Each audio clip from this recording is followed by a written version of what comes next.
Au te whatala whātu i le tunu u le nei aso fau, ma lor so i fua le aso whareile u tātou lia, o le aso se fulu o mati i tausanga lua afe lua sifuru toru. O le maia, i o le tautua mata le siu fonga le naumua le tātou sanu ngā lotu, ta ia le sunga le whawhengainga, Pastor Henry Unga Paul, mai le ka le sia aso fitu o le toio fio mai porirua. Mai al whawhenga.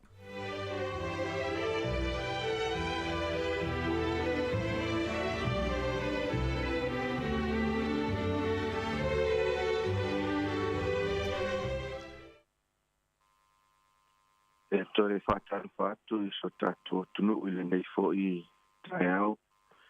Ia ole ai uma fo I o aso whainga luenga o le nei fo I mai aso I le tātou sāwalinga. Amaro le fo lau, amaro le on sai. Alo fo I le tautua I le nei fo I mai aso. Whātaru whātu I le au whainga luenga le tua. Mai se fo I o lātou whale tua. E whape fōi le mamalu o si o tātou tunu. E o maia si o tātou apua I atu I lo tātou atua. Ia vivi I atu I lātou ia Iova o na olo na alofa. Ma o na vāvenga na whai ni whānau a tangata. Ia lātou whai taulanga fōi taulanga o le vi inga. Ma tau atu mali oli oli ana ngā luenga. Si o tātou stalo.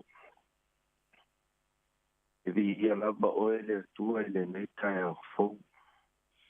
Mātou te whaaftai atu ina ua. Mawhai o nau mātou o la whai mai le manuia. A aia fo ia mālama o le aso fau le tua. Mātou whaaloho ina fo I le mālosi ato toi o mātou tino. Ni iai oe le au noa. Mātou saudi le tua e amataina ia le nei aso. Au matute, ia me se foi a wafiongo le mātou whaitau ma whaasoa ai. Mātou talo ia e whaamanuia mai se awala whaapitoa. Whaafetai le atua I lo whaafonga mai. Amene. I ingo le atua ua saunia. Pea o mai a whama mea tinga e whewhai. Pea le a se whesoso ni whamalosi mai.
Wino le asiongo pa ia le tua le nei tai au.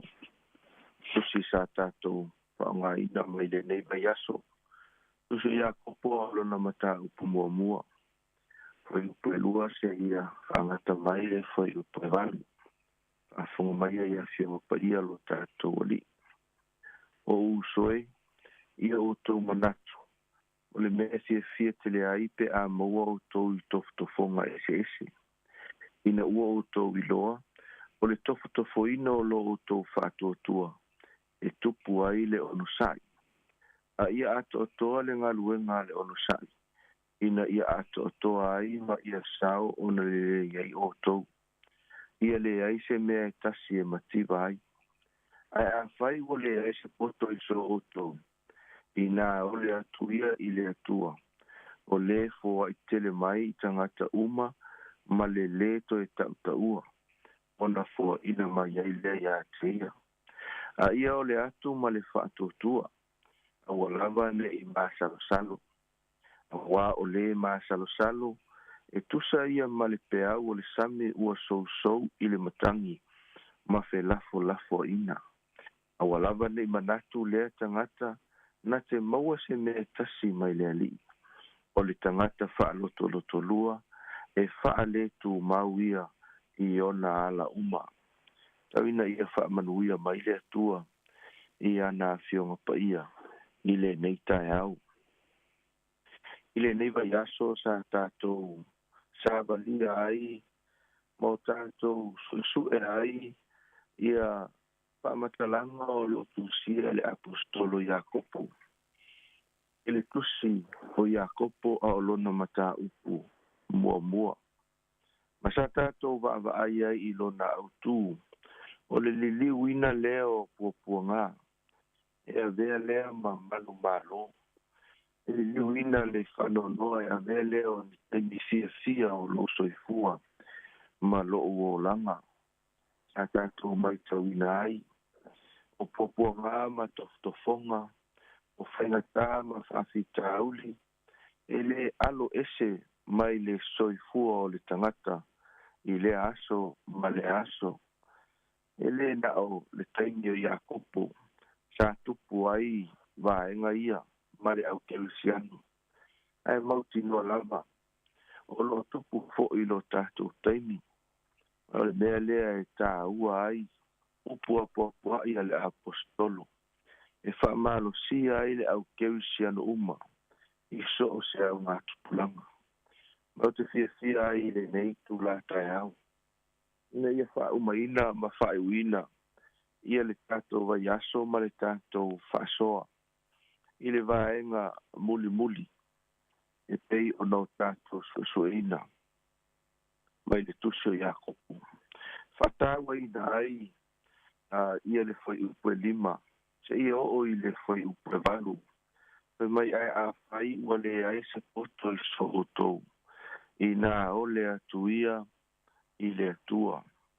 ina ole atu ia i le atua atono e te fesili mai a te au ai se a e mana'omia ai le poto ma le tomai fa'apitoa i taimi fa'apea o le soifuaga ma le olaga e masani ona talasua nisi pe a o'o ina talatalanoa fa'asamasamanoa ma fa'apea ia latou fa'amatalaga o le mea lea e le faia ai se fiapoto se tasi atonu o se lafoga e fa'aata lafoga lona fa'atinoina ae pe a'afai e tatou te nonofo i lalo ma manatunatu lelei e fua atu i le fa'amatalaga le apostolo pe a'afai e mana'omia le fesoasoani e le atua e ao ona o tatou ole atu ia te ia ole atu i le atua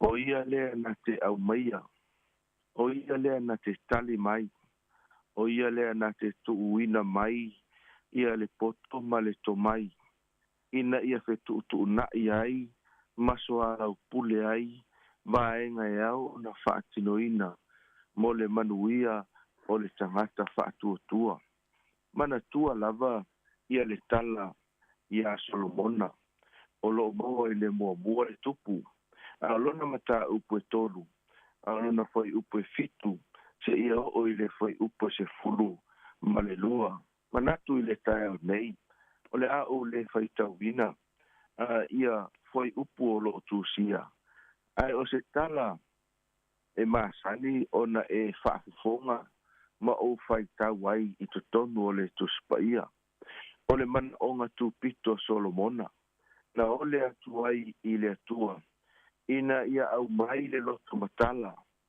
ina ia iloa ai ma whaatūlanga lona nuu. E whai mai le talia le tua o te fia pai ai i le kai au nei, whai upo se furu ma le tasi. O na tali mai ai leo le tua ia te ia. Ua e whaatonga mai le nei nea. Ua e le whaatonga mai i le ola tulu i mo oi. Ua e le whaatonga fo i mo oi ia mau oha. Ua e le whaatonga mai fo i ia oti e ua ita mai a te oi. Ua e whaatonga mo oi le loto matala. Ia e iloa ai o na whaamasino. Mai tau mai la ua oi i le tai au nei. O le mana o ngā tūpito Solomona. E whai ngō fie isi mea uma o le olanga. Pe a whai e maua le mea alofa lea o le poto ma le tomai. A tono le ata foi lea sai i le manatu o le apostolo Iakopo. Ina ua ia peni ina ma ia tūsia ina upu. I le Iakopo mata upu mua mua. E wha ma losi ai i le au kerisiano matangata wha atua tua. I le atua, awa e sila fia le leia le apostolo. Te a o mai i taimi o puapua ngā, ma taimi o tofotofonga. E iai lava le avanoa. E se ai le filfilinga ma le whai unga whai a le tangata. Ai a o ina fua ina mai e le atua, ia le poto lea ma le tomai. E whaatu langai. E le masarasalo le loto ma le mafofau. O le a manuia le savalinga a le tangata i aso faisoo. Tā ua le vaenga lea le au pele i le tai au nei. E le o se mea e papena ona sa ili i le ia maua. E ese mai i le iloa ma le malamalama. Upu whaaperetania o lo o whaamatala ina ai. Le wisdom and knowledge. Ese vaenga ia e lua. Ai o lo tautala le apostolo o Iakopo. O le mea ki tau ono tanto ule atuai i le atua. O le poto. Ina ia whatu langa ai le malamalama ma le iloa. O lo mawhai ono tanto maua i aso whaisoo. Ai ta aua fo i le foi upo ono. So mai ia ole atu ma le whatu tua. Aua lava ne i masalo salo. E iei ia avanoa mataimi. E ofi mai ai le masalo salo i le loto o le tangata. Peitai o loo whaamauti noa mai e le tuspaia. A whaita atou te ole atu i le atua i se mea. E au noa ma le masalo salo o tātou loto. Lono winga e mawhai o natali mai o ia. A mai e whaua wina whai upono au wā o le masalo salo. E fosa ia ma le peau o le sangi ua sou i le matangi. Ma fe lafo a ina. Na ua hoe i le tai au nei. E ao o ina o tātou o le atu i le atua i se mea. Ai mai se lava ia le poto lea o lo o tautala iai le apostolo o Iakopo. E tu ina mai e le atua. Masuia ai loa ia puapua ngā ma whaingatā i le manu malo. Suia ai le whaanonoa i le fia. Ia pei e te mai tawina. Se tangata talitonu i le atua ma te pii atu lona loto i le atua. I aso uma, e le na o se aso se kasi. A o aso uma, o le tangata pito sili lea, o na maua le fia ma le oli. Aisea, le anga ua whaatu langa le lei, ma ua fua ina mai ai e le atua, le poto ma le tomai. Ina ia whaia ai le whidiwhilinga sao. I taimi whaingatā. A tonu e tō tele nisi o i tātou. E whaingatā o no tātou whaia se whidiwhilinga sao. I mea e tupu o leolanga. I taimi whaingatā. mafuaaga lea e tāua ai le fa'amalose le apostolo i lenei fo'i vaiaso maise fo'i lenei taeao e ao ona o tatou ole atu i le atua e tu'uina mai le poto iā te i tatou a o lea fo'i o lega e tatau ona faia ma le fa'atuatua fa mai le fai upe fitu ma le fai upe valu aua lava ne'i manatu lea tagata na te maua se mea e tasi mai le ali'i tagata e ole atu ma le masalosalo i le atua fai upe valu o le tagata fa'alotolotolua e fa'ale tumau ia i ona ala uma lau oe mai aupele i le taeao nei e mawhai ona o tātou te memea'i i le olaga lenei e mawhai ona o mai le mautonu pe a o'o ina o tātou le maua le poto ma le tomai e tu'uina mai e le atua ina ia tali ai whaingatā ma whaafitauli o puapuanga o le olaga lenei lona winga e iai le awala ua tapena i le atua tātou te sao mai ai tātou te sao mai ai i puapuanga e o mai e iai le awala le atua ua whaamanuia mai ai pe a o ina o tātou tu'uina atu o tātou manaonga iā te ia ma le whaatuatua e mawhai e le atua so se mea o le o langa lenei ma le mea lea o te lui atu ai a te oe la ua peleina au tātou wa ngai atu i le whai ungo le nei vai aso o taimi malolo mai ai ai wa ngā luenga malolo mai ai tiute e masani ona e whaatinoina mai le aso ngafua e tau i le aso whareili a o lea fo'i vae ngā taimi e mawhai fo'i ona o mai ai ni tofotofonga ese i le whaaruino au se leni i le whaangaina ia e mese fo'i totonu o le ainga mai o le whai mai le tātou whi au i le tai au nei ia e ole atu i le atua ona fua ina mai lea e ia ia te oi le poto e whaatu langa ai mea umalava i le nei fo'i taimi o le tausanga ai au ono tātou whaia ma le whaatuatua whamoe o le a e maua se whai unga o se vai aso fia au tātou a ngai atu fo'i tāpua inga e le ngata o le sapati a tai au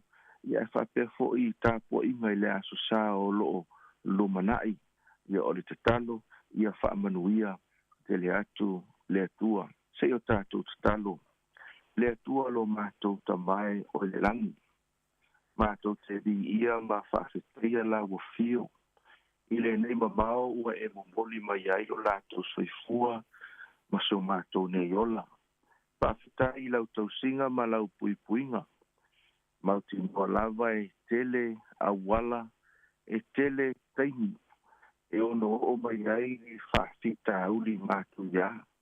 O ni whaalave lave e tutupu whaafosei. E ta ile atua sa e ta ofi mawina o lātou soifua ma lo mātou wola i lo a au tau matau i a au lea miotonu. Lea ua sopo mai aila mātou whai ngā malanga ma le mātou sāwalinga ua mātou tau nuu mai ai i le whai unga o le nei vai aso. Mātou talo le atua i le nei tai au a o sāuni ia o mātou tangata i whi au matiute o ngā luenga talo ina i ai le puipuinga saunga le mua la ua fio. Tu inatu fo ia mātou whanau au sauni fo i whea ngai ai mā o onga. I e leo matausi i la tau wha mole mole. I le whaangaloina ia lau au whai ngā luenga i songa i wha whengaina. O le sauni tutula i lungo whata whai taulanga i le whai ungo le neiva yaso e lafo le upenga o le tala le lei mātou te talo wha mole mole tamā. Ia e wha manuia ia te i la tau. Whaamanuia na i o mātou tamā matina mātutua o lo tāpua i mai mao tamalawa nisi fo i o lo maua i ngase o le olanga nei talo i nei lau whaamalolonga whamanuia i le au whai ngā ruenga, si ufonga o le laumua, ma lo lātou tautua i le nei vai aso, whaafetai o lātou sao. O le mātou talo le tua ia i umea umalava, ia te oe i le nei aso, ia e fo ia tua i le vi inga ia te oe, nei se ia o i le whaavavau lava. Amen.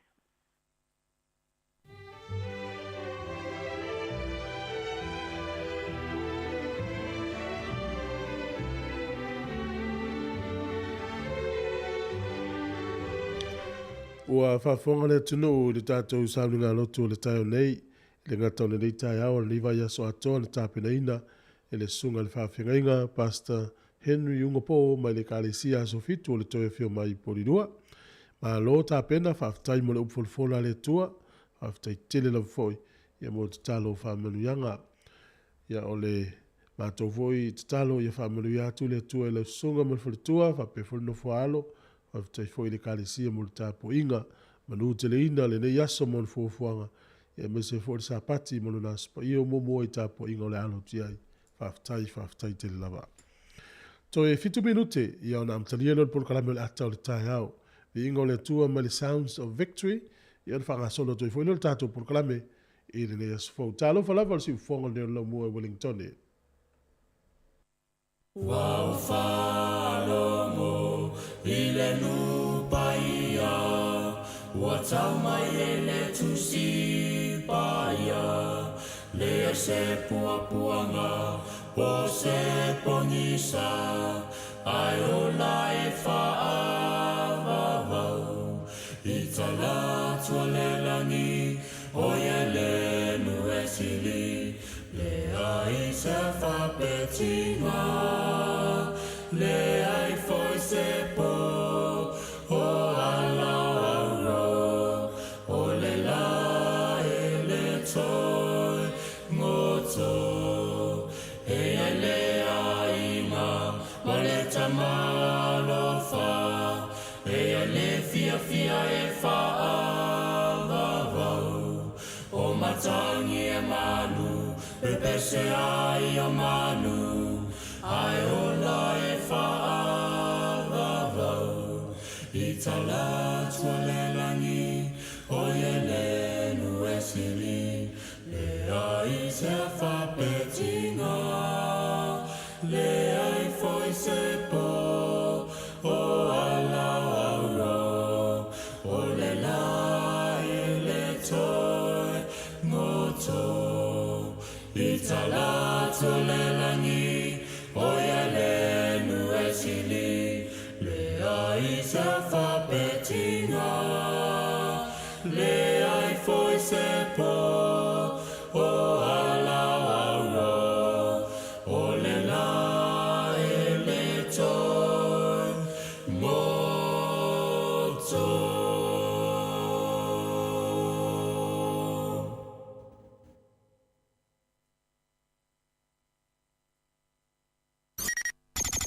O le tautua le si ufonga o le laumua o lo iai fo i le langolango a le New Zealand On Air.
Santi Talahia.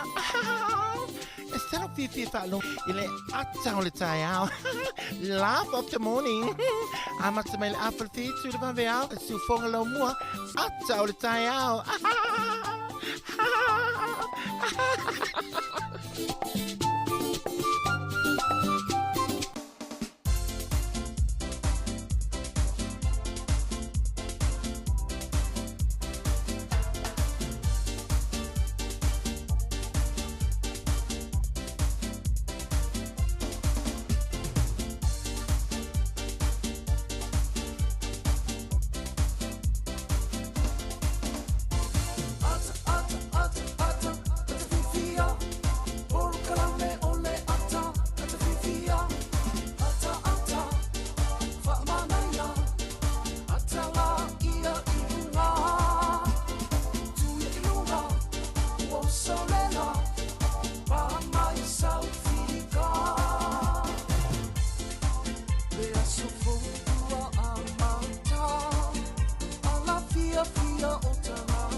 Malo se fuore nei tato tunu nei sa fou ia ta tonu sa manuia malo longa o le po ia le foi tai fou ia le tato dia le lo famela le le tu va se lua tau tu ina foi le tunu por kala me ata o le tai ao ia o le aso foi le tato ia ia famel tala a fanga lo foi le este tau si aso o le aso tu wa le lua tu tava le fai tongi mo la tu tong ia le vai tau ia wa se ha se ato tongi ngal be le foi le pe le so lulu ato ia pe ia o stofi na ia a o isi fo ia la fo fai mai o le aso nei fi ia wa le aso mut a ai sa o le ngana la sa ta Thomas ni zamo esa aso tu le ma fu anga na no le aso tongi ia ele si ele inal mato no sa fenga le status mtu ale mana o tomalo va tuntu pepe pa ia mana tu pesiliva ona na vai tele tu pesiliva lo tu pepe pa ia la fi alta malo tu la ia tanga tu fai tu tongi le status fi tala siliva mai no na tongi wa tele na mana out malo sa vai ale pa o siliva lantanga o siliva e tilo e fa longo e wa man tu voi atu mula tanga siliva e longo fi la sa pe sol tele tu pele esa o ia lo le tele tu pe tu pe pala ave o nairo ia e se foi tanga mo na to foi fia le si vai ngale Amerika ma tuila ma wa i wa masanila to ila to fa fia ya si val tau po i o mi fa sala lau le ya la ngala o va ngale ta si le lanu la to pe ya la fa pe ta to pe fia se lau ya le ta la uma me ta la ya se lau tala ya fa sala lau lo la ya se foi fengo fengi a tutuila ia ma a i ma Amerika me vela mai pe ta si lando tato tupe fengo vivo in fa mai be ba ya ma lo tu fu la tu a lo fu ni fa malos ya ma lo fu wa lo ta tala no ya ale la va foi wa se ta to sal ni ta wa to ino ta to ya wa ta to ne fa lo tala no o fa fa o ya swing o taulo tava va ya ya sa ya wale le foi le fenga solo mal soi fu la le tato tu e fai che ti foi le tato te mi le il su alta sa le ya ale ata fatalo fa tato tu fatalo fa di io le fenga lu to fia ale tu lo fai en fa ma tele malu so fa fai taulanga wale tala ino tala le ya ma lo soi fu manuia ma lo le langi ma tafi ma to fatalo fatu ya fatalo foi le to mam tina matua to teo dato tunu le fo mali fo mai fanu le ile nei ta o matango fi ya marol so fo manuia marol fatotoa fatalo foi e la to le fo wanga ya tu fi au manga lunga masani wal to toino ainga ya marol on sa marol ravo le tato ye le sumulmulo ne va yaso ya marol le tawata ya la to foi lo na fam tutem foi we tono bauta malao tau singo tato matu tausia me se foi ona i tato whanau o le fua ta pena ia o onga ia maro lava whai o le whaiva whatalofa foi e la tau oro mwhai ona mo mai tato whasalaunga e uina ese tato teimi ia wa e hala lava i tai au pono nau i fi whaafonga mai tau tua si ufonga la mua ia po whea lava tafo le lalulangi lunga le YouTube o le Facebook a mese fo il tātou app ia mātou te whatalo whatu nei tai au les freile le aso se fulu mati ia lua whilu suma tolu talofa lava ia mle lava e maua to tātou whasalunga to tele na tātou ainga mai Samoa Australia, Amerika, ia lo fatele tu lava mo utou, so se vaenga o New fi maugilani, ia lo fatele tu al por kalame ole. Ato le taha i tango share tu tato Facebook. Pa taila vei la tau lo faso atu tato Facebook e mai mo ni stangata. Ia e vai tato YouTube e tango o mili le vanga na subscribe. Ia vele o impanga le tato li tio. Vai bona tu ila telefoni le tato app o le Samoa Capital Radio app. Ia te whalongolongo i lava luasu fai tu la fitu aso le vai aso le tau tua le nao.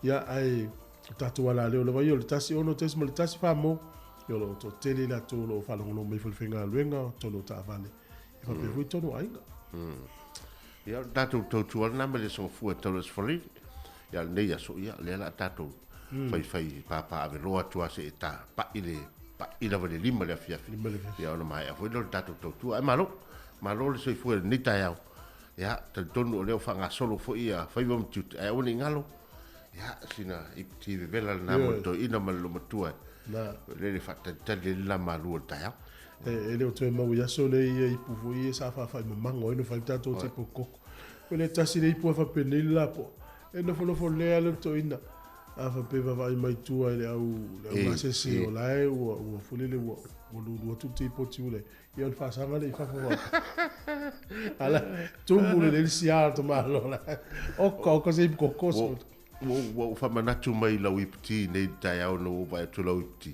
o fo len fa lo tu fa sol o to manatu ai puti to ina sole ya sola te mi ya o nai puti e le la wipti na tu a fu a o la wipti apa la titi e o tu nga tele nei la wipti ya so e le wi talo no tasi se ma tongi o se puti ai lim fa ya na wipti wa foi ti lo le septi ya ya tasi se ma tongi le piti a tumu ko sa mo pe le ma tongi le piti se vol mari o so ya lo pe mele ta ul sa wa ya mo le lu le ya to ina le ma se se lo to tu falo lo to ya le o ye le so ato tipo ko o le tanto lunga nei tatu ai ngelas o le tau tua matavela ai fa manuia mai ia wapi o asola e tasi al matai o le ai e tasi e le ai alu e la vai la na matai e tau fai fu e sua vai uma ei e fu e me ai uma ei tai ia na vaturo ia ale na e sa o lo tala wo fi wo ma le vo finga la tala ni te na le ai se kokora tu lu me fai mai so e te lo fa sa ga si ai na le e o mole tua il mele ai tamete ala fa sa ga na ia amalo ala tasta to pese e le malanga ta milo le tato man sa mo sa u sila le vai tau le tesiva poliva lua poliva tolo ia le la il pese le fatu le sunga i ono niu sa le fermati e le la fa fo mel tato tuno ia al fa solo le tato por kalame tato tala le tau ia familia no sai fu le tau tu le nei mo o si fong le mo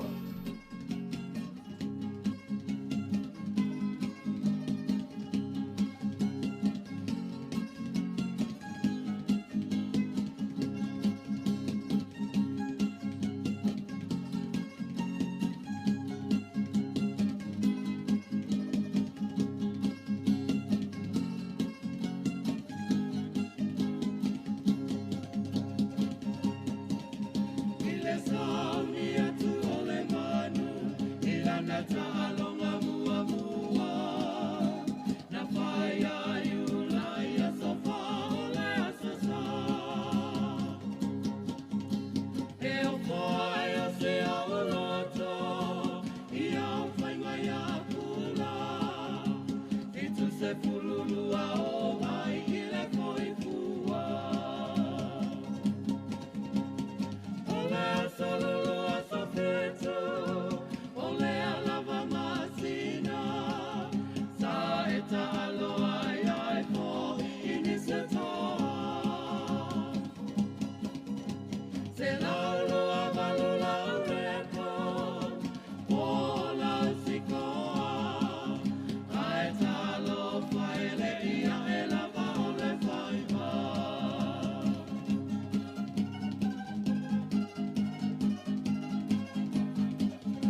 Malo whakatau no whawhama tautua si whonga le mua, sao le leila wa si whonga, e lowe pesa le taimane o tia roa. O taimine iu, smail whawhonga le tātou tala o le tau mō le yaso.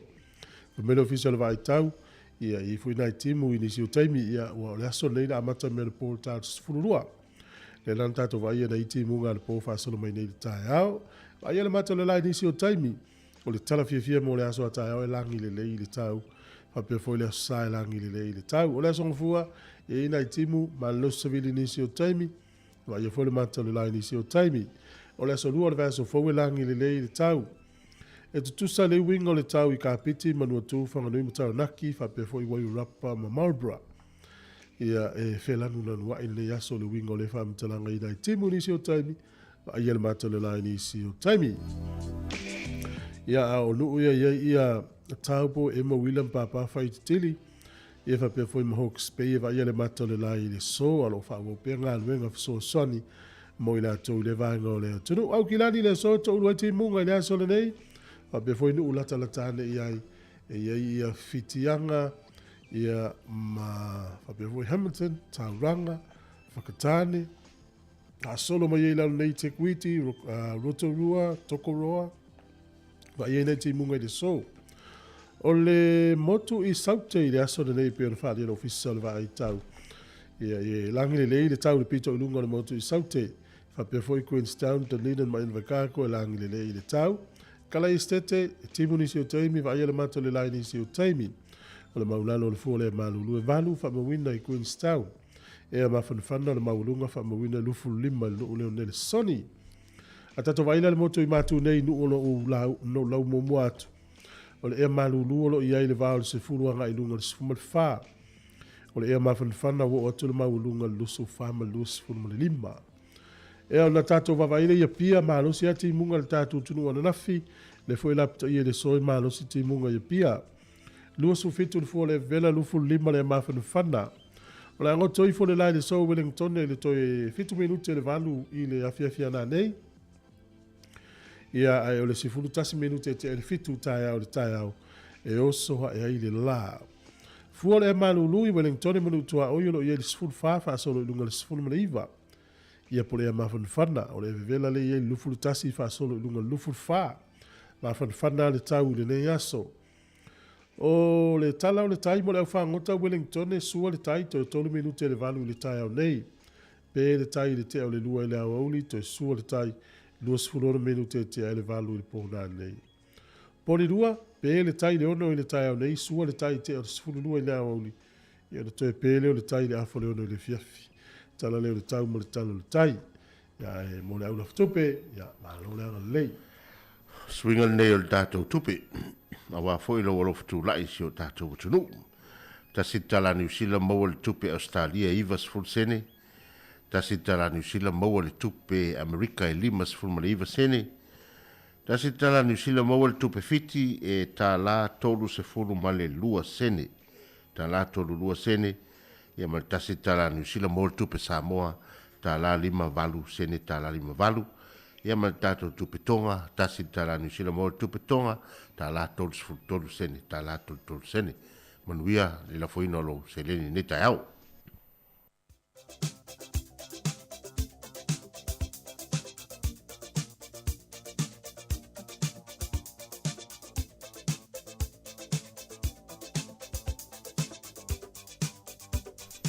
Ia, ole, whapanatuina foi leo aso soifua, mo i lātou uma o tātou tunu ua ala whai mai fo i tai au i lo nāso soifua le nei aso ia mātou te whaamanu i atu lo waso whanau maua ni au mea alofa stele ia mau pelo ma alosi tino ia e siri le nganga awane ngalo tātou i meli le nā aso whanau at samoacapitalradio.co.nz ia ua fo i le lafo ina mai o whaamanu ianga ia a ole tusi fai tau le nei e tai ala inai fo im fala ai au inai fo ia i la to umo fa na tuino to wa soifua mo mai le lau tusi salamo luas formal fitu ia a ole foi upo se formal fa ina fa tantalia tuia ia Yehova ina loto teleia e fa malo sia fo e ia lo loto ina fa tantali lava ia Yehova ya ole tus fai taule na Yehova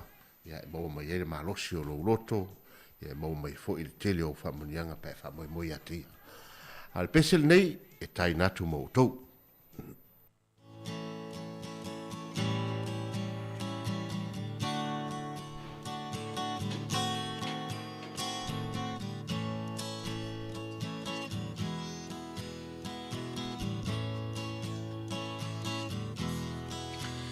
Ia vi ia lea tua ua ulia loa so soifua ia manu ia loa so whanau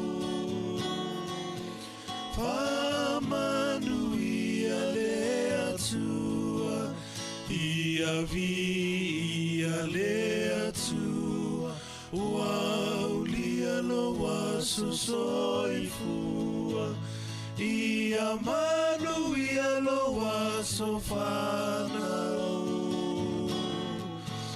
whamanu ia lea tua ia avea ne Yesu matau tai o la umalanga a ofesoa ina lo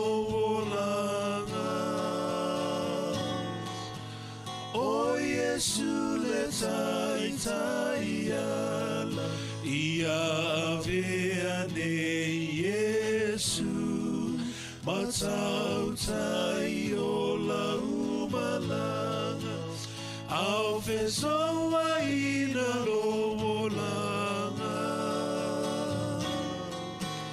o Yesu le tai tai ala au fesoa ina lo langa o Yesu le tai tai ala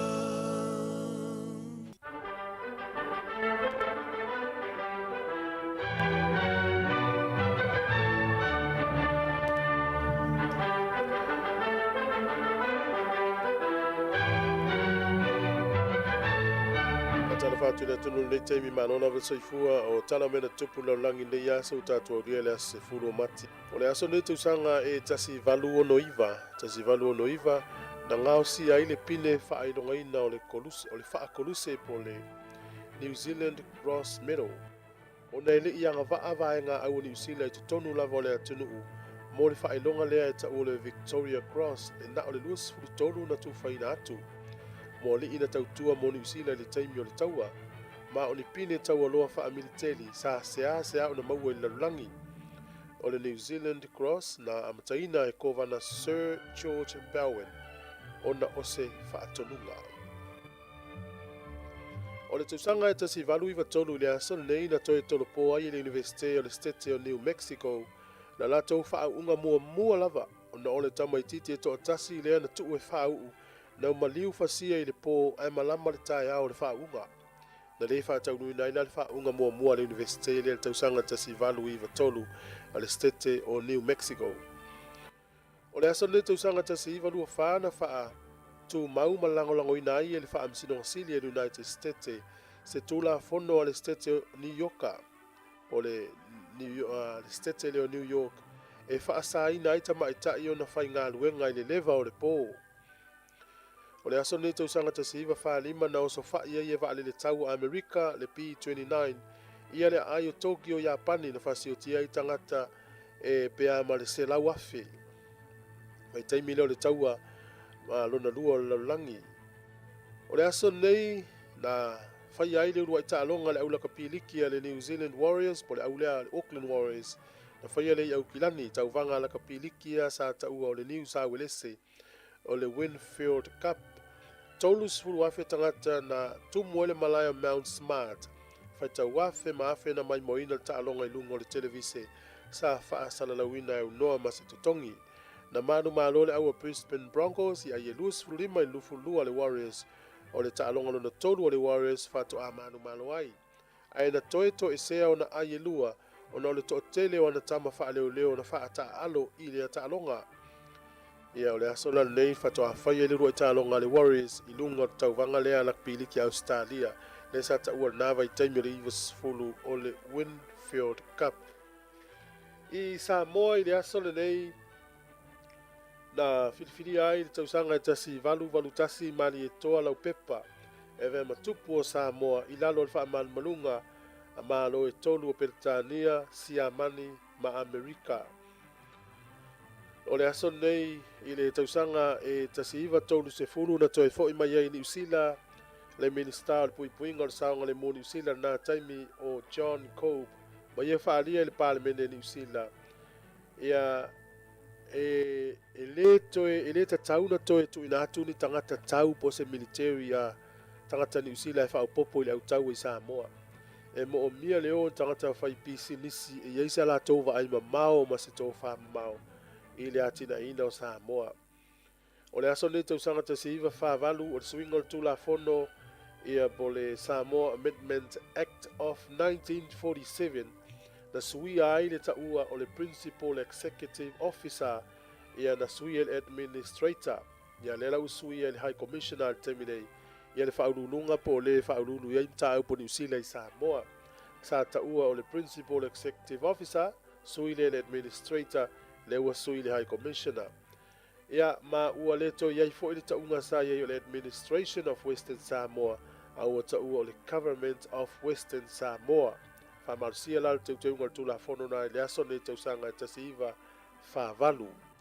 O le talamun muli o le aso ne tausanga tasi iwa ono tasi o le li o Manase Jesse Sapolu whanau le aso ne tono nua toa mua i polu o ia le ulua i tama Samoa na taalo ni Super Bowl se tolu. O le Super Bowl luas furutolu, Super Bowl luas furfa ma le Super Bowl luas furuiva. I tausanga i valuiva, iwa sfulu ma le iwa lima. Ia ona mātua o le whaifi au o Reverend Paa Niu Sapolu o Vaiala i upolu ia Malila Manase o Lufilufi. Ia o le tamalen taalo le au San Francisco. Whanau le aso le tausanga i tasi iwa onos fulu ma le tasi. Te maua whapoponga tātou tala i le taimi masani. O le tautua le si ufonga o le laumua o lo iai fo i le langolango a le New Zealand On Air.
maumanga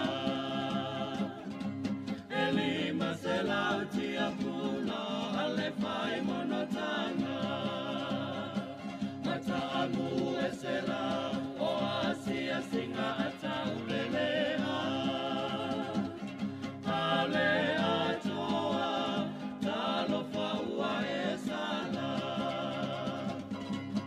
Musue e alua tu e vai Itaunga faia Fatato masaniai O te tali tonu lava O se tupua matengata Pea e toe alu ele I whaatawa O se mea mata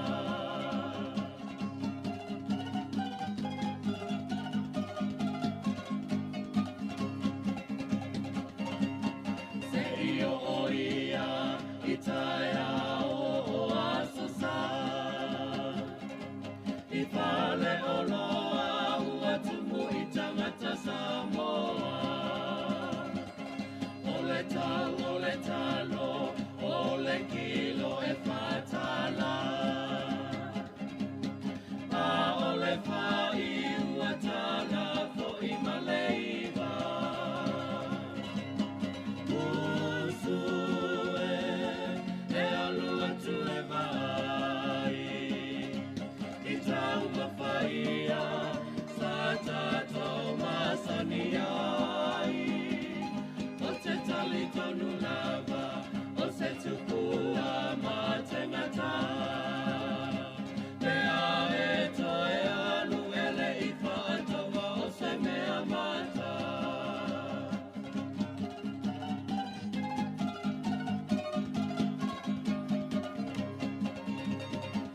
E tangi ai le anganga e malingi I loi mata I tau samia ua e se le taumata Faa ele anga ana yo ulau whanua Ua su e tupe ai o saina mai ni tia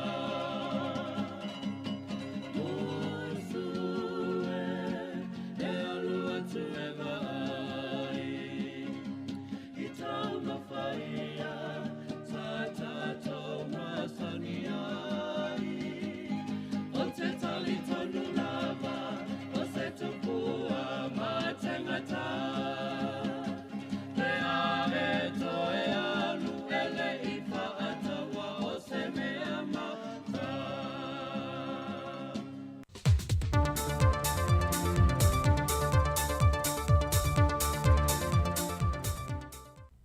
Tau whātangalofa le tātua tunuu I le whaai ungo nei fo I vai aso I le whaau poponga o tala fau mai Samoa o se mai le whaafonga.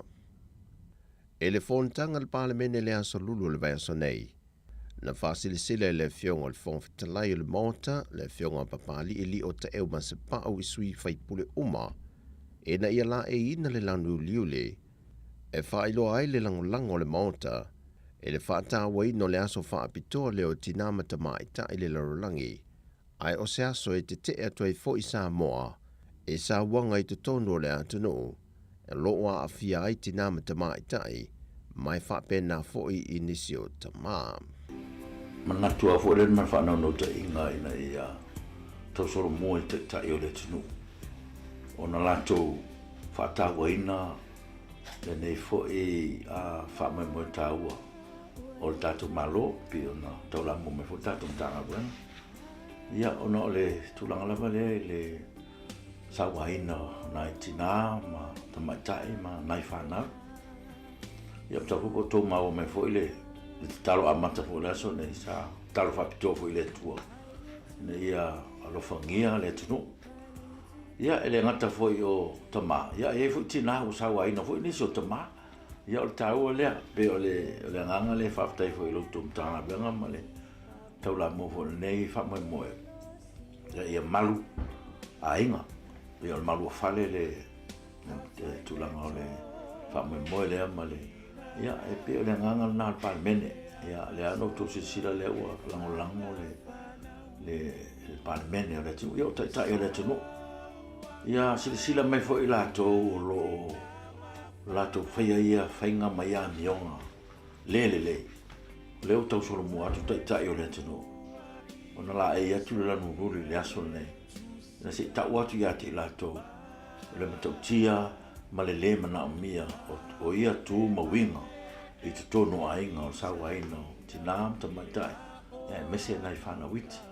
O le mtanga luenga o tinam ta maitai a tina o a fio anga maanga whasotai o lo taula mua le Paul Kalamere nei o le te atu lea isa wanga mātanga e whaasanga le whanau o tinam ta maitai. E noa malolo le palemene lana malolonga masani an fontanga le asone nafi. Na tula i ele fionga le teitai o le atunuu, fia me Naomi mata afa. Ma whaamalulu leo sunga fono sui whaipule. O le aia tu ua le fontanga le palemene. Ai malanga se tasi o fontanga ta ua. E na wato fia Samoa e whaase ane teitai ia se tasi o fono. A malo le tau pulenga. Ma le tu atu pea i lumo le li le whamoe na ia sao mauli i le whainga malanga. Ona o lea ua ta ua i whamaunga le tātou fono le tu ua le tunu. Tau ia na mātou wha ali atu ma le wha alu. O le whainga malanga le nei e malanga i Peritania, i Lontona, i mata upu tau malo le tau pulenga. O Samoa i le komiti e tau o le Commonwealth Ministers Action Group, mai o le ase e atu e whaimatai tei fono, mai o se komiti la ititi leo minista o le vai fafo e ngafa ma ta upo e tula i mai le taimi ma le taimi. I lui tau ina ai ia whainga whaavae a malo tau pulenga, a mai se lava pulenga pa demokrasi. O le ngā ruenga lea le komiti lea. E so ai ma le fontanga minista o le vai fafo a malo tau pulenga. O le whailonga ina fo'i o le aso whaapitoa o le Commonwealth. Ia ma waile ava noa e whataltala noa ai ma le ofisa tūtu tonu o malo tau pulenga. I le tātou tāpenanga mo le usunga fono a taitai o le tau pulenga i le tausanga luafe luasfulfai le masina o Oktopa. Le fionga le teitai o le atunuu, le fionga a fia me Naomi mata afa. O le ave ta avale whaatamala, ua mōli ai se tasi o tama itai e whainga alwenga se tasi o mtanga alwenga al malo. E na ua maliwe se tamaititi tolu tausanga le matua. Whailo mai a sui komseno mtanga alwenga o leo papa li i Mona Lisa tia i keti. O le fefe o le tama itai le nei ina ua tupu le whaale lave. Na le i tu waila na ta avale, ai anga isa o le ofisa o leo malongo iai le mata opo. Ua toe tu mai ele fautuanga malo se mtanga luenga o leo i so se ave ta avale le atunuu. E na ia tautua na e mata ala i so se teimi, ai mai se lava foi teimi tu uai whana wa onga, au lato sa avalia tafutafo o wal tele, wha pia foi teimi e solo muli ai so se ta avale. Ua talia le malo le fautuanga na tu ina mai le komiti o le wafe anuai, e na ia mauni whaamnu yanga mōna i tangata ia whainga, e na ia mauni whaamnu yanga mōna i tangata whainga ruenga wa retire, ai sa TPS e a lātu tasi pasene mai o lātu tutongi, a ngai le komiti o whaalavi whaafuasei po le ACC. E manatu le komiti e ao na sila le whaalaputonga i le tūlea i se whainga whaavai. E ona mauai o tātou tangata whainga luenga o tutongi ACC, wai ulea wa unanga i le whainga luenga po le litaia. Se fulu pasene o lana na whaunga na tutongi mai le taimi atoa au whainga luenga po se ngā luenga mau tutongi. Aina tūlai le teitai o le atunuu fia me Naomi mata afa, ma tali whaita watu le reporti le fulsia le teitei fono le komiti, no lanto ilo ina le whautuanga mai le wafe aluai. O le atu ina atu le whautuanga i le ofisa o le loia sili a le malo. Mō le ilonga o se teuteunga o le tūlafono o taui mo whaalavelave whafuasei, e tanga i ai e whaamatu atu se pasene mo i lātou wali taia e pei ona whautuaina. O tala fawia, Whamanuia le tua leanga i atu le whai ungon nei fo i vai aso, whaasoi fo ia.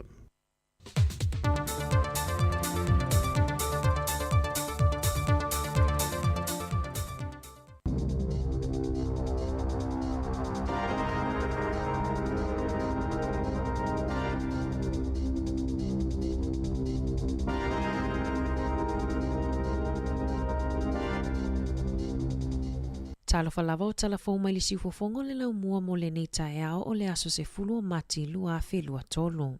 E tusama le toa tolu se fulu afe whaia onga o a onga tūlanga lua, o lo wha moe moe e awai i se solo te te e le aso tofi o le vai aso fou. O ana na fina mawai le whaai unga i pālota whaia onga i tutono o le atunuu.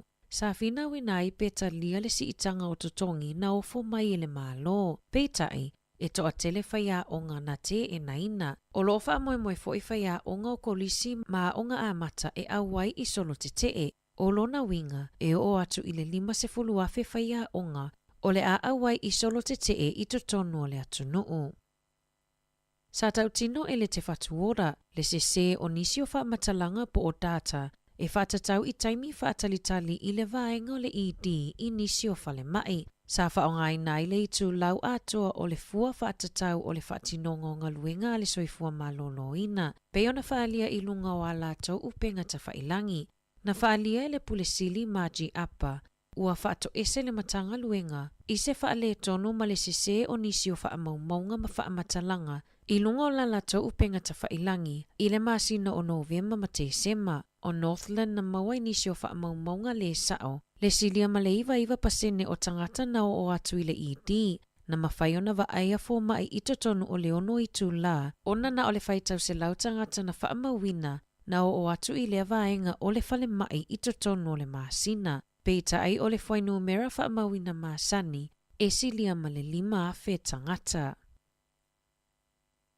Ua whaalia i reporti mai le Dyslexia Foundation, le toa tele o tamaitia onga e iaimana onga whaapitoa, ia onga e mawala lalo le tamau a inga, e le o maua le fesoso ani tonu e tatau na maua e langolango ai moa la toa o onga. O tamaitia onga e maua i le dyslexia, pe o mana onga whaapitoa e le mawhai na whaitau, si pela upu ma le tusi, e anga waa mo fesosoani, e mawhai ona iaini whaia onga langolango la tau te whaitauina iai fesili, matusi i lalo tali mo tamaiti. O leo whainga o tamaitia onga o loo whaonga aina fesosoani mo le whaitau tusi, na si itia mai i le afe iwa se lau, i le 7 afe lua se lau o tamaiti talu mai le lua afe se fulu iwa. Aio i la tau na whaonga aina le fesosoani mo le tusi, na si itia mai le lua se lau i le iwa afe 7 se lau. I whaamaumaunga la tamai le lua afe lua tasi, na whaali ai, e whaapa sene tamaiti mai a o ngai maula lalo tamau a inga e maua fesosoani. Pe a whaatusa i le se fulu tasi te si maleiva pasene o tamaiti, o lo o maua le fesosoani i a onga o lo o le lei tamau a inga. E to o 5 tangata mai le ekalesia sa mua mai manukau, ua whaasalaina, ina ua latou pelongia le ofisa o la fonga, ma le tui nā tua whaamatalanga se, ina ia toe maua mai ai se tupe e lata i le se lau 7 afe tā la. O le whaife au malona whaletua, le teu tupe, whailau tusi ma le taitai o whaia o ngā aso sa latou tui nā atu ni li siti o fōa ei, ma whaaunga aina e whailai whaamatalanga, sa tui nā atu i le ofisa o la fonga, ma le talosanga ia totongi mai ia tupe ia lātou te o ngā tupe. Sa tu lai lātou i luma le whaamasinonga whaitu mālo a manukau i le asona nafi. Ma sa lātou i o ina uma o lātou molianga. Na whaalia i reporti a le tio New Zealand, e le ole taimi mua lea, ua whaia ia i lātou nei lea solitu la fono. O tae au le aso mulimuli o whawhiwhianga ma le whaamamaluina o le fase fuluwalu tausanga talu o na amatalia Polyfest i totono le atunuu. Na vaia le whaatumuli o whanawa o ngā mai kolisi ese i Aukilani, mai i le aso lulu lea na tatala loa i ai le Polyfest i Aukilani i le Porphyria Maori, se i au o mai i le aso na nafi. O le aso atae au e whaamae ai nai whawhiwhianga a Niue, Samoa Matonga, ai o le aso tolu i le aso 5 a Perila, e amata whaanga solo ai whawhiwhianga a Maori, e whātau sanga talo na tau whia ia whaamoe moe ona o le COVID-19. O le manulauti o le whaamoemoe le nei tausanga, o le manu motu hake, po o le fausia ina o se taunu unga manuia. Na whaalia le whaatonu se iuli Terry Leo Mau'u, o se fiafianga lea mo alo ma whanau o lo o iai le tāleni, e whaalawi lo ai a la tauwanga nuu, ma le mitamitanga o talavou i o la tautupu anga ma whaasino manga. I se ripoti a le TV tasi mai le matanga luenga wa onga, e whaatatawi le mata upu lea na tau mawhai e nisi o whanau wa onga i le kolisi o kaitaia moa e le i vela le lei, o lo uai lima nei o le MPI, e whaia sa ili ilinga i lea mata upu. Ua tau fia nei e le matanga luenga wa onga, le whaaua wina o le ngāsi seina e le kamupani a le Bell's Produce, o tau mafa moa onga se ia mai asu e suenga a le matanga luenga. Ua tau fia le tu mau au nanga a le kamupani moa onga e tolu se ia mai a ilo ilonga. Na whaailoa mai le ofisa moa onga a mata, le OECE i sana ripoti a whaapea, o le tausangana te anei, e lua se lau whātasi au nanga mo tamaiti la iti, sa tau fia lai sene, matapu ni atu maua lato au nanga, ona sa lato solia tu langa whaatonuina, e au fia ile solia o le numera whaatapu laa o tamaiti, e tatau ona iai ia onga a mata whaale tu la fono. O le 5 o ia onga, ua tau fia le tu mau lai sene, ma le 30 onga ua whaatonuina e tapunia, o nisi o whaamatalanga na mawai whaamaumaunga, o le saunga le mu maa whaina ai o soifua maa lolo ina o whanau onga, i nisi o a onga a mata, e le i whaiania sia singa maasani i le Teleo Centers, ma o nisi o whaia onga e le i aini tusi e anga wa ai e whaia onga, o le Teleo a onga ua tau fia lai sene, e au kilani kalai estete, ma nisi o pitonu i Wellingtone, e au fia i se tasio a onga a mata i ti Taipei i Porirua. Ua whaalia le fia o se tinai au kilani, ina ua ave e sea whamalosi e le ofisa malanga le Air New Zealand, se tino i tupe lua fe fase lau tā la mai ila na teo ngā tupe, a o ia tau mawhai e toi suia la tau bookings ua mai ana tutongi ina ona oni tuangia tau inga luenga. Na tutongi Emily Cordwell la tau pāsese malona to o lua malana whanau mōlo ne tona, e whai malanga ai pe ao o mai le tau malulu. Peitai, na toi whai ani suinga i le la tau whainga malanga, ma whaafeso tai nai loa le ofisa wa alele.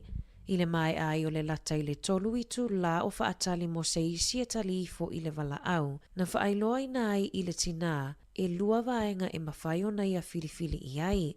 O le toi totongi o le tolu a whetā la e sui ai la latou whainga malanga. Pe mawhai o na tu e se la latou pāsese sa totongi mua, e lata i le se fululua a whetā la, e toi totongi ai la latou booking fou. Muli ane, sa tau mawhailoa Emily e toi whaia matutongi a latou pāsese fou, i le credit e lata i le se fululua a whetā la. Sa whesilingia e le upenga ta whailangi a le Air New Zealand, pe malie e tutongi le tolu se lau tā la, mono fua o le waalele lea e mawhai o na whaalau tele e avea mamoenga, ma whapena o na tutongi ina e Emily. Pei tai o se whe au tusi ana sau i lunga e whaapea, malie ua leaini avanoa o totoe ai toe tau mawhai. E whaafana tau mawhai Emily ai sau lawa i lunga le tusinga, peitai na maua muli ane, e whaafana ave e sea mai ta i tolu se lau tā la, mai ilana teo ngā tupe, e tutusa lea male a whelua se lau tā la, whaau popo ai male tolu se lau wha se fulu tā la o le fi.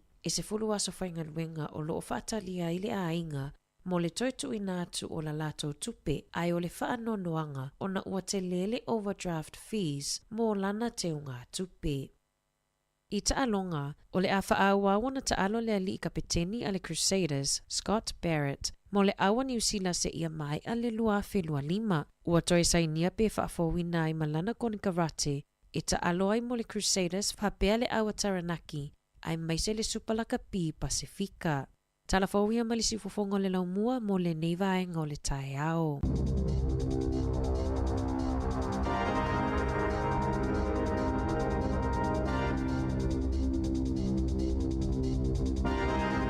E whamalo whaftai mai a tātu talafou te mauna vanoi whafonga i le iwa i le tae au nei o teimi le ua te alevana minute e se fulu ma le fitu.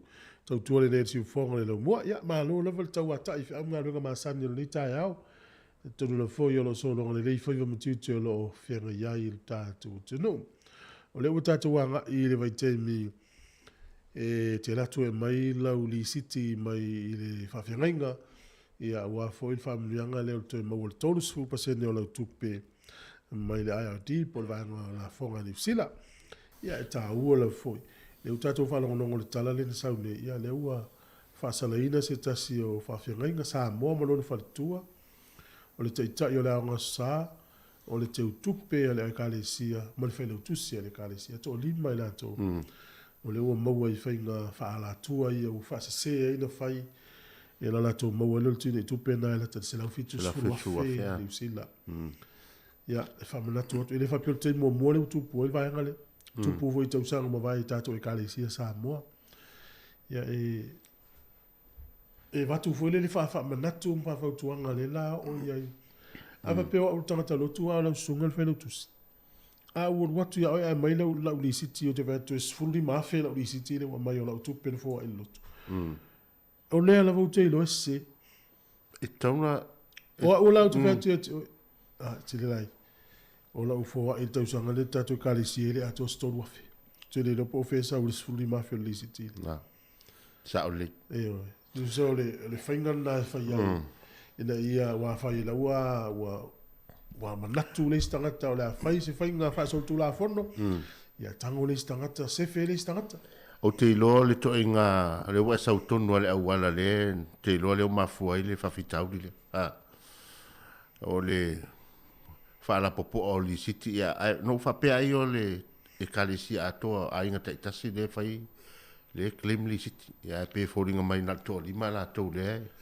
ia mo o ngaruanga tau pule pule fa pene ona fai au normal silfia le kalisi o la tau tino ia le tinale o so tinale o no to lua le fa le utuse le kalisi o tinale o te tai la ngasa o la tau tino i luma fa msino o ia anda le aikia po le awala le o le la limas fu tonu le fa i o li siti po fainga na la to faia le na tu solo no winga wa suia la vanga fa mo mo ni siti na fa pole ai ngai wa fin fo ta usanga le ngala tu yesi tu petele atu o sta la vatita ya na maua la tinale le tonus fu fa afe tonus la wo no ta la le tu pe na account ya e halu le si luas fu valu afe lima se la to tas e te nga tu pe sta to le kalesia no le na yeta utino tu sai o la nei loa e le kalesia le se o tu o li siti na vatu ala talia ia i lopo io le la mai fa salanga e le se fa pui pui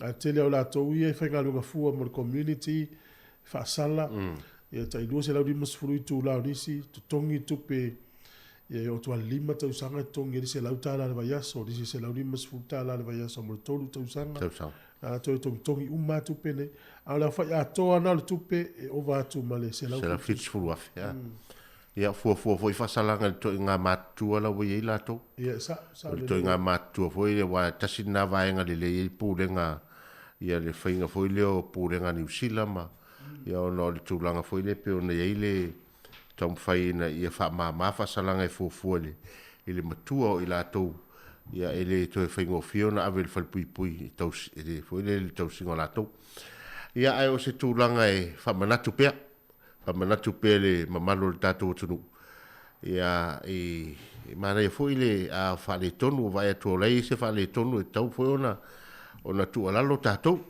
ele fa pe o ia foi ia sa o foi lo tusi mal te tupe ma ia mal foi fiau ia ele le ana foi mal to awal para ital no awal para ital no pe te o ita mal foi fiau si so ai ma ta tole me ele me Hamilton me fai awal fe votal no fai sa ai let's see it me na fai yo ya ma le wa pe fingo pe lo talan fai ma ya o li city o lo wa li ma fe lo do li city ya na tope lo lo fa popol tu la wa pe ele tau fai fa mo pe ya to sia ki fo pe ya le tele lo li city le ma ya tau to fo ya wa o le ya so ya wale o toi sanga le muni fa mo e fa tele tonu fai mtanga lo ngal malo te lo ngal ru afa pera ya fu atu le official tupi o in the revenue o tele le fa ingol tupe le va to le kalisi ai su atu la tupe mo tu ala ti la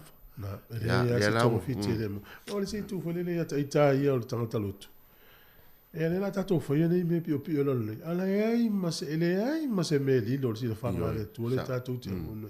E la fa bla tot fa pena le la i tato le fai go donations ia. Ai lo la vai le sa fa sa o ia. Tato voi le fai te tu li city. Fai la mio tonu la sila mai le. Sa o le. E lo le foi tato sa mo le kale sia sa mo le. Ya ele o tai mo mo le. Le vutata no ai te lo tau sa. Tupu pea va ngale. Si vai nga mantua foi ole.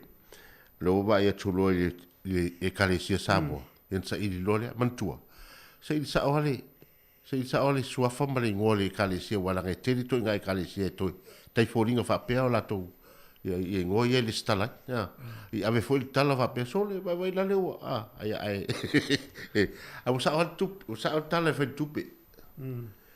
E le o tupe tupunga o mea le ele le tupe ai tupunga mai ni mea fa le pe on ten o van mana o le tali le tama ita ele na fail fa masin o na tali la tali sa o ale mafo the love of money wa le tupe e a nga to ele le ia la sa o to no tusi the love of money is the root of all evil o mana o tele tupe wa lo fa tupe fa ponga ina mele ia le la tatu se el mtau pul nei la ta inga na mo tatu tino ai ile solo te fa ya onga lu tau pule mai verso fo len sa tatu tol fo le stofi la so sfuruno ya vai poi vai se fa na e pe amali limas fru afe fa ya onga ia la solo te el verso le sila o le mafu onga le solo te ele e ile mari nga sa sa ni fa ya onga mal malo po le mtanga wenga wa onga e vai atuala so se fa ya onga e le o iai se so longa nga i luma o le whenga no si o le sui at o whaia o umali lalo le vanga ne o le asosi lea e ono sfulu no afi le ua mali lea o le alu solo te le vaso lea o le tele lawa onga le ini ala toa onga le vastofi le vaso lea ta pena i matua ia mise matua fo ile le whainga luenga umali se vai tamaiti ia e matua i tele solo te le vaso wa to so fai fo solo te o le sa unia tu fo i le whainga malo le ngata to asu ia tu palmia fo ia a le foi so tula ia le fo sauni atu mo finga palo te pe fai ngol ni tau sanga ai o le taua le o ui ni usila o le au la to le ia le solo te ia e le pe usi o le longa fai solo te no mai le sasa tanga te pe o tu no lai fa fo Iraq ma Iraq na o ni usila o lo ia i la vale ia tau tanga te fa le o pe ana tu le tala fianga ia le ile palmia ni o le sa tau la mo le si solo te ia so a onga ja Hipkins ja le Hipkins o ia na tu ma le loudspeaker o le si solo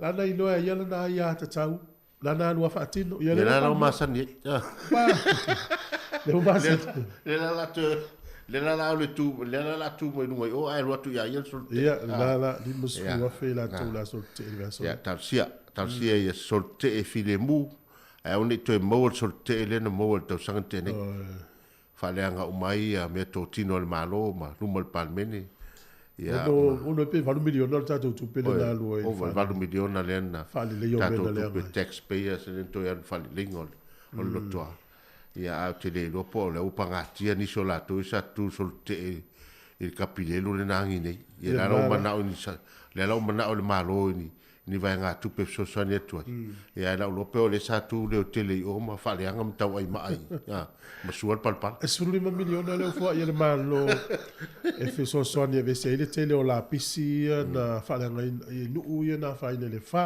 sta la fi tele na le ngai e mo foi compagnie fa ngal nga lo fa ia ai o se tala fi mai stasio ai nga fa sala to fa to anga ni tu ma tu au kilani tu so matua fale nga ina fa to anga le ai ua le isfa mo mo ia ai o le mela utu wari ali mai wa solo le ai ta tia mai o nga papa tele a le papa le o ta fe mai le vai moi le stream lo ta fe le vai tu a fi ali nga ri fa mai te le o maftia ngola o le fe ngai wa fa ina mo fa to anga le fa to tu o manu le si tu tele a o ile me alo fa lo mo la to fa to o ta fe mali e le vai du ngol papa ia mana ia tele dia tala so e pero el papa nan time o se ano Ia, mana ia.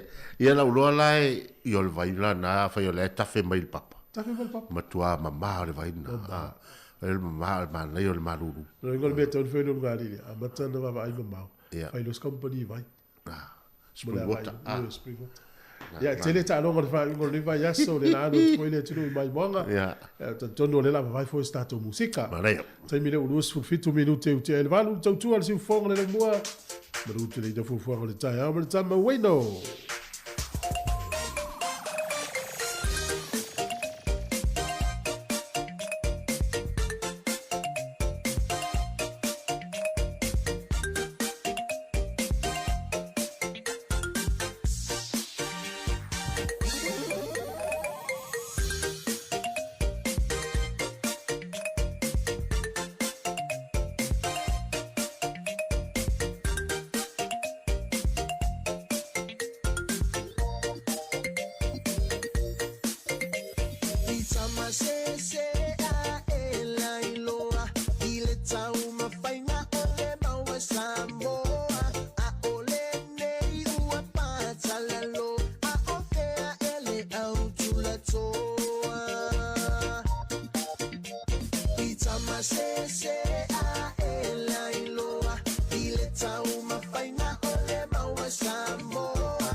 E fia le Digicel le whaelo atu I mātua. Le whapitoa mo le toi fo o whanau I le aonga I le nei tausanga.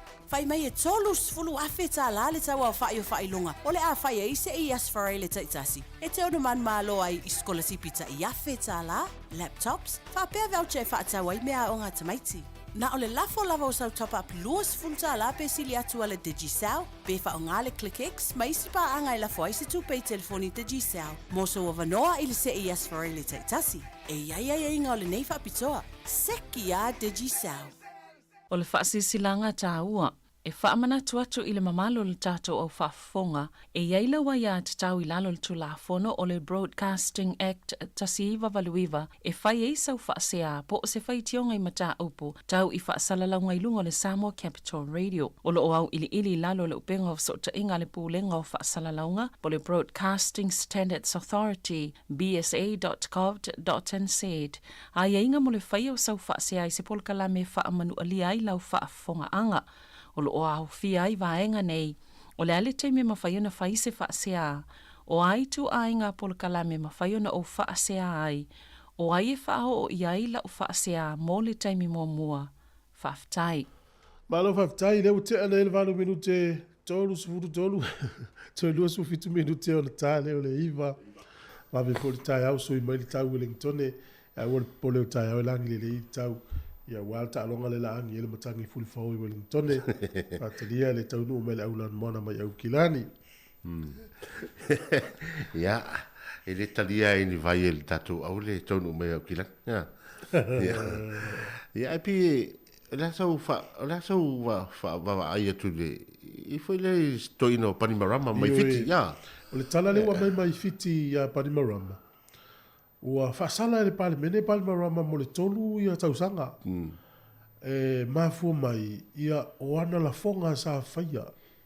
E ni la fonga le li ine o Panimarama e le tusa ma limata e le tusa ma ala o tu la fono e ia whai puli o le pale mene fiti. Tolu la tausanga le u whaasala I Panimarama ma natu lo Panimarama e sili wha maa vai. Le ala u wha maa vai le vasol nei. A ana nafi le viafi. Na ave I le ofisa o leo Panimarama ma le sa komisina o leo fiti tausanga watea. La lana mo moema nofo o le ofisa o leo. Ua mo lia nei Panimarama. O le morianga sa wha aulu atu le University al Pacific Sauti. Tausanga I lua fes fruiva o ela le lewa. Fruiva, Whenga tāla na whai morianga le taimina na lena Panimia Panimarama. Ia le pao. Lea la ua lwese mani pao. Ia lea la ua wha asala le Panimene tolu tausanga. Fa ma vai lo wai mai mo te mi no fono fo la fa sala ia alela o molia lo la leo ai avatu uma mal komsina sa ye mo e se foi le mari el feita o tultal wai pi falling ma ia lela o sa o hali tala foi le pe anga nainis na le pito filo ana tau na te pi ya mo tala fa anga foi tala sua ai pe o le winga na lo no winga le sa ave foi le vem fai pule sa whainga tāi ana whaile morianga lea. O na lae lawa I eile. Lea I eilo na pi taka I tono le palimene mara kapeneta. A le na lu ese au wha mawai. Maua lo male avanoa le ave ia le lawa I tono le sela. Pasima. La lana tāo fia ia la Panimarama ma le sa komisina o leo fiti. Morianga le na whailu afis fruiva. A la lau whailoa mai fo I ele tunu o fiti po ila tolo mai tala mai fiti. O la uanga I fo ina molia. Isi fo I morianga. Taimia o tūla I mati. Ia lona winga la, ia talo whaia Panimarama. Ia matua fwoli nei vai tau e. Po la so tūla fono se fulu tau sanga talua. Ia e toi maualoni ni wha maoninga. Mani moli mau e moli mauina. Mwha toi tūa le whamsino. Melana le waia. Ia e. O sa le ua wha maoni I el malo fiti. Le ise sirunga tūla fono. Le ise sirunga tūla fono. Ia vaila le pawa sa Panimarama. Ai o se o nga tāua tele I rato o vema taita. Ia mantua la. Wa vaila I mol tangata. Mele ta malolo fatamari. E ui au no lewa. Wa mawa elewa no rato sa fatatali se teime e avesto ina I whamasinonga. Ia ai o le malolo le na malolo mai ai. Ia ia ma se whawe vesina al saua. Toe whaasala atu. Wa e sen whae ina mai palimia. Ai toe sau toe whaasala tolu tau sa. Ia lea tase no leo no whinangaro. Ia o lea si roe la ufa mawai mai por kiki. tau me fipele ia e toi a fu style ia wala nalu tonu le sa wala sa fo nalu fa ku le nalu tonu fa malo si le tonu yo fa malo si le tonu a tala no le la le tia fa pisini si le no poliro o pili ia e fa mai ya yo pa mara ta mala na yo wa ta mga pe i le o vole le a ta wala fa sa mo tu tale mai le a pa mara na tu tonu la ufiti ya a no ta la ufiti le mulo le ta la ufiti ale inu avale so ato ale fe o faya tu lowa o pole ile o pa tila o ta wale la ya la fa me martala ta al wa tu lo tu ba oh se o ga yo mata ka fiti ile ile ta tu me la fiti ala fa ya le fa mtala me la tu ya o se tulanga le leitele le o festo ina ya ai sa uni taliona yona morianga ya ona wa leva fo yona mafatia le tele o ta te matu o te mitu la i melto ina e o ai le media e fale ton ma ai o stanga te son tautala e se mea e le o ya e to son tu la fon tu sto in der fo ya tu sto in er fo no fo film o le tu la la o ya mele po ye world power ye lo ai te me se me power fa lo ye tu la fon e ye le automata to tolu na blana ku tu i pam standoff Pero le wingo le tala le ala na vatu e so so ni mota tu tanga te malanga ai ta o fi to tongi se fale no fuai. Na to tongi le mai ta ye se fale I na I te ata tu I au kila. Te tu. E lu se la uri mas furuta la na tu tongi no fuai fale le mo le lua po. Lua po. Na o I le tong konseti le I petani le sa fai Mount Smart. Le so lua. E tu la na tene o tu a o su el fale. Mala tu il fale, il falta vale. Al falta vale. E lì si loca ma tu e o mio tu loca I fa fu. E fa tala. Come non hai tene. Sol. E esse atta yana avatu il fa la uno inna o le fale, esse foling o le fale. Tasi la le pona mo ina tene to mai no le ata. Io atu lo le au fa sala la pu e ata esa o. O le se Airbnb, ya. E le ta o mai la Airbnb e ile website sa puka e la vanga ile ia matua foi tatala noa foi le toiga service a le ua ia le Airbnb tausagitene ia lena ia ile aiga na puka tole le Airbnb ia tunui fafo ese ata na uma ai o tu le street le se fale fape le se e tres fape o le street ia ona o le tulaga o le tatou faamoemoe pe le teknolosi temile nei ua tele na online le whaingo whesotainga. Ia awa iei foi le au tau whase wa iei lunga. Ia waila le walu tupe. Ia awa tu le tuainga tūlanga e tauna. Ia whale ele o se tūlanga e tauna no fwin tata. Aso se whale a tawa na loka mai tonu. Ia. Ai te lola loka ngal vale. Ele ilo e na itene lau o tu tonu e. Ai uto wa whana I tuwa momoe na itene. Ai whiana malita e ole whaita tala whaito. Ale wa upea tu ele loka tu I fafu. O le ala I noa le tangata e nal fale. E le saonga le mule no nofo I o tangata I au noa male loka. Loka. Alfa fitau, ele whenga loka mai tonu. Na. Ia la walu mariki. Ale la, ia mula se mepe wa whiana. Fa mai tala tam. E ia tangata mai nofo I na watu la newspaper so esue. Mai. Ia o tele I loa e na whaina ia na I teine I le fōringa le fale ma le fale. Ai tele tangata na nofo I ele ia whaina ia lato. Ai ina se me tupu. Ia wha ngal wha malama filosofi.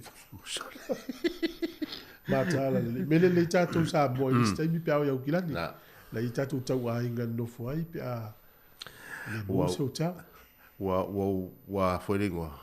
Wa mana tua le to inga ngaluenga le o telefo I tatangata le upa. Upa it. Ia le oa mai tau ina toi foi. Ia e foi te me fale tonu tau le o unanga. Atono lo ia inisi foi le o lo fa fonga mai o le o tupo le awa mantua o kalme ai. Ia na saule le ave o le ave tava le moli mai ia me ai. Ia le tau mai tau ina tu foi o nga foi I se pitonu nga pe e se li lufo fito sang. Ma tua fate ia. Ile tele o vatu le lima leono ia ki diva e sau ia le faso. Ana tele o kasa me ai. Na ave ala ia. Ia len tau fia na tele Europa le o mafua mai. Lo no me mafua mai I computer sale at company. Ya. Lo gana la fiu tangata mo. La fiu tangata e ona o ka fatali mai. Ale waruanga I le o. E o le alo le o falfenga luenga I non falfenga luenga na la tua il tili. O so.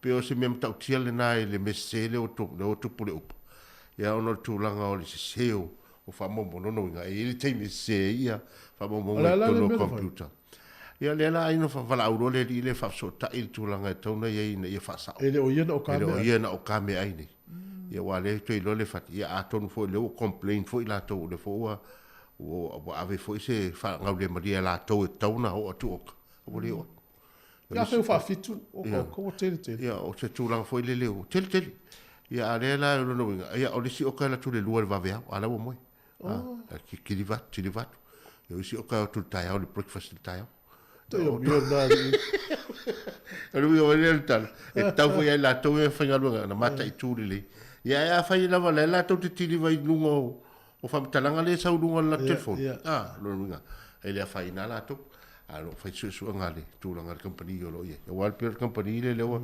te fa la me te termine le ngata no taxi ya al ti vai no foi o me ai pe nei lo mo nga te lo tat ya fa la me yo lo ina le lu tu pel termine esa wa termine fa ma iso el se hace fe lo dia mo la tu pe mal malo so malo tanto na fa na tu le da va tu nei vai la city o le la o foi tatou le teime to mo mai lo tol su paseno lo tu pena lafo ava pe fo i sa tu pe sa mai tu fo lo mo nei tonu mati tau sanga la mo teime ia o lo tu pe fo na fento mo lo tol su paseno ia fa sa fo i sa lim se la ia mo lo se la mo tu ia ma li sitio fa salonga ia na va tu nei le donations ia le tongi mai ia ma va tu li sitia kamalanga le la o teime ia na vele sa le ia mai lo se leni na lofa mai ma le mai ya sa le vai foi dai fa vision ma le foi e se mata o puti fi tala no mai mata o puti ma fa so to ai po tala na va tu telefone ma le foi lo vili mai ta tu tala no tolu va lima lu o fa tasi o fa tolu va lima lu o fa tasi e te lo e le por kala me ma le ia na sa lu ngole ala ta se fulu tolu le Sky TV o fi e post of la pokala le ngole colors of China. Ia fa sa mo o le lanu saina. Lanu se. Ia le ngai se o winga lo loto e mafoi. Ona pola. O le vason te nei no mata i le por kalamena. O le ta u o meni o tonga la au o tangata saina. O le tangata saina fai rungo o fale tonga la au no le se le la. Ia sa A ona pola no mata i o le fo mai na te fai vai fa le na tura saina. O ita te lo ai le nganga o tangata saina. E o inu vai. E pui ai la tau mai whama. Ai fu ai tatu tangata. E inu le vai. E fo ai le mai lau mai ai. E mai le se se ngal ma fo le saina ma samo. O le vason te nei no mata i finangalo lau saina. E tau mawhai le mea ai e o ngā moritino. Al te leo tātou. E tau mawhai le tau mawhai. Le fi ai. Le fi tau mawhai. A le se ngal ma fo o tangata. Uno fo persone. Le tio ala umi o tangata saina ai. Ia, o le mela na po. Nei ala mata wa pe. E alu la tama lo le por fini market. Nel va tau mai laula pa ula au me uma. Au la talana. E alu faila na o ngal fini market fa ia la au le au ngai ya. Pa ula au le ngala. Tu sal ma fo favor saina e inu le vai. Pui mai mai se mai. Au tatou e inu le vai le ngausi laula au pa ula au fuola e inu e tonga fitiele ma ina ua mai o ela le se ngau tatu ma mo e peo le tūlanga na e o tāua i o le vanga na a wau tatu e ala na inu le vai o no ua mai ia e foi ai la tau o le i mantua foi le por kalame le fai tu fasentis i nei o le o tele na inu vai e nisi ai o le ngana lai tupu foi mai e fiwa inu ori ele e kiwa se ma ya ai mana tu o le mana yo le inu le vai na le foi sa peta te ula toi le matsavaringa le na utano toi le ngo tango fa mama la matu le kau e o ma temi le la inu la vai na o no peo ve ma se me foi le e pe ya o fi inu se vai uri o tango tu inu mai mana ye ai la ulo le te lo o lo poi ini si mai sa tau no mai ala o pui mai ye e pei la to nga filosofia na le e o mai se ina le por karame e li cho foi o pe o laula au ai tu e la to pa Ia whafonga la i filosofia sa ina o ngā mota tō mora ngai ruma. E tau mawhare sa ina le mea ia o ngā moltino. Lua ino le sa ina vai o nā tūro o la au pa u la au. E pui ai la tō mai di ma. E se mai rea tātou. Tau mawhare tātou le mea ai e fia ai. E ino tātou le vai ina ua ma. Tau fufo le whafi tau. Tau fufo. So mai whafonga tātou whafifianga. Ea mai le sunga ia li fa lava au sidi asa mo.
O le tautua le si ufonga o le laumua o lo iai fo i le langolango a le New Zealand On Air. Si ufonga le laumua nei, ia, ma le tātu porkalame o le atau le tae au. A whare iwa, a uma telefone nei le iwa.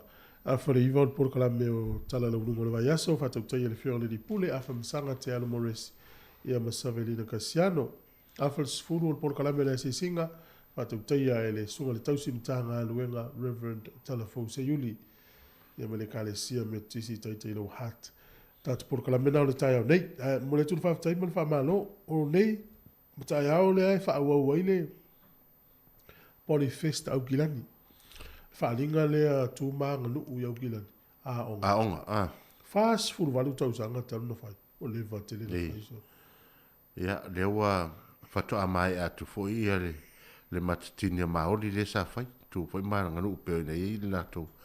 Ia, le ua wa fa nga solo mai ia o telefoi o matua a fai fa va to sanga ia o le o mai ata mitia o ngali foi tal fo o pe o le o mata tu i le mele o le siva fa le nganu ha ia o siva Samoa o siva Tonga o nganu o fiti ia matua ia o ta pisa foi la to runga ia o tu mo foi matua la nganu ia vai ngai o le siva inga i tangate i sulu fa i mai fa Mongolia on na fino e to fa no mai tene tia o Mongolia la foi fella to siva pe wa matana tele tangata u se ni usila ya le fuwa ga ia lango le festival la banda ya le ta o le poly festival ya wa le ta u ta to policia ya me fa i tu fast food valto sanga fa pe o kilani ya malanga mai sa mo ya fa to ai ngai te fia mai mo ya wa le tata no so ata to wo su e me fa fia nga sa mo le to ia mata e so pini ata matia o ngai ni usila fa ngo me o siva sa mo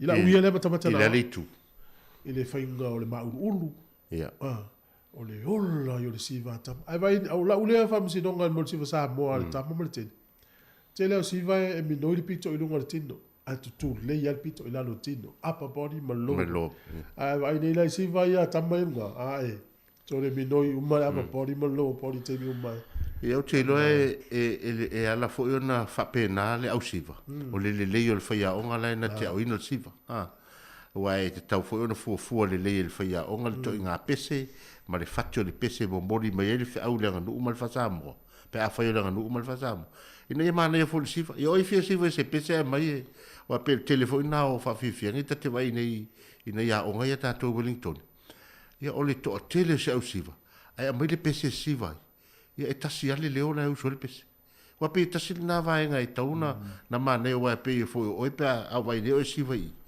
ela não manda ia lau siva le pese le te siva siva le ele tá no foi se lau ela oi foi ali fatau pati mata po ngoro pui mana va pe ona sa ia ai ave tu ia fa mo ave tu me fa mo ia ave tu fa mo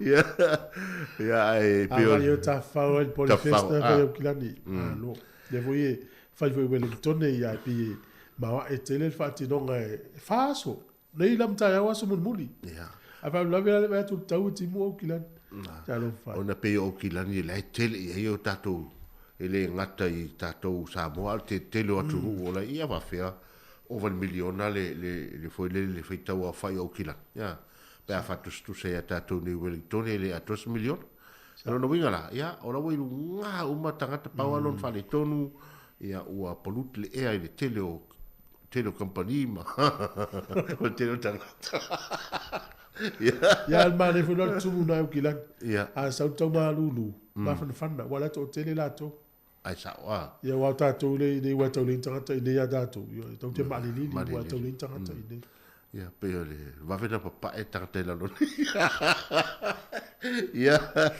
ya ma lo tato tu ma le tato fo lo ne ya le fo tato ga ya tu la vali tu la iva ya a be se fo la to le fa fo mai tonu o falfinga luenga ya malo la vale le ngalu lu e manatu ya o le lavo tato ye le so moni fo o ngaluenga ya na fo tu ni matai lo to fo mai la fiafi fino i mainga be se fo fa na ya oi vai vanga fo fa i ngol vai asu ya manga ya tu fo ya fa yo o le te ta pena mo le aso ta ya ta longa ya vai fa le so la e wa ta to te man tu fo Wellington ese a tau te i te ua o ta ta tu ya fa ngal matangi le sipito ma le sipito ya masu atu le suatim ya al tato stadium le ya pete no fa pito lunga te sua o le se ta fa ma le ta longa le to to ta tele pepa mata tele pepa mo lusu mo tu ta la ai ni wo mo malanga me kilani mai si tu ya ave malai ta ya la ngi le ta ya ta va veo va pe ta longa le fitu a ta fa o so le Wellington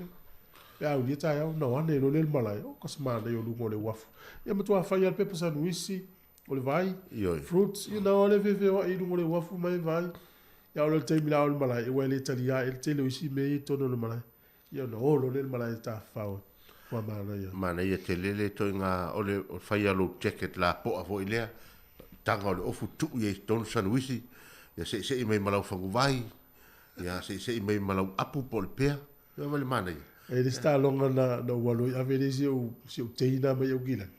Ta longa vele plus ma le Hurricanes. Sa o te malo vina i fialu malai. Sa wala mana na fua le blues. Maolo.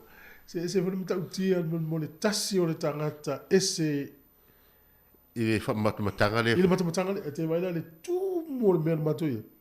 Na le pau alo tangata au le plus na o la utambale na mau. E wha ai te jena no, tamo tango puela o telefoni na tau le ile mo no winga.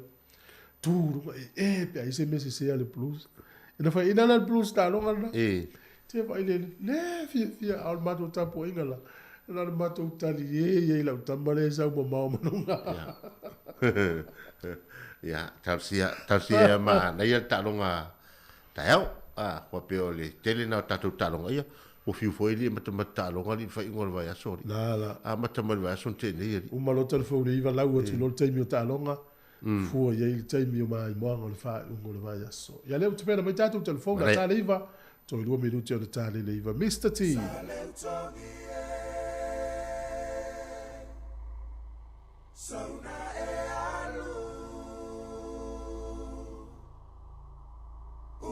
Tama wataita simale no foanga Sauna enofo Sale utongi Sauna e alu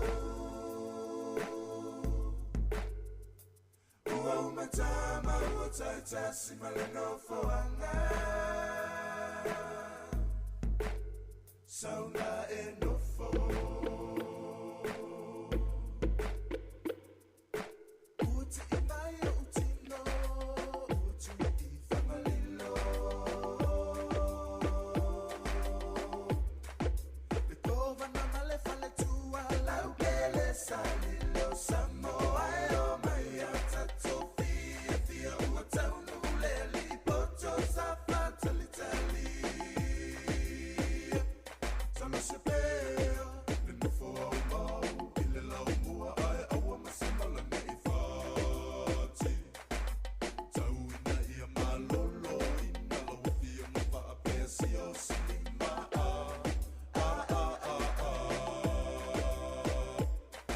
ia whaia sa mono, whanau whamaoni.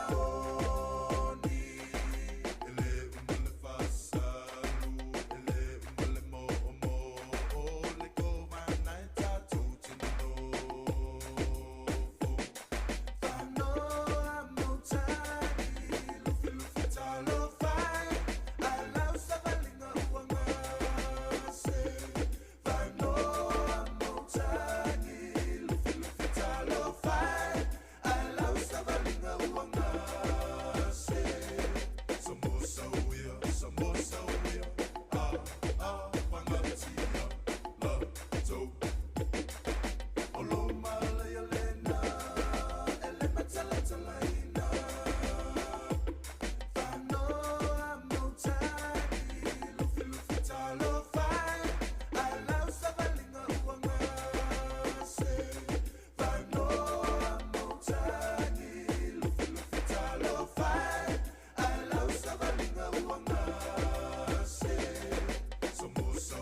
Toi whātanga fo le tātua te nuu i le whaai ungo nei fo i vai aso i le wha au poponga o tala fau mai Samoa o se mai e le whaafonga.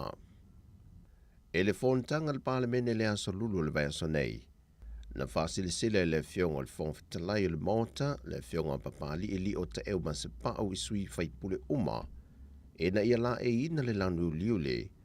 E whailo ai le langolango le mota. E le whaata wai no le aso whaapitoa leo tinama ta maita i le larolangi. Ai o se aso e te te atua i fo i Samoa. E sa wanga i te tono le atano. E loa a fia ai tinama ta maita i. Mai whapena fo i inisio ta maa. manatua fo le man fa no te inga ina ia to soro mo te ta yo le tunu ona lato fa ta waina le nei fo a fa mai mo ta wa o tato malo pi ona to la mo me fo tato tanga buen ia ona le tulanga la le sa waina na tina ma tamatai ma nai fa na ia ta ko to ma o me fo ile talo amata fo la so nei sa talo fa pito fo ile tua nei ia alo fangia le tunu ia ele ngata fo yo tama ia e fo tina o sa waina fo ni so tama ia o tau le pe o le nganga le fa tai fo ilo tum tanga benga male tau la mo fo nei fa mo mo ia malu ainga ia malu fale le tu la ngole fa mo mo le male ia e pe o le nganga na pa mene ia le ano to sila le o lango le pa mene o le tu ia ta ia le tu no ia sila mai fo ila to lo lato faya ia fainga mai a mionga le o tau solo mo atu tai o le tino ona la e atu la no ruri le aso nei na si ta watu ia te lato le matau tia ma le mana mia o ia tu mawinga i te tono ainga o sawa ina tinam ta matai e mese nai fana witi o le mtanga luenga o tinam ta maitai a tina o afio anga maanga fesotai o lo taula mua le pol kalamere nei o le te atu lea isa wanga mātanga e whaasanga le whanau o tinam ta maitai. E noa malolo le pānemene i lana malolonga masani an whontanga le asone nafi na tula i ele fionga le teitai o le atu nuu fia me Naomi mata afa ma whaamalulu leo sunga whono sui whaipule o le aia tu ua le whontanga le pānemene ai malanga se tasi o whontanga tā ua e na wato fia sa mo e whaase ea ne teita ia se tasi o whono a malo le tau pulenga. Ma le tu atu pea i lumo le li i le wha mue mue na ia sao mauli i le whainga malanga. Ona o lea ua tā ua i wha maunga le tātou whono le tu ua le tunu. Tau ia na mātou wha ali atu ma le wha alo alo. O le whainga malanga le nei e malanga i Peletania, i Lontona, i mata upu tau malo le tau pulenga. O sa moa i le komiti e tau o le Commonwealth Ministers Action Group, mai o le ase e atu e whaimata i tei whono, mai o se komiti la ititi leo minista o le vai fafo e ngafa ma ta upu e tula i mai i le taimi ma le taimi. I lui tau ina ai i a whainga whaavae a malo le tau pulenga, a mai se lava pulenga pa demokrasi. O le ngā ruenga lea le komiti lea, e so ai malfontanga minista le vai fafo a malo le tau pulenga. O le whailonga ina foi o le aso whapitoa o le Commonwealth, ia ma mawai lea vanoa e whataltala noa ai mal ofisa tūtu tonu o malo le tau pulenga. I le tātou tāpenanga mo le usu ngā whono a taitai o le tau pulenga i le tausanga luafe luas fulfai le masina o Oktopa. Le fionga le teitai o le atunuu, le fionga fia me Naomi mata afa. O le ave ta avale whaatamala, ua mōli ai se tasi o tama itai e whainga luenga se tasi o mtanga luenga le malo, e na ua maliwe se tamaititi tolu tausanga le matua. Whailo mai asui komseno mtanga luenga o leo leo papa li i Mona Lisa tia i keti, o le fefe o le tama itai le nei ina watupu le whaale vilave, na le itu waila na ta avale, ai anga isa o le ofisa o leo leo malongo iai le mata opo. Wato e tu mai ele fautuanga malo se mtanga luenga o leo leo i so se ave ta avale le atunuu. E na ia tautua na e mata ala i so se teimi, ai maise lava fo i teimi tu uai whana wa onga, au lato sa avalia ta tafo o wal tele, wha pia foi, teimi e solo muli e so se ta avale. Ua talia le malo le fautuanga na tu ina mai e le komiti o le wafe anuai, e na ia mauni whamnianga mō nei tangata whainga ruenga wa retire, ai sa TPS e latu tasi pasene me o latu tutongi, Anga i le komiti o whaalawi whaafuasei po le ACC. E manatu le komiti e a ona sila le whaalaputonga i le tūlea i se whainga whaavai. E ona maua o tātou tangata whainga luenga o te tongi ACC. Wai ule wa unanga i le whainga luenga po le liitaia. Se fulu pasene o lana na whaunga na te tongi mai i le taimi atoa au whainga luenga po se ngā luenga mautongi. Aina tūlai le taitai o le Antonoo fia mena o mi mata awha. Matali whaita watu le report i le folisia le te whono le komiti.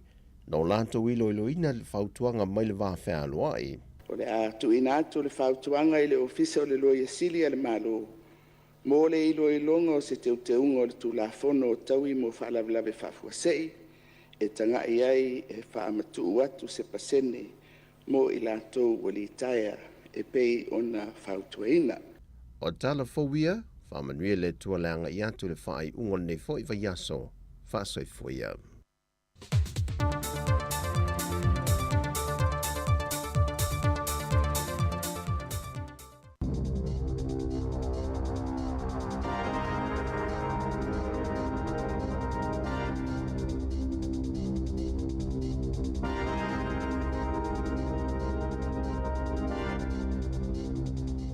Talofa lava o talafou mai le siufofongo le lau mua mo le nei taeao o le aso se fulu o mati lua afe lua tolu.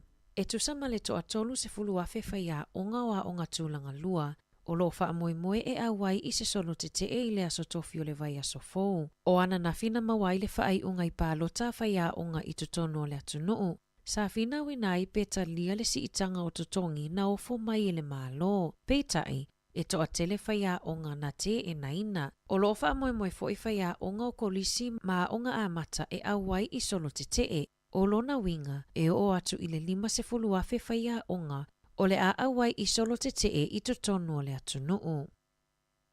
Sa tautino e le te whatuora, le se o nisi o whaamatalanga po o data e whaatatau i taimi whaatalitali i le vaenga o le ED i nisi o whale mai. Sa whaongai nai le itu lau atoa o le fua whaatatau o le whaatinongo ngā luenga le soifua malolo ina. Peo na whaalia i lunga o alato upenga ta whailangi. Na whaalia le pulesili maji apa, ua whaato ese le matanga luenga, i se whaale tono ma le sese o nisi o whaamaumaunga ma whaamatalanga, i lunga o lalato upenga ta whailangi, i le masina o Novemba ma te sema, o Northland na mawai nisi o whaamaumaunga le sao, le silia ma le iwa pasene o tangata na o atu i le ED, na mawhaiona wa aia fo mai i totonu o leono i tū la, ona na o le whaitau se lau tangata na whaamawina, na o atu i le vaenga o le whale mai i totonu o le masina. Peita ai o le whainu mera whaamawina masani, e silia ma le 5 afe tangata. Ua whaalia i reporti mai le Dyslexia Foundation, le toa tele o tamaitia onga e iaimana onga whaapitoa, ia onga e mawala lalo le tamau a inga, e le o maua le fesoso ani tonu e tatau ona maua e langolango ai moa la toa o onga. O tamaitia onga e maua i le dyslexia, pe o mana onga whaapitoa e le mawhai ai na whaitau, si pela upu ma le tusi, e anga waa mo fesosoani, e mawhai ona iai ni whaia onga langolango la tau te whaitauina iai fesili, matusi i lalo tali mo tamaiti. O leo whainga o tamaitia onga o loo whaonga aina fesosoani mo le whaitau tusi, na si itia mai i le afe iwa se lau, i le fitu afe lua se lau o tamaiti talu mai le lua afe se fulu iwa. Ayo i la tau na whaonga aina le fesosoani mo le tusi, na si itia mai le lua se lau i le iwa afe fitu se lau. I whaamaumaunga la tamai le lua afe lua tasi, na whaali ai, e whaapa sene tamaiti mai a o ngai maula lalo tamau a inga e maua fesosoani. Pe a whaatusa i le se fulu tasi te si maleiva pasene o tamaiti, o lo o maua le fesosoani i a onga o lo o le lei tamau a inga. E to o 5 tangata mai le ekalesia sa mua mai manukau, ua whaasalaina, ina ua latou pelongia le ofisa o la fonga, ma le tu ina atu o whaamatalanga se, ina ia toe maua mai ai se tupe e lata i le se lau fitu se fulu afe tā la. O le whaife au malona whaletua, le teu tupe, whai lau tusi ma le taitai o whaia o ngā aso sa latou tu ina atu ni li siti o fōai, ma whaaunga ina e whai lai whaamatalanga, sa tu ina atu i le ofisa o la fonga, ma le talosanga ia totongi mai ia tupe ia lātou te o ngā tupe. Sa tu la i lātou i luma le whaamasinonga whaitu mālo a manukau i le asona nafi. Ma sa lātou i o ina uma o lātou molianga. Na whaalia i reporti a lele tio New Zealand, e le ole taimi mua lea, ua whaia ia i lātou nei lea solitu la fono. O tae au le aso mulimuli o whawhiwhianga ma le whaamamaluina o le whase fuluwalu tausanga talu o na amatalia Polyfest i totono le atunuu. Na waia le whaatumuli o whanawa o ngā mai kolisi ese au kilani, mai i le aso lulu lea na tatala loa i ai le Polyfest i au kilani, i le pōwhiria Māori, se i au o mai i le aso na nafi. O le aso atae au e whaamae ai nai whawhiwhianga a Niue, Samoa Matonga, ai o le aso tolu i le aso limo a Perila, e amata whaanga solo ai whawhiwhianga a Māori, e whātau sanga talo na tau whia i a whaamoemoe o na o le COVID-19. O le manulauti o le whaamoemoe le nei tau sanga, o le manu motu hake, po o le whausia ina o se taunu unga manuia. Na whaalia le whaatonu se iuli Terry Leo Mau'u o se whiawhianga lea mo alo ma whanau o lo o iai le tāleni e whaalawi lo ai a lātou wanga nuu ma le mitamitanga o talavou i o lātou tupuanga ma whaasino manga. I se ripoti a le TV tasi mai le matanga luenga wa onga e whaatatawi le mata upu lea na tau mawhai e nisi o whanau wa onga i le kolisi o kaitaia moa e le i vela le lei o lo uai lima nei o le MPI e whaia sa ilinga i lea mata upu. Ua tau fia nei e le matanga luenga wa onga le whaaua wina o le ngā seseina e le kamupani a le Bell's Produce o tau mafa moa onga se ia mai asu e suenga a le matanga luenga. Ua tau fia le tu mau au nanga a le kamupani moa onga e tolu se ia mai a ilo ilonga. Na whaailoa mai le ofisa moa onga a mata le OECE i sana ripoti a whaapea o le tausanga na te anei e lua se lau whātasi au nanga mo tamaiti la iti. Sa tau fia lai sene matapu ni atu maua lato au nanga o na sa lato solia tu langa whaatonuina e au fia ile solia o le numera whaatapu laa o tamaiti e tatawona iai ia onga a mata whaale tu la fono.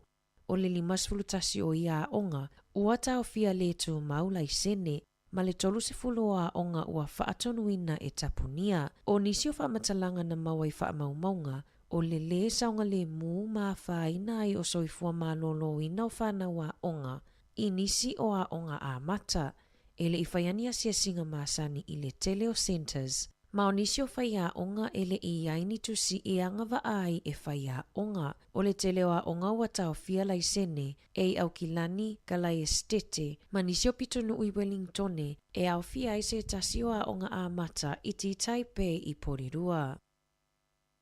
Ua whaalia le fia o se tinai au kilani. Ina ua ave e sea whamalosi e le ofisa malanga le Air New Zealand se tino i tupe lua fe fase lau tā la mai ila na teo ngā tupe. A o ia tau mawhai e toi suia la tau bookings ua mai ana tutongi ina ona oni tuangia tau inga luenga. Na tutongi Emily Caldwell la tau pāse se malona to o lua malana whanau mōlo ne tona. E whai malanga ai pe ao o mai le tau malulu. Peitai, na toi whaiani suinga i le la tau whainga malanga ma whaafeso tai nai loa le ofisa wa alele. I le mai ai o le lata i le tolu i tu la o whaatali mo se isi e tali ifo i le wala au, na whaailoa i nai i le tina e lua vaenga e mawhai o na ia filifili i ai. O le toitotongi o le tolu a whetā la e sui ai la latou whainga malanga. Pe mawhai o na tu e se la latou pāsese sa totongi mua e lata i le se fululua a whetā la e toitotongi ai la latou booking fou. Muli ane, sa tau mawhailoa Emily e toi whaia matutongi a latou pāsese fou, i le credit e lata i le se fululua a whetā la. Sa whesilingia e le upenga ta whailangi a le Air New Zealand, pe malie e tutongi le tolu se lau tā la, mono fua o le waalele lea e mawhai o na whaalau tele e avea mamoenga, ma whapena o na tutongi ina e Emily. Pe tai o se whe au tusi ana sau i lunga e whaapea, malie ua leaini avanoa o totoe ai toe tau mawhai. E whaafana tau mawhai Emily ai sau lawa i lunga le tusinga, peitai na maua muli ane, e whaafana ave e sea mai ta i tolu se lau tā la, mai ilana teo ngā tupe, e tutusa lea male a whelua se lau tā la, whaau popo ai male tolu se lau whase furu tā la o le fi. e se fulu aso whaingaluenga o loo whaatalia i le ainga mo le toitu ina atu o la lato tupe ai o le whaanonoanga o na ua te lele overdraft fees mo lana te unga tupe. I taalonga, o le a whaauawa na taalo le ali i kapiteni a le Crusaders, Scott Barrett, mo le awa New Zealand se ia mai a le lua whelua lima. Ua toi sainia pe whaafowina ai malana koni karate, i taalo ai mo le Crusaders whapea le awa Taranaki, ai maise le supalaka pi Pasifika. Talafowia malisi fufongo le laumua mo le neiva ai ngau le tae ao.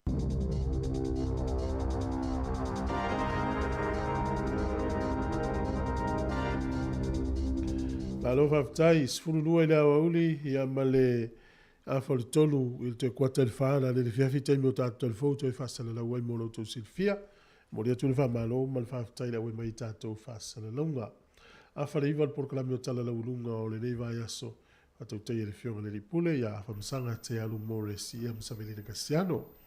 E tātou porkalami o le asisinga, e le whaangalo ina o tau lo matia i lu i tau o le olanga, ia le lata no tuaia pe hatu teia le sunga i le tausi mtanga luenga Reverend Talafausa Yuli mai le kalesia metotisi Samoa i nai lo hat. Ai por kala mele ana mai tamai ti stasio a onga i tau whai na le vela ia moa. Ele fale mai tamai. Ia. Wa fa ina nei tamai. E ila tina na famelo lato wa onga. Na mo fo mele ole mai o me ai ele. Ele vela le. Le anan tal sanga i role komiti fa fo ele onga me tupe e kukala e ima tu e la tu spas factor kuka ala watu fa onga ele onga na vela fi o tamiti fo wa me ai te mi wale sia wa ai ono tam faila va ele le pui pui ngo tam mafa tamiti ole tele le la pisile le plastic le mo pe pa una malona mala e wa to dio aso so mai ya mai ole tele yo na la pisiso o se whainga le tele la le metutia le na. A veda. O le mai o le tupe na whao ngā ala i ele o le kuka le aonga. E a o ala ina i ni whale tonu. Le su e tonu a iei i le tūranga le whale tonu. E a wa la whawheo na wa o ai vai nei sisile nei i le toi au minga i talafou ana po ma talatona na filastofi. I le tūranga o. E o tua tele nei mea ai e mai mata. E no fōringa mai o se whale tonu mai a le o kiliva tono whenga luenga na tō le kukainga me ai. Ia tawa e tū le whenga e company tele a. Mau e la tō tupe mai malo e whain kuka tau an mata i tū le lei la tō. Tau an matu ato a lima pe tō ono la tō ia e mo meo tangata fōi e tū e mata i tū ina whale tō. Ma le haru i whafol me ai. Manga e tasi siaoka. Bo, ia la tasi atu le talo talonga. Whaasalonga leo talonga le pōna nei, ia po le nei vai aso le supalakapi. O le whiawhia na nei le fitu le talo le Chiefs ma le Highlanders, ia fitu le whiawhi le talonga lea. E whai le talonga i Waikato. O le talonga lona lua, o le afa le iwa na nei le pō, o le Rebels ma le Waratahs, whai le talonga i Melbourne. Afa le iwa na nei le pō, ia ma le astona, i whata alonga le astona. Afa le whai le whiawhi, Fiji and Drua ma le Crusaders, whai le talonga le fiti i lautoka. Ona winga le iei pani marama le talonga lea, wala e loka leo leo. Le Hurricanes ma le Blues, fitu tara le fiafi, whai e nei le malai i o le Hurricanes, fitu le fiafi. Awhara iwa i le Pōtai au, i o le Brumbies ma le Reds, whai e le talonga le Canberra. Ia ma le Force ma le Moana Pasifika, o le teo tasi me nute le sifururua le pōla sa, i le pōla stona i la wau la audiera sa, whai le talonga i Perth. Ia o le tauto mai nau mai, ia tamilisanga i lua, o le tūlanga mo mua le Chiefs, lua le Hurricanes, tonu le Blues, wha le Waratahs, lima le Reds, Honor Crusaders, so o Yele Fiji and Drua, Force, Rebels, Moana Pasifika, ia ma le Highlanders. Ia le whatūlanga na le iei te minei. Ia. Ia, ana lefto alua tamilisanga, ia e lope o atu le lona ono, ia o iei fo sui inga au. E lo foi na nei talonga i nei weekend, i o sui foi le whatūlanga. Ai o le pōwhai na nei le awhariwa la talo i le Kings, ma le au o le Breakers, talonga i o le suenga o le final, ia o le tamilisanga basket, pono le Australia, whai le talonga i Australia, na nei le awhariwa. Ya fa pe foi te fia ta longa le basketball. Oh yo. Ia ole vai foi e fa polo le se ko sa mo ko ko malue fa solo e na matana nei matamtanga taiao. Ia wa pe yo isi fai mai e mana ia matamata tu TV lo le alun malai. Ia sa. Ia o malai o nga foi le ia ila to le fia o e matamata I tonu tamta alo mo e fa talo fa tamta alo. Ia le o te nga ia le matamata mana ia tele sa tala to I. Se mana ia TV e tamo mo e luma tamo to tamo e mai tu. Tamo e mai luma to tamo e mai tu. A o nei to no malai. Tasial tamo. E tasial tamo mo e o tu ama. Ah. Yeah. O pe ma tu tanga le so to ina I le TV. Le lau score nei Zamo. Al si ko va le so no con fi ta po inga le fa matua. Fa matua. La lau sa le replay, ya lau te fa sa le mel score. So score fa le replay. So no con fi. To to le fa na sa le replay por to fa sa un score. Fa foi na punga no ngam tu su fi. Fa tu le lom tu. Tama. Le score na tas. Well, le score na tas. Wala wala mo wala so mo ele la male pe mo tatu. Tu so wa ngauli e ala ta sesko. Pena tala na to ina mai yo luma to ta mai to luma to ta mai to. Ya ele yo le foi to replay me talo. Ya ta. Ya fa solo lela mai mo ngana nei. Ta longa mataiao ya male. Ya tau tu na lotu la sa. Benda lo te tu I el va ngali yo lotu la sa no foi ta po ta no ngal Zamo. Ya. O to na le vai de te. Ana to wo de lotu. Ele fe ina de to wa ya diusi. Telo. O tu le angal fa afe America le na fa. O over 242 pe tamama ya o tu le Vancouver ya. Wa fa le tamo etamiti. Ya tarsia au ni te foi ia fa ave. Tu mena o ai o mo au Vancouver.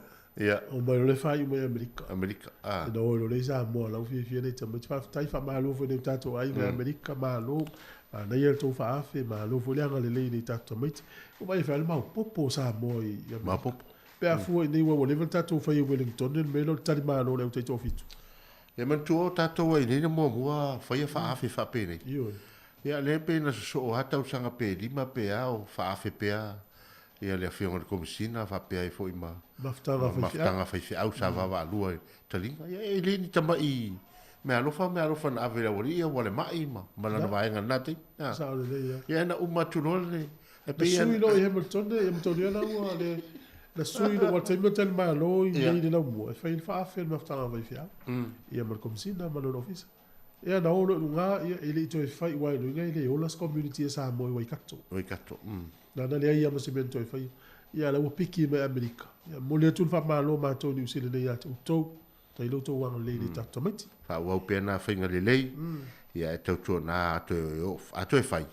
Ia le ona tau fai pe tau mafai tama o tu o so o ye ni te lo la to vai mo ia. Tasi se vai mo pe se ala nga po. Ya malo. Ya le te wa a fai nei fina galo la ton fai fa mo ya ma lo la vela ngal le ta to wa. Ya ale la tal pese le ta pena mal por kala me o tala la ngol va yaso. Mane. Ya si fo de lo mo.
tua mai lo ai.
Sili sili le sasala I tu e wha o Samoana e wha ato sina i o anganga ia te o e sunga le te ine tau sala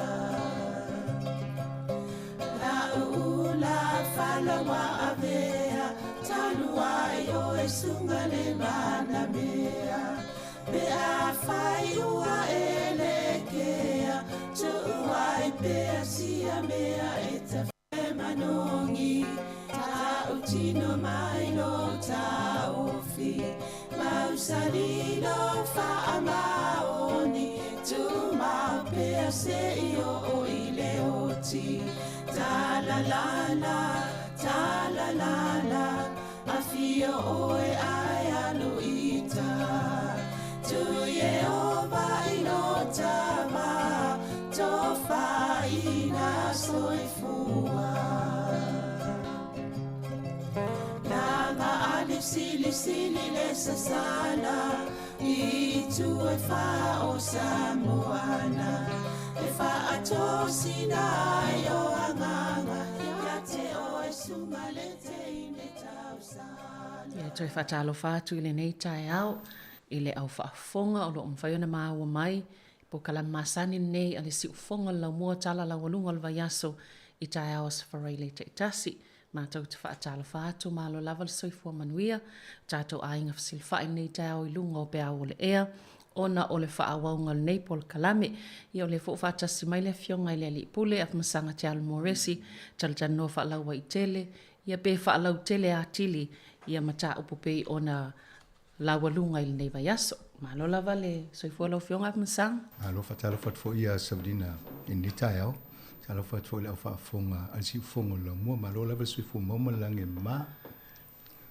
Ia, malo lava, ia ne fo utato tau no umai le nei vaiaso, I le aso muli fo I o ngalwenga nei vaiaso, ia le otu oel tato ngalwenga pena masani ai. Masanga ina I vaenga tau olo e fia sauno e fo I awal tato ngalwenga le tio. Moni. Whaftai a Sabrina. E ele vaenga len matu taltano toi o le polo keti lo ngalwe whaatasi el tato le tio nei ma le ngalwenga wa onga. Le mato ngalwenga whaatau le whainga o le app, ia po leo mato whaasamoina o le api. O le teminei le o iese usamo le tele whaonganga tato le app o le application o whaonga ilunga smartphone. Ia leo mata o le api whainga o fia. Au tonu o le ngalwenga lea, ina ia mawhai ei o nā wa o e alom whanau le ngangana Samoa, po se sao le si ufonga lau mua. E wheso soane ina ia tau whaolaolam, whaamanatu fo le ngana I alom whanau. Ia manisi fo tātou fia mōl so soane tūlanga lea. O le solai le o lo whai nei le fono o le mtanga alwenga, manisi fo ina maua ni tupe e le innovation funding ale malo. Tanga alwenga le wa onga. E talo sanga ye ona mo mele o se tupe whaatau I tapenanga po le ase polo kiti te langone au ngā mo tau. Ia talo le tato le tio o lo ia le mauna tau ave ia o lo ia fo ilunga le whaavai. Ina ia whaia whaasala launga. E wheso soani e wha o lola ma tama wale ngan Samoa. Ia pe o le autu na walaina a pal tato le tio e whaise ngā luenga le e wheso soani e fo I wha wau ma le vai ngol ngā luenga. Ina ia mawhai e le tupulanga o na whaongala to telefoni whea ia a tonu se sao leo tātou me whai ona so soni la tonu ngana. Ile ngā luenga la mato whenga i ni tele o taimi o umone mato taltana noa I komiti fo le whawhatua I mato to lua sui mai Samoa to tolu mai nei I Wellington. Ia ma o lo lava fo ile sila fia le au whai ngā luenga manisi o lo umato ngā lua I ngā luenga whapene. E wheso soane mbolo tā pā fo sa la tō whina ngalo. A o le tai au nei ma le nei vai aso ma vai aso rumanai. O le la tā pā le whina ngalo o le tato au whaafonga. E nei upu le o mato mo o iai I tau whaawasenga po le atonu ale sa o le whaonganga le ngana. Ia o le la am whai o na au wa ia tui tai au I polo kalame o le ato le tai au. Ia ma sa ile fo isi tau wha. Ia ma le whina ngalo. Ina ia ma whai e ona au tasi tātou. E leo se ngā luenga whai ngō fio le tau mwhai o mātou I whai le ngana. A wai leo mātou ni whai a onga le ngana Samoa. Alo I la tō ngā lulua le vaenga lea o nāla le efso soania I mātou I le tūlanga lea. Ia o mātou ia na al mamuli atu whi au ma tala ia stai tasi e wha o ngale ngan Samoa. Ia on mena le mana e fo ngā lue wha tasi ma le tatou au wha fonga. E le ngata i tatou nei New Zealand au tau fo i wha fo ia po lea fo i si tau wha ia mana ia fo i le wha so mai Paul Kalame. E la vaenga ia le o matou baba ai ai. I le wha te inga o e wha o ngā ia. Temi fo i wha o ngā le upu le o le lau. Ia malo. O whaingo fia na i temi whea vea i le wha o nganga. Ia mana ia fo i le sa ilia. Ia ma le spelanga sa o upu. I longa le app. O lo tam whai mātou si pela sa o ale upu le tūlanga i tauna ia ina i whaingo fia i stangata o na whaleo le upu. A wa ali sa o spelanga. Ia lona winga e whaingatā le tangata le manblamba. O na whaleo le ia upu. Ia ai teimi o na whaalau loa tu le nisi o vaenga ia. Ana no whapena teimi nei. La tato amati upu ia o le lau malo umalona whaonganga. Ia o na amata leo na au e mātou ma ia maua ia vaenga ia maua o fo isi upu. Awa ia to isi upu whapena i Paul Kalame o luma. O le sola lo whaiele fono le amtanga luenga e watoila ia vivaenga ese ia lena maua ia whamunianga amtanga luenga whailata puloketi. E whailata presentation ai whai le Te Rauparaha Arena ngi Porua. Ia le lai umale tanuanga ni tau ina maole i whaile presentation tātou le fono lea. Whai loa i whaile tūlanga le whai tatianga le tātou Paul Kalame ia ma le tūlanga wo iai.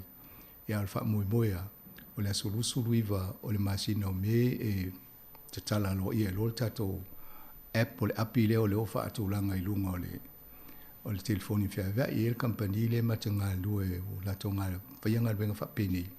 Ia i e fo istemi o na whaali atuale lunga le tātou Paul Kalame ni le whaonganga.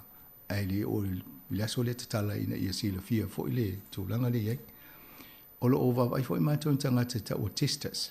E iei lato e mwhaina batu le kopi o le Paul Kalame pia o mana tapena po le vai aso o whai o le masino apelila. Ia o na mwhaila ia o na whaonga ma mai fo i ni ia fo i ni tau sao po le ase vai ngai tau to sila iei ina ia sa pe fa au le pe fa le ya telefon ina ia mata ngo fi ai ma sa o le tato fa mo o lo anga ia ma tam fa ma to o le polokiti o le project team po ma to le nga lu pe on fa lo fo statio Paul Kalame o mari fa valo le project manager po ia na va ia polokiti ato o Sabrina Casiano lo o ma tu fa sia o mai fa mo monga malanga na tu lunga i ia o ia leo te vava ia tua isi vaenga ia se ni konkala te mole ofiso a onga. Ia ma whaatulanga na isi vaenga ia waltato ia la vo le solonga leo poloketi. Isi vaenga le fio o ia le tanoanga sa wha sisila fo tato Paul Kalame litio o le a onga tanga polo le alum whana witi. Ia o tausanga sifulfitu. Ia le na amatalia le astona inti nei e lua session o le sfulu lua o le afal sfulu lua le ule tau le afal tasi. Ia ma afal tasi tau le afal le lua. Ia mana ia lavali la tau na awai le whamoe moe. A tonu e o le sivaenga le tau mwhai ina ia atia e fo le sila fie alum whana o le fo i whaanga tama. Awai le tau ngofia pa e amata i. Ia e tau mwhai amata e whaire me sidi ina ia whawhai ngofia fo le ngā wenga. Mo le sila fia me se a whaafonga mai fo inisi o le academy le teimi nei. I tausanga mawai au ilalo le ba inga le official Samoa High Commission. Sa manei al whaatupenga e ele le fo o le Wetzel mai Samoa. Le apia concrete products. O la tona na whaatupea. O le va le luasfulu lusu lima afe New Zealand sa moa mai whai.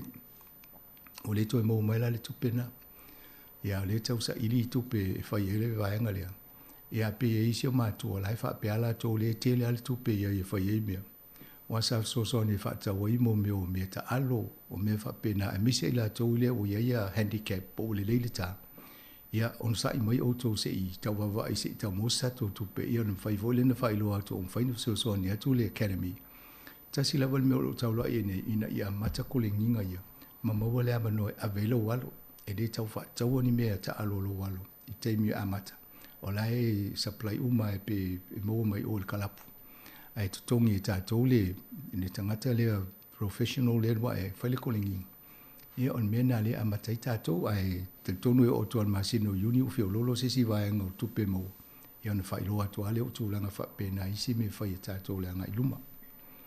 E nisi o tō lo man na tu e ave ta miti e whai ala tō one-on-one training. E seila le a onga le whai le sto nai. O mea nā mul te minei, taun whai o tō e whaatupe o tō. A wai le o lava stupe whai e. Ia e a whaape mulmulia e lava stupe ia tōnu mwhainto e reimburse o tō.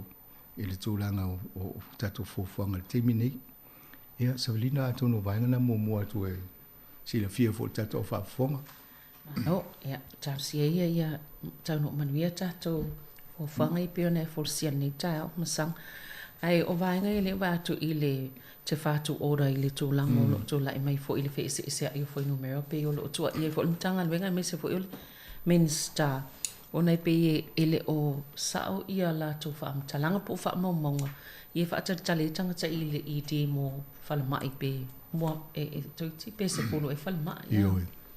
O tō inga o le fo i fasili tono palemene po o le fono a tātou i nei Wellington.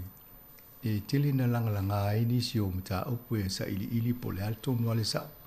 Awa usau nele fatu ora ia aina fasili e pe a male tūlanga o whale mai tangata foi whaatatali le emergency ward le vaenga le si mai e tangata pea. Ia e sau, e se fulu whale mai e le ua maua nele sao. E le i sao whaamaunga na ave e whaamaunga. Ia mai, e fōlinga mai o le ia le tūlanga o ie. A sa ili atu, e leo tūlanga la ie.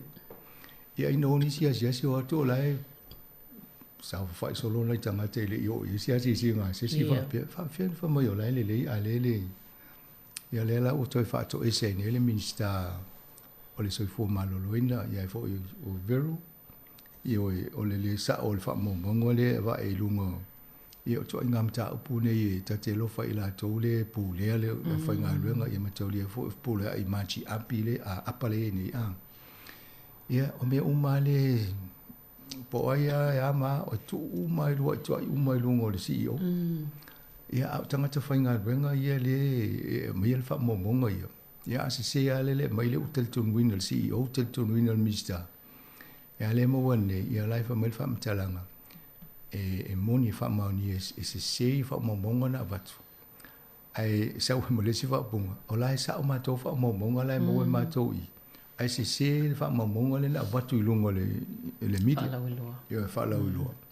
Ia pe o le mena le pisa i ho te minei e whaapukiki la tō i e o le sao. Se mai fuina le tasi se matanga se whale mai le se. Ia mai se fu. Lo ina lau masalo mia nei whailo le tala le tua ngai. A whailo le tūlanga le iei.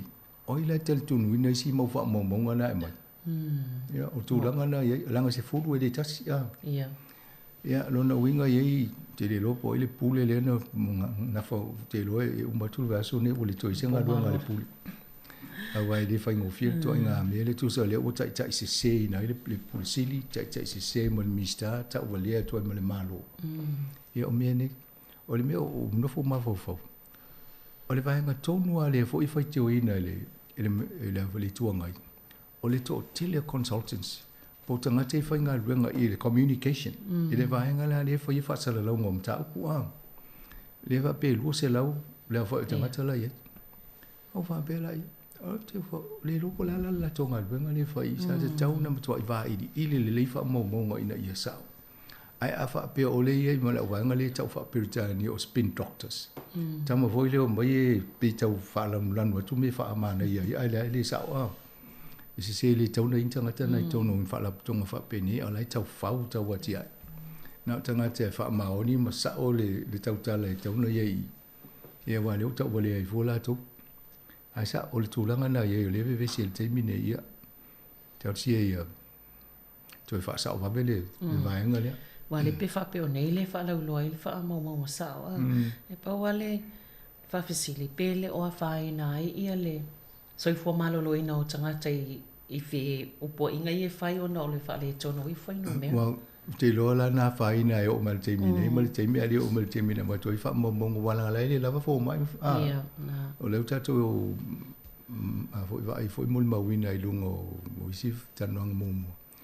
le lavo fo mai te le no I fa fo si o Australia le te tongi o le fo I fa di solo te fo mai o le vana fa mai tau si te tongi yo tu langa na ai te lo ala tau fa ila te o le me sili mo nga singa se ia mi singa se le umre fa tono la tu ta tonga ona inga singa se na tau ona fa tino wa ava pe o ka ni se le te le ve ai tau na te o tu tai au e tau ona fa ilo ta tonga e le fa tali ka ni se mai mo se ia no se fo mai ola e ola ka ne se tu mo fo mai o e pe tu langa na e na ona le wa ta o va nga le le solo te ile a ta pena I pola stofi o va so asau ia ona matua te le al solo te ile pe a fai e tau no ele se swinga mai le van nei ma le aso fa tau no a tono mo tato ai nga fo fa no longo mai ai le mo tol fa mtalanga le o fo le se savali te a fai a onga amata mai ale ECE pol early child care po onga amata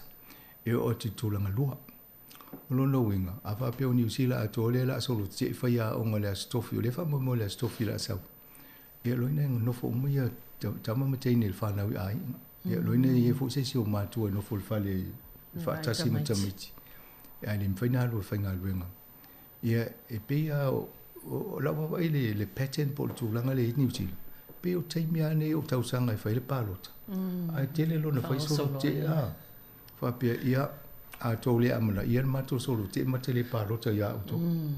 Ai tinga ina ia le mawhainga malo le lipa. Ia wa o le yuni. O le ia le lato sao I tutonu I le whainga malo le lipa. A le solo moe a lato no whai solo te. Ia a tonu e le leito le anga fo isi taimi wa e tinga ina I stress e fo le malo le tau whato to atu le le whao kapilielu la to ia maisi whato langa ia ia ai to I tau moe male solo te lea ia loinga lai tau mwhaine ina ia whai a se whiutanga inga ma se tūlanga fo ilia ina ia o atu le stofi ai to I whape masi whamtalanga a mesi la suru ia o leo to e tolus wale tau nu le solo te lea leo wha maria ina ia ia tala to ia tono tūlanga na lela ia sa o le lei o le vaenga le wale wa ia tu ia ai pol va pol lima sumon tupuanga le was fulu afe ta lale tongyola o nei faya onga I tono ia tal sia ia tau no sto no ngale ele fa ngo fie ele ngal benga faya onga la to ma lia la tono fa longo interview le si pese pule onga I postanga te mai e tono se ole teachers association ole na facilian to fie la to tongo pule ja e to te la overlevers fu of ja to te le foi over sela of ja le tangi le ia foi le moi ala no ole tongi a tu sa lo mlista la ele na to o conditions o me vo il fingo la to wa ia ingo na venga me ano mai ala fa pe mai o me ia te tau to ta vai a tu pele vai a mai fa tasi lo la wo nini fa tasi mai o le lo la ma lo le me fa mo ia na va to ele le offer ma lo le tu pe fa mai ele ina ile la va a mai lo mai si me ia ai tau na mai fa tasi te me tasi ina ia va va ai e malisi me ai va I fo I a ele te fa ngal venga e ele con kala te va tu luma e te alu fai tau pe o modi tu unga le ia na sei ni la ia na modi le fai ngal ale mali e sei ni a wa lo fai ngal te le usa va te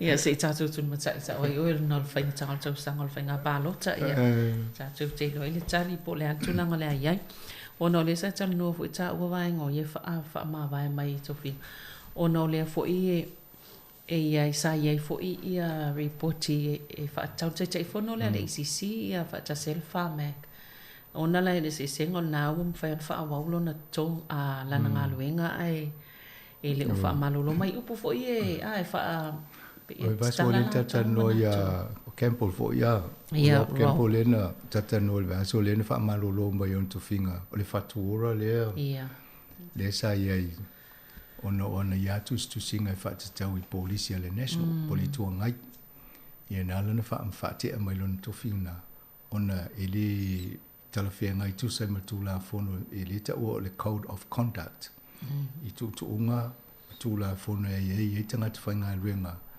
e tō fia le malo Ia na lana whaamawa ele ngata lai na SMM ma le whatua ala vei Malaysia nanga luenga lai Environmental Authority. Ia, umalole na, ai sa ili lopo ai si tangata i tu whinga i wha pe lewa ai ia poa spo vainga, ia maua lo me Steve Mahari.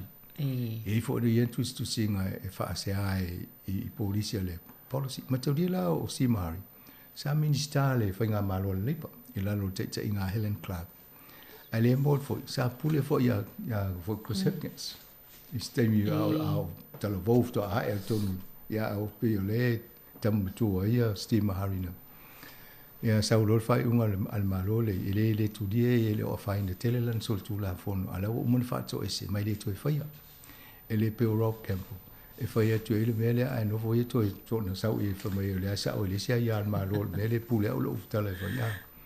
Ya nana leina ia le la mo tu lo Steve Mahari le wa mo na faila na fa to isenga ia le to fa wa ia asa ide lo mo istangat ale la mo fo I mai si fo tanga to sa ye mo le tono le fainga malo le ia la fo I ta I si fo I ta fo no isi committee fa la to ia la fo la o faila na ia fa to isenga tu langa ia a tonu ai ava I fo le national au ye le national la to va ye le malo e fo I tanga te sa va ye committee fa pe o ye fa tonga fa pe le malo sa tele la to fa ti onga polisi le lip ai le tulia sa ye o tempo le po ele ngo lista tanga le to mantua ia ai na fa ia I se mena tupu ye e pe o na tau fa sino ele limo le lip na to te fa mai ni tuli mo tanga ta fa fia to tamana no vai I to nga fa nga fa por kikile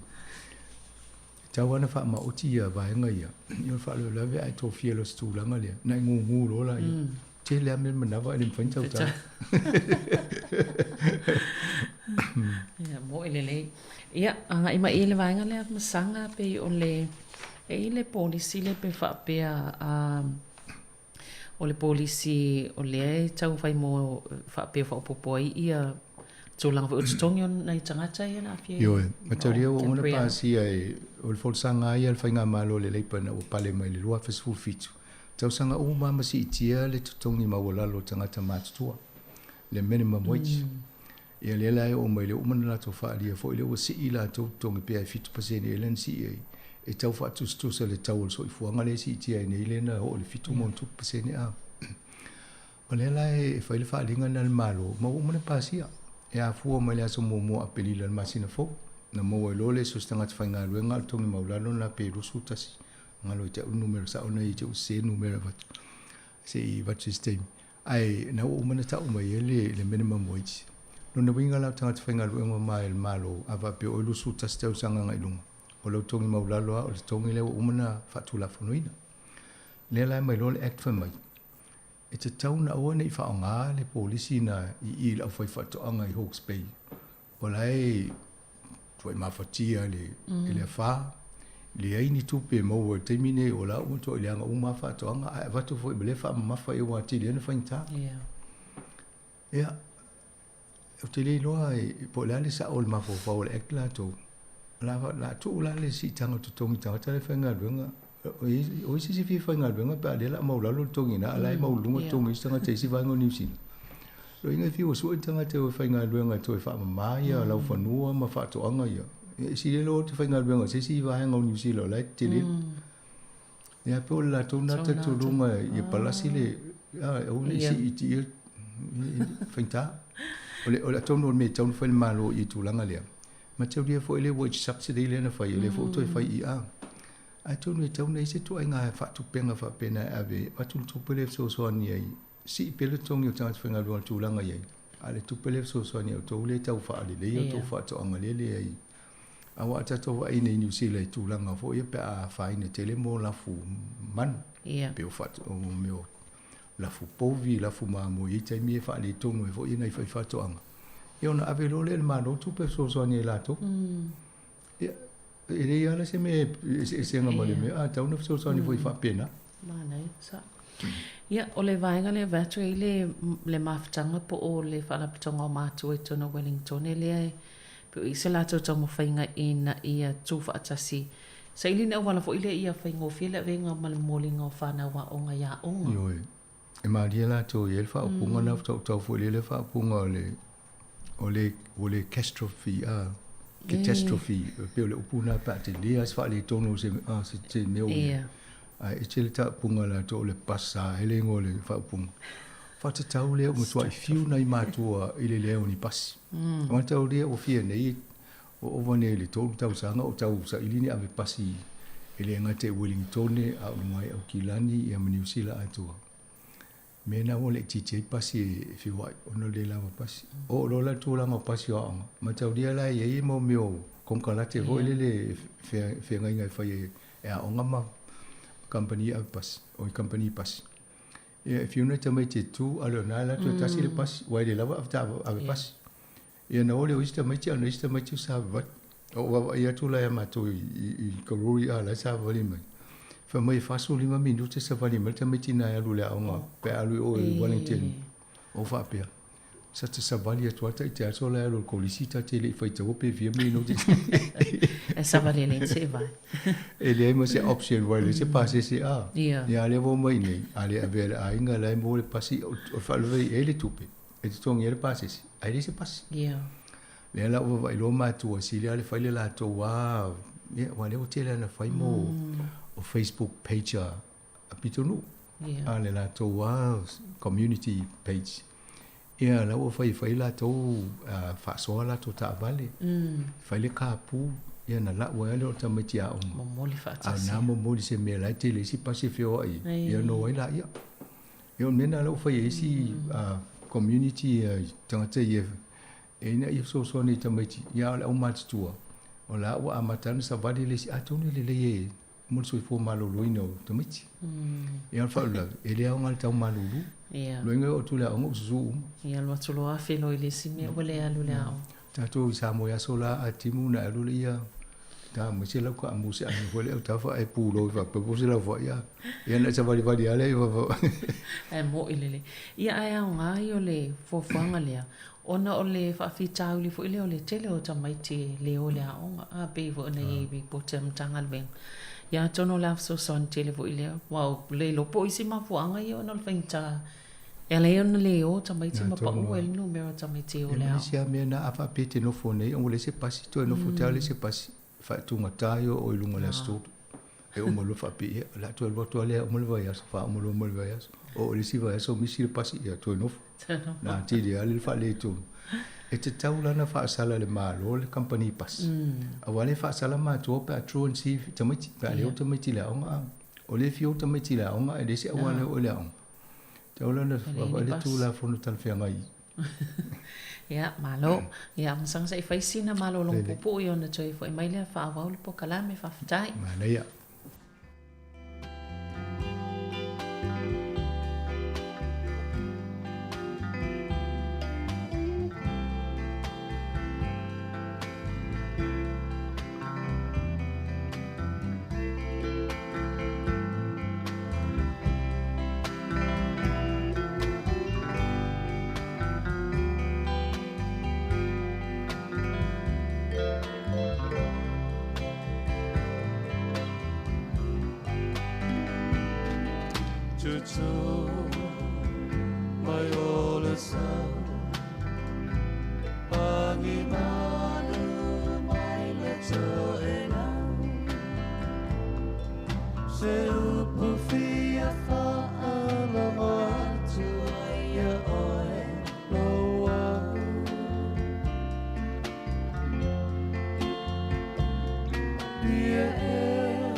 Ia toe whaatala whaatu i le vaenga luna lua neu po kalame o tala la walunga al mai aso. Sanga ona ili tala le sa whongfo ile tunu i tala fōua. Ana nei tae au, ia whaatau lea i se ekale sia sa mua o lea pe ua i se whaasalanga ona o le tūlanga fo ili le sa al whaonga ngau tupe pole sa onga leo mta apua. Loi. Atonu e o le mta apu nei au ngā fo i mo telepol kalame tātou taltanoa i le vaenga leo. O le fai se leo li siti. Ai mese leo o tātou o ma le teimi o le tausanga e amatai o na whaia mo tax returns mo ia o na tapale o li siti mai whailo o fwoi te utupe e kalesia. Ia nā rololo tangata avela na claim i o le office o la fonga. O nā lale mo le tasi vai tolu le te len taptala noi awa pia mai sau me alofa i le liti o wau tātou le e le vaenga na leta o le Tony status tu sa o umana whaatanga tātou o tū la fono malo i lalo o le laisene ino le lista langa o tātou o le charitable trust le ia status le tātou e mawhai e o na mōl tū langa na o a donation se mō mai e mawhai na avatula o le city o na ere i avela o tau sa ala whaatumura o pepa e ave o ia na mō mai le o le tasi vai tōlo tupe nei ma senta avatula tā whaatete inga ape la fusa o wivas futala e toi mōtu lau tōs futala fa pena fo lale e kalesia o e kalesia le o le stala whaatula fono tonu o le official la fonga ma le charity services le Department of Internal Affairs ia nala ia vaenga ia o le mele tele no taltanoa tuni se tausanga mo vai o le ngalo i e kalesia a mesi te utupe e whaingo fia ona so e le official la fonga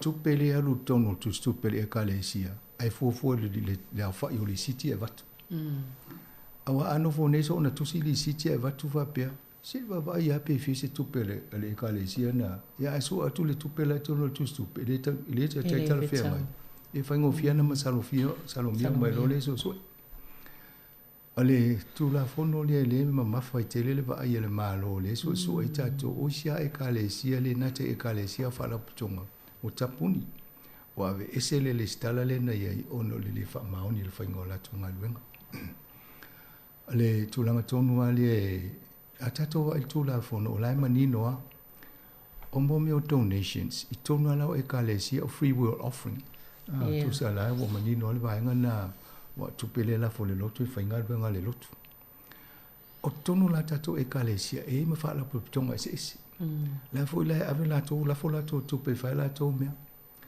e o isi la wolo claim tupe na ia e fa long facility la tupe na afa pe la fa ni se la fo nga tupe no le ita fa o ale la lu ne fa pe o to ne se le na ave inga luenga fa le lotu ale na fa ia mo le o ita fa o mo si ia o me la na mo to manino ai de tau ona mo mo se a tonu vaenga na tau fo ina sila e kalesia e siaki sa o le official la fonga.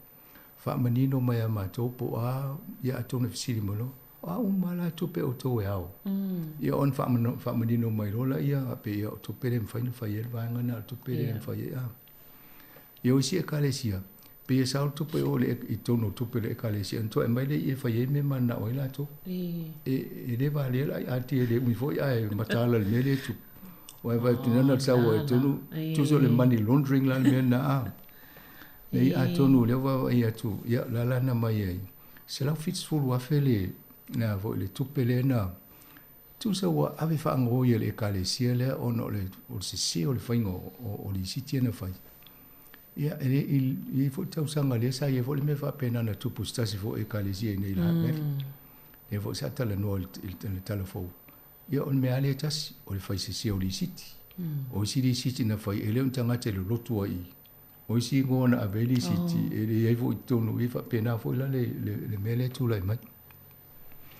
Ai ba e a tonu e ngā fo ile sau nungo le taimine i to e wha manatu o toi ma ba to e fo i se tu ala lo tatu e ngā ruenga nei fo toi na fo i tatu e kalesia. E le tatu uma le lotu tatu o fia sa o le olo e wha wha. E tau lana te wha maoni wha inga uma me wa pauna le awala te sa o le olo e wha maoni. A wa pela le te luatu e whai vaenga le ia uma nino a ngai le ngata le sau. Ai a fia uma male e kalesia. E le ngata la i. E ita ngata ufisiri mai wha mulu mole poile e kalesia. A wai ta urole e kalesia sa mo wa pia te lopo ai. Ia vai. Whai ngata ia na mato wa tuale tali tūlanga lea. Ai a tonu e te maua i le pepa o lo i lolo mia e tonu le staff po le mea na. A o mana kau e ere e kalesia o lo o a fia ele whai au o lo na whale tua ma tangata e to finga tonu le e kalesia. Ia o lungai le vaenga le lungai le o tātou le lunei. Ai pe o le a ngā fo i lea. Ia wa te lo ini la tō la la isi vaenga o i fo i New Zealand. Ai a tonu o le vaenga nei tau na mata i tua i fo ia. Le ngate e kalesia o whai au tai tai o e kalesia. Ina ia sa wha maoni whai ngō mene. A wai Lucky New Zealand o le iei le si wha monianga lea. E le maua le mere sa moa. E le maua isi nu o laulang.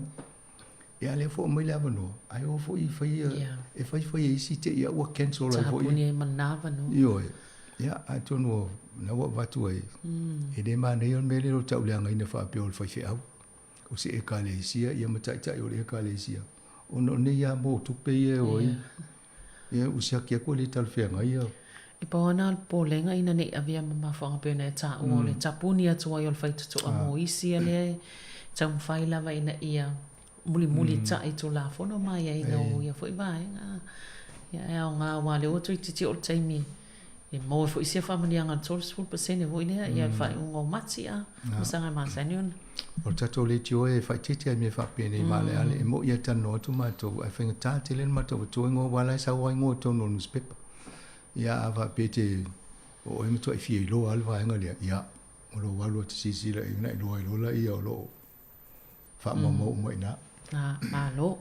Ia o le isi vaenga lea masanga pe o le e iei le au nanga po oa o ngā a matai a po le Child Care Center. Ia o le wha pe e tutongi le whawhili ma se lau tā lai le aso. Ia pe o mta opuna ia le fu iwa ia toni. O le tau mo whai le malo e ave umuta mai te aonga. O lo iei fo i pisi nisi o lo tau whai lai to i whai aonga ina ia e ia lom whanau laiti. Ia e whale velave. E tau fo ina whai fuafua o la po umana i ta iala. E tau na whamali e ina. Aere ma whai o na whai seau. Ia e la le aonga le walu ne la tongi o whai aonga le alu le tupe whawhiri ma se lau le aso. Ai le itala le aonga. Langa e le whamali e ina tu la fono. E ma whai e onda te tala lo ia le aonga. Umana whai ne le whale aonga ma me umai. Ai ei vaenga le whale a watu le whai le asisinga. E le o talwhenga. O le whai tionga la le ungari. Le onga le bisinisi lea. O le ana pasi ai si mato whale e mo e fwoi tua inga masini o le ventilation. E mo le le o le ea fwoi le. A le o le italia le teimi nei. O le mele ngalo le ungari ilea. E iei teimi e sui ei tu la fono. O le mena pasi a le luas futa o sanga taluai. E sau teimi nei o le pasi a. A tato ai fwoi tato whale ia. Sa talia le tolsu whapasene le maunga o le rating fwoi le pa ava ai le maa losi tu lango mafui. Pa le na vo le rating o fale mo le fale le mo tele o fale ne Wellington na sui al tu la fono o malo ia a mai lo male ave ai to fale le to fale ala sa pasia mo le taimi tu sia la tam pasia e o sul tu la fono fa pena umala le tu langa le o la ve nei ia ona la e tele le fai tionga o malo fai di fale a onga umana fai a le o le pasia.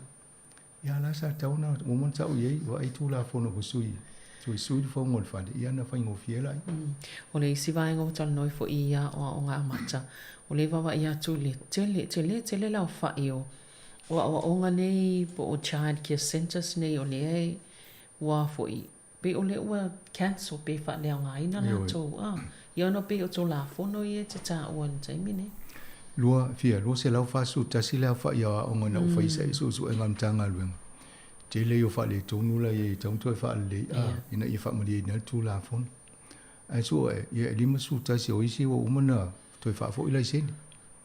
Ona o le o nga ia o isi utapunia ona o le o isi a mesi ala o si o le taimi ale te tala mai ele ava no ila lo whainga malo le national. Sa tele a company te awa mai whaia lato Child Care Center. Wa fo ilo mo mtupe. No mai lo le o laulina o tamaia. O mai lo le whai o le polofiti ala vai lato a.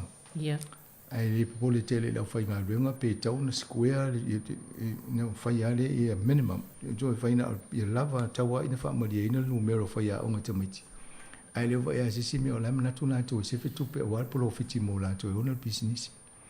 O sira na le o la vea sa le lenga le o le wha maria ina. Yo isi le anga tanoi nei le enta tanoi football roi vasta roi. Fiu nei whaia o ngai whaatali mai si tongi a tole masina le si tongi a. Yeah. Ya tapuni lo. Whaalawe la e tapuni ane. O la ua polonga ma whatia nei whaia o ngai o isi lai tu tongi mo kesi tele. Ya la ana no whanofo ane tangata leo na pisi isi matupe ia o le vana whaia ia na ia. A tonu e tauna isi tūla whono le mālo e whaamaria ina le tūlanga lea. Ina ia awane isi tangata e nofo i isi tutongi. Pe tutongi le mālo i ai watu se whatau le mālo le ase tala tangata le ai watu tupe toi whaale le ia. Ia vai ngai o. E le fia tele le me te iau whamai o le sa unga luenga ono le le o le wa ingole. Mo ile le ia. Whasolo ma ile mta upula msanga vei wa tupe ua toi ni liu se fai unga mai se le fo io le fo fanga fo ile malo le sa fasi sila tami o yeche sinda adren ile pili le fa uel numero a le matua por tau sanga tanga te palo tai ya mantua tata no na sawa le o le for submission na le tamiti la los fulon tau sanga a talia lo tau ni palo tana tau Oliver fulon suvat fai sa vali ta mitina avella to petition el malo o avella to tal sanga italia lo sono melo mal palmia la italia taun avelo fatala no pasia al mariela te mantual ta talan fai temina ala pe wala foi pulenga no fai la to tonu a wa nai fatata i mai fai ngo palot ia eva tu foi de italia la to foi mai taun fai mal malo ton ia le lo so Chris Hipkins fai lo le ton fatatia un ta upule ia ele se mele o e te tau una ve visita to te mo le te le si mo fa la tonu ye tau fo mo ia an to fo i mai le ta upule na ia ol vainga le pe o le fo linga langa lango ina umai e si fo vainga fa fai o le tolanga i se sai lilinga e mai se lava o mta pune polo fiti le e tala no so ia le lama e tupua polo fiti nei e fal tupe o le mawai to tono New Zealand te lo te li taia mo ngai venga nei o tal tano tono meta puni io o le amatanga ina o vava ile mele tupu tono New Zealand ele va le fa ele ono biliona tala ile tausanga le polo fiti fal tupe a Australia le tono New Zealand o le ASB o le BNC o le ANC e mo le Westpac fana e ia le mal sanga le val soa ata to o mai lango le BNC o le bank o le Kiwi Bank ata to mo lango le Kiwi Bank o le bank na to New Zealand tat e feo lo fa ngofianga fo le to nga fa fita uri le a e vale velave o la no fo ya to te lo tato a fa pela a mata mai le ANC o la te no fo ina a pe o le BNC na no fo ina ai an sa vale estanga te New Zealand ele to mo la Australia to nga profiti o le la o fa inele mari a mata me lo le national le parti le national fai lo su engol fa tu pe po le va tu te la to profiti ye nei a materia la o John Key desa pale mia i a o io tai fono le ANC bank i nei la nei New Zealand e o te dilo ai tala no mo fa pe va io de la fa tala le ma to fa pe i fa Ai, o le mea fo i leo lea e fai fufua e ma alanga fo i o lea la utalia loa. O le maula lea fo i o le malo. E le fai se parliamentary, fo i le committee lea se le committee vai, e committee fa parliament. Ala ave le Commerce Commission. E le leina e matua i vai lau telea i tu la fono ma whainga le whai nei whale tupe ia. Ma vai po tala whea ngai le toa i ngā pasene o polo fiti e maua la tau i nei New Zealand, pia fufua i Australia. O ngai su e nei wha momonga le iai. A whatus tusa polo fiti le mo ni New Zealand ma Australia whale tupe ia. E matua i maurunga al polo fiti le mo ni New Zealand. O lona winga. O tā tau le mi miti e lau lila le afu. Pia ma fufua tu inga wha upunga wha. Ai a fofo e foi polo fiti fo le tupele ye la lo OECD pol vaenga le ye meta tu fa tonga le o tato wa New Zealand le pito siliana mau mea ia o le matua ile le ia New Zealand fa tupe a lo inga so fa le tupe ala fi sa une e lo ai le lan polo fiti mo ne ai va ai la i mo mo kesi a fa ile mo kesi le ye e sa a fix le interest rate e tau le 5,000 e le over to le 5,000 ai ama isi no la lang tapio Amerika o Amerika se fudu 5,000 i lunga tu a fe sidi la po la me ala ina fai fa pena isi no ane fai ni nusil o foi o no pe la Amerika tele yo fal tu pe la ye o la la tau va e vai nga foi fa to si ne fai no ma tanga te ya o e mo lo mo kisi a ni na le fa e le o mali ai vai ni foi la fal tu pe o ele mas fal tu pe si le tu le 5,000 e tu sa o ma tasi tausanga, lua, toru, 5,000 e fix. E lea se penko wha pē mai. E ma whaina maula mo kisi as 4,000 e whailau. Ma whai lai lo lai. E whai ngofiana mi miti tātou ina i ele. Lei, mane e televawa e atu. Talsia e toi siaki le leia e tau ana whaatulanga. Wai pē on tata noa le vaso o lea no whaatuai. Se i wawa ai fo le malo i le vao le tupele pasene le mo le tangata le elan tupele te utomu savings. E tai vāwala lata le paseni tului le o le paseni o profiti le mo e whaltupe. Ma le paseni le mo o le avela o tupe te o tonu le whawhainga ruenga le ui e mo e la tō tupe. O wa asau ni tamai paseni na. Ska mai mea be, lua tā la. E le i le vana ia ma ese mai ma le tasi tau a pe tohu e whātau sanga o nofo i lalo nal paseni na i mo se skua i le ia ma se me. A lefto a matanene au si.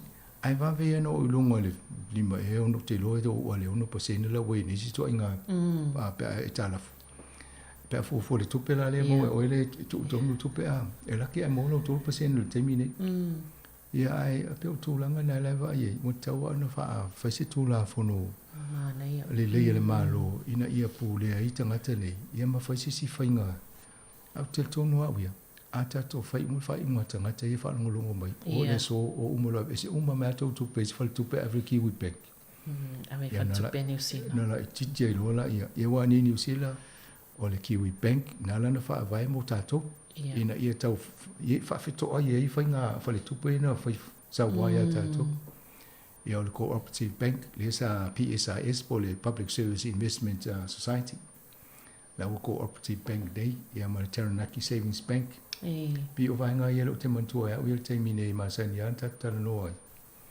ia va ia banks va pena banka ile ona e ona ta to pe ana tani sila le o mantua le sina upu le sila upu atolu e o fo el tato tanoanga tato sa foi e folta noanga te mi fa ngai po le te mi fa ngai te wil fa ngai le ana ma le ona ia wa Australia ana fal tupe ia to le sa mal fa manga io pe ona vo ia se se pa mani no le ai pe na o mani vo le mal ta pulia ai a tato ese o malo ma fal tupe ai o tato ini sa tato ile Westpac o sa le uti tilo la matanga va pe dia tato ese mo le West mo ia le tele tato tupe ai tato la ngo le fal tupe New Zealand ia a fa pena o mala e kalesia ia tangata uma le fa longo mai le tio ai o le longo ia tonu e mo wele ia le kiwi bank pe mo sana lua pidion le tausanga pe tolu le profiti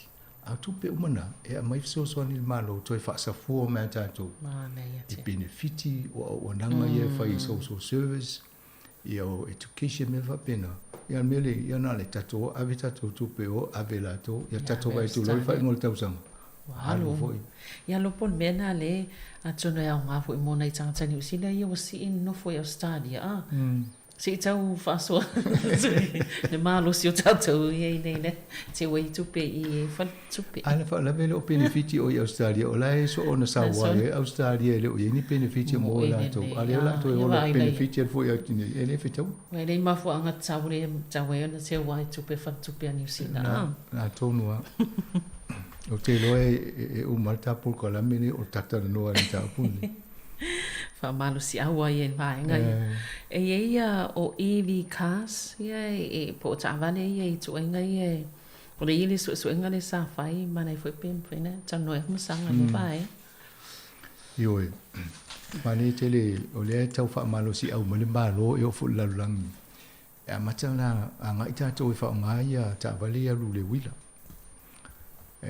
Tise ia o leo fai nei su enga amata lona fai fatustusa le sefe o ta vale ia hybrid ne o fa tasi le benzini ia male el tise ia mata vale ia o fully electric pena o le tise ale aloi ai fai e le ia se ngate o isi sa I linga le to inga mano se o ta vale e si le ta vale le tu lo nga tonu le o walu benzini to ia le ilo tamai ele sau nei a ele pe fo ele tisi a roi pa o fanga mo tulanga pena ia male umionat a elu le petrol mo le faingo fia wala a umole le tisi ia la ia benzin au I a umolo le tisi o le fainga yo le ta vale se longa e fanga a pe su enga la e folinga mai le fai tau fo I lipoti wala wa amata I pe o toi tau sui ma fo tanga tel fa tau ta vale e sui lo ma fotanga o le silo me tu pula vai e pala silo lo tau ta vale wa ule intanga te fa tau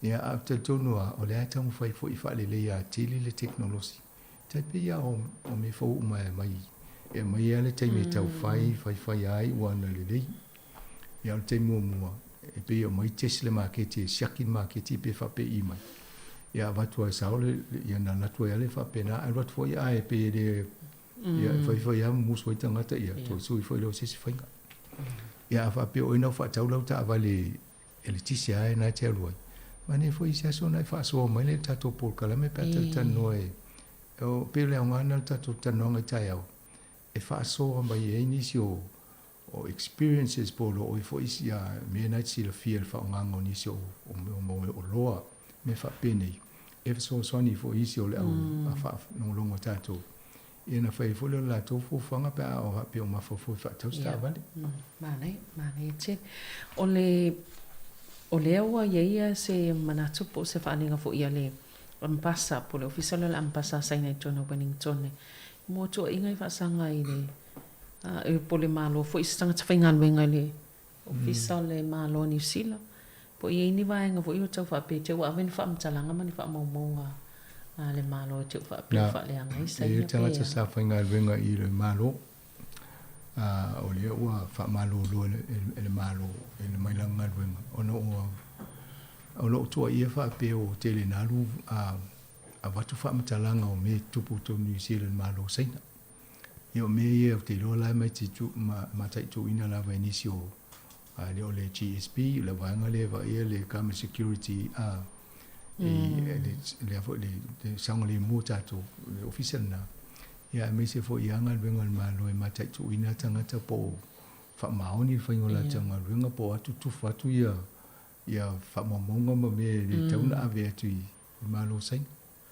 ia la le pe o filongia lo male official malo lo fa mai e le fiel le fo fa malo le tangata fa venga malo o la ide le tuan fa momo ia o ia se sila no fo e o me fa pene e tele ana de ia e tse lo ma fo e ia no se va nga fa pe lo no ia sa mo ni te o mai fo se tala tau se fer tanga tele e ale pe o me na fa por kiki fo io fo te o fa salata to ele fa to se na ni si o tato lo le va tu pa o jo ngam ta fo pene ia mo ele io le va tu fa se lo fa fu mo me o le se ne fo io me o ava malosi o le lava na tatala e o le sai e le tūlanga fu i pose ai e ngai tau fie mos taimi le tō mau tono le fitu tau sango tōna. Ioi, a tono o le vaenga na e tato wawa i fo i o le ai whai tionga lunga. Sa o ai fo i o. So tēne le o pāti le lunga i o kilangi le fusa le consumer New Zealand i asola. Ta whatano fo tato po kalame pe o iana e langa langa me ta upulea.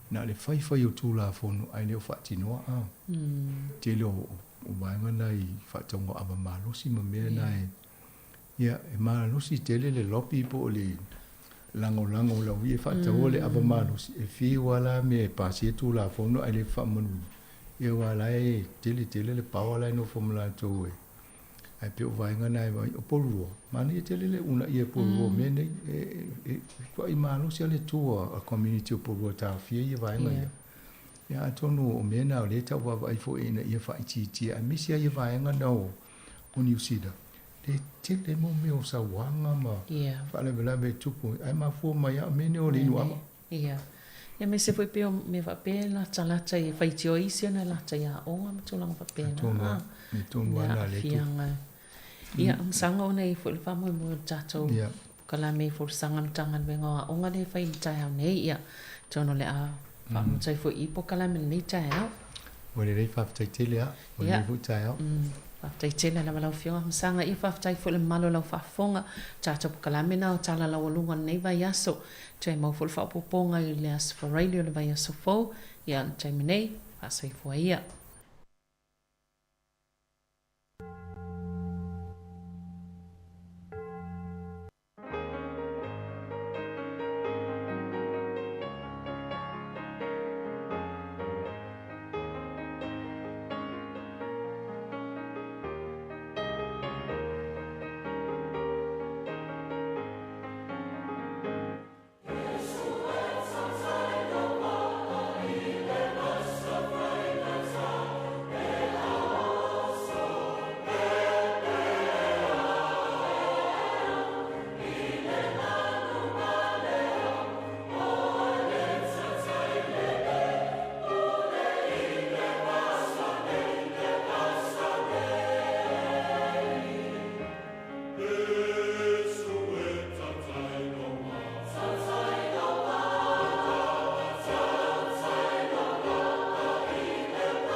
whafonga mai le tautua le si whafonga le no mua, mo le tu whaftai le oi mai tātou whasele launga, mai al porklame o tala laurunga o le vai aso, tāpilei na le whionga le pule, a whamsanga te alu moresi, whapea sa veli na kasiana, o le taimine i o le porklame o le ase singa, sunga i le tausi matanga aluenga, Reverend Talafou Seyuli, mai le kālesia me to tisi sa moe nai lo hat, i o la whia ngai mo le tātou porklame le tai ao, ia ele lei ona, si mai al whafonga.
afa manamalo le ali o Iesu Keriso le fa'ao le kalesia.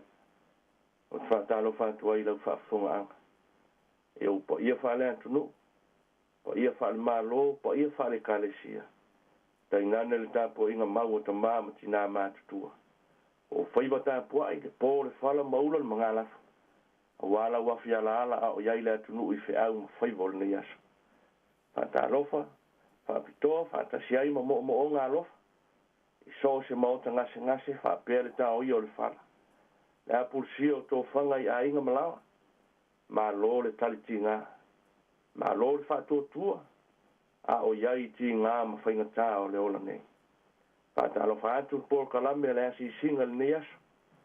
O ila wafo i o mawhatia ma o ngotia i so se whawhita uli. Ia vea pēr le mori mau o le tāla le lei. O se whaasiri ngā malo si le tino. Le mawhau whau sili le nganga. Tā lofa, tā le whalawa.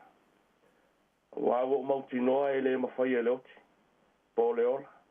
Po a ngelu po o lii po o e malolosi. Po mei nei ona po mea atali. Po le mawalunga, po le lolota. Po se tasi mea na whaia.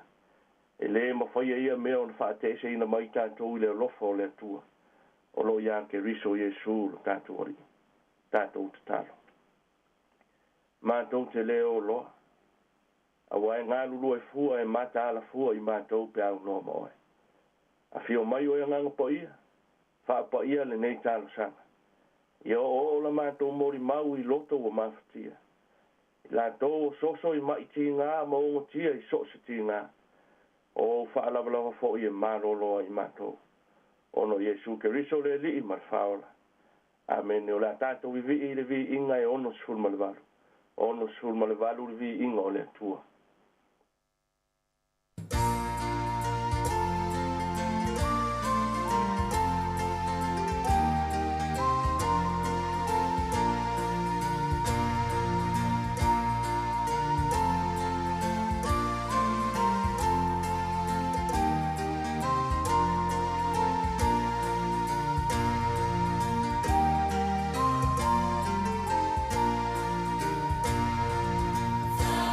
Sa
tau mo tātou nei aso. Lea mō mai lea e vangaria Iesu Keriso tu sia e Ioane, tā upo e 5. O te whaitauina mai whai upo e 2 se e whaangata e whai upo iwa. Ioane ma tā upo e 5, whai upo e 2 e le ngata e le whai upo iwa. Whawhonga mai e a whionga pa ia lea tua. O Jerusalema le tā elenga, e lata le whai tutoa mamoe. O pe Tesalona ingoa e le upo e peru. E 5 ona whapaolonga. Tata o to ai tangata e to tele o e mama, o e tawasa, o e pipili, ma e mai tino vale. O whaatantari ai le ngai pule vai. A wa a o iono aso, wa arui foaile a ngelu i le ta elenga, ma wha ngai pule vai. I le male ua mumo ifo, ino ngai pule vai, o malolo ai o ia i le mai na mai ai o ia. Sai ai fo i le tas tangata, na mai i tausanga e tolunga fulu marvalu.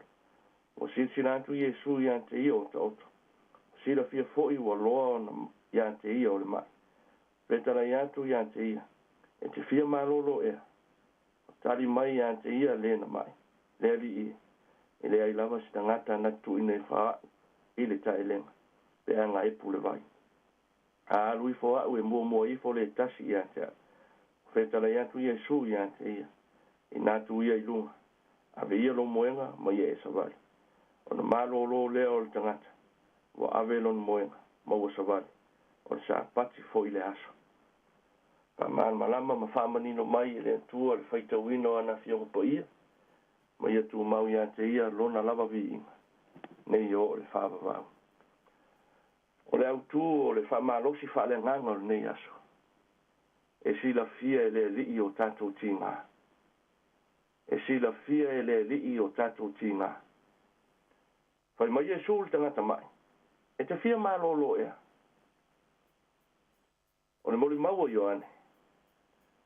Na sila fia e le li ua loa tausanga o mai tangata nei. A fai ua tolu se volu walu tausanga o pipili. Wa le eise wha moe moe e toe savali. E iai tu ta ua le wha malolonga nei. Mua. E le italo sanga le pipili ia Iesu mos wha malolonga. Lua. O le wha pala ma le wha tūtū. E a tiri ai ma. O le upomoni e fio atu Iesu e le iloa e le pipili. Whatasi ai ma ilantu uma o lo ta o to e whaatali le mai po le vai. Whaatali le angelu. A waa se wha malolo. Lona winga. O le wha pao longa o tangata whaatali tali. Po a fea se aso. A o a fea se i tūla e o mai ai le wha malolo. Peita ina sila fia e leli. Wa levo no mawhatia le tangata nei. Paulo na wha moe. O se tangata e tu uifo ia i le vai. Whai mai aia. Leli e. E lea i lava se tangata e tu uifo au i le ta elenga. E atangia i upu o le pipiri e iai tangata sa whaatalitari iai. A whai ele ma whai o nā ruifo mua i le ta elenga. O le ale winga e sangata oto ai pia i. O le ta ua leo le tala nei. E sila fia e lea li iti ngā o le tangata. Mai le whaantari le ri se italo sanga mai. Ai nā te sila fia loto o tangata. Alma fu anga fo i leo ta oto i peo le pipili i wha paolo. O i o le tangata sa whaantari le whaolo i salae. Sa whaantari le mesia valo ia. A wao le mea mautinoa. E le se wingo le ta elenga i pe tesa mo ia. A wa atau mawhai atu, ai mua i fo isi tangata i ante ia. Talai Iesu, i nātu ia i lunga, a ve ia lo moenga ma ia e savale. O le wha malo longa o lo iai upu wha malosi. Upu wha lo to tele tu i lunga ma savale. A whai o vae wha whita auri whai mai Iesu, tu i lunga i o vae ma e savale. O le wha malo longa e wha malosi ai le tangata. Le tangata ua wha pala o no mai. E le taime mad malo ai mai o tātou loto. Ma tātou whaatu utu ua i lava, o tātou le mawhaia se mea. A o le wha manatu le nei asa. O le wha malo longa le li e iai le tā pito la au e whai. O lo whaatu o tua, ma lo tari tonu ia Iesu e te tua i lunga mai e savali. e sila fia e le li o tātou ti ngā ma maftia. Whai mai Iesu, e te fia malolo ea. Ia, o lo iante o e lau tari. A o le wha manatu o le tala le lei. Longo i le li ilo mana. Wha leo i le tua lo wha fita uli. Ia a whai fo i o lewa na e mafatia. A tonu e lea o ngā iante o e nā tonu fitinga. Lona winga, na o Iesu e te malolo ai. Wha longo ma wha tua i le li. A wae le ai se mea whainga tā iante ia. O ia o le fo mai na te sila fia o tātou loto mafatia. E te fia malolo ea. Ono Iesu. Amen. Tātou tutaro. Ne tua po ia e. Ne tua fo o e ua alo mata i sauna e mamanu i meu. Mātou ia i le nei tai au mata ngō fie. Whafta ia i le ola mane manosi whafawina. E uina ia i pēr nisi i mawhatianga o lo fili o le tino nei. Ai whafta i o lo soi fua o e lo mātou o tua. Lea tua e sila fia o mātou tina. Lea tua e longo ia i o mātou mawhatianga. Wao o lea tua e malia i o mātou loto i mea lele uma. Mātou ia i la mātou asia singa. Mātou te si i mai whaatasi. Ma mori mau pēr. E le ai se mea whainga tā i ante oe. Pea whai mātou te whātuatua. O manuia o mātou ainga. Manuia whi au mga ruenga wa e te tofi ai soi fua mareola. Manuia whanau ia o onga malu whai matapua i o ta māma tina mātutua. Whaftai le ka le sia kerusiano malana mori mau. Whaftai a nganga po ia le nganga tu umumuso e sofi i mātou i mea tonu umu. Le nganga mātou te maua i le mauti noa i teime tu fesili ma le mautonu wa ilo mātou ona. Whaftai Iesu Keriso mo lo maliu. Ne taulanga o le whaolutanga na esa ili a ili tangata. Ne i mau i mātou le angasana. Aoi e alua e roa fio anga po ia. Na o lewa ia i lima ma le loto mama. Tau tala mani mi ngao se whanau to i lalo i mātou ne. E fo ia ilo mātou ola whātua. Se whanau whātua i titi i mātou ne. Tele na whao ngalo mātou i loa. Whalango ilo mātou malosi. Au ole fesiri PCA lo fina ngalo mo i mātou. A fai fo o mātou le talitonu ilo mana wha malolo. Wha ngalo lo mātou te ena o lo walofa. O mātou whātua i le toto le sala o Iesu Keriso. Le toto le whenga ingo fo. E wha ma wha ngalo ai o mātou le anga o. Pe ona e whetalai ai se mea mātou te mana na o ai. I ole atu e ala le taro. Le li e mātou te si i mai atu i atu oi. Whātopo le mauti no i o mātou loto e le eise mea whainga tā i atu oi. Awe ese whāpalapala ma le loto mai e whaavai o mātou tangata. Ai a mātou whātua tua pēr. O oi o le antua e te whaia mea sili mo i mātou. Ala mai a li i mata mai taifo mai o au wha malolo. Mawalo lātou poto ma le anta mai. Awa le tau singa o mātou tino au ngamane. Mana tua le afine ya Joana o lo i mauta ngasi. Whapea i lātou umo o mawhatia mo ongo tia i sostitinga. O whaalawalawa fo i e mālolo ai mātou. Whatasi oi whiau mga luenga o nei aso. Malua mātou whanau i sos whale au. Tau sia ta māma tina mātutua maua la lātou tō wha. A wā a inga male kalesia. La mātou malanga whaia pēa tai mātou i mea leo i ailo mātou i loa. Leo i mātou i me leo o ielo mātou malosi. Whai loa mai o wala pe valea se malanga e le se ai. Wha manuia lea la leo, ia o lana whi au tau longo. Tātou au ma oe manuia ia mātou whi au. Ono Iesu Keriso le li mat whaola o mātou ole mat talo atu ai. Tu mau i o mātou lunga umale loftu no o ele tua tamā le alo male ngang pa ia. Mau mafuta mai mātou neia o le whaavavau lava. Amen. Amen. Yeah.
O le nā ua whaafonga le tunu o le tātou wa se singa o le tai o nei, ma le tua o tō umalava, o lo maua ilu i tau o le olanga ala i mai o le tino, ia ma whaafati ata mai o le soifuanga nei, tāpina ina e le sunga le tausi matanga luenga Reverend Talafose Iuli, mai le kale sia me tisa mo nai lo hat.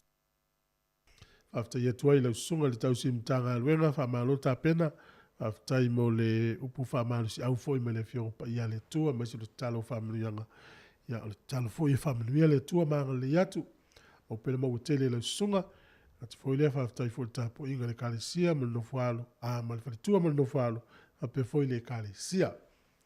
Whaftai manuia le wha iungo le vaya so. To es furu tasi me rute le tale o le se furu tasi. Ia le vinga o le tua ma le kolisi whawhifiau i piula. Ia mana i whawhifianga so i whiwhiloi o le tai au. O lo i whafonga mai le tautua le si ufonga le lau mua ta alofa lava.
le ama kongo le kako kai au sisi le fai le nei mo vanga ma ko suia I vai a pa vai le lupe ma le upenga o le a fa so so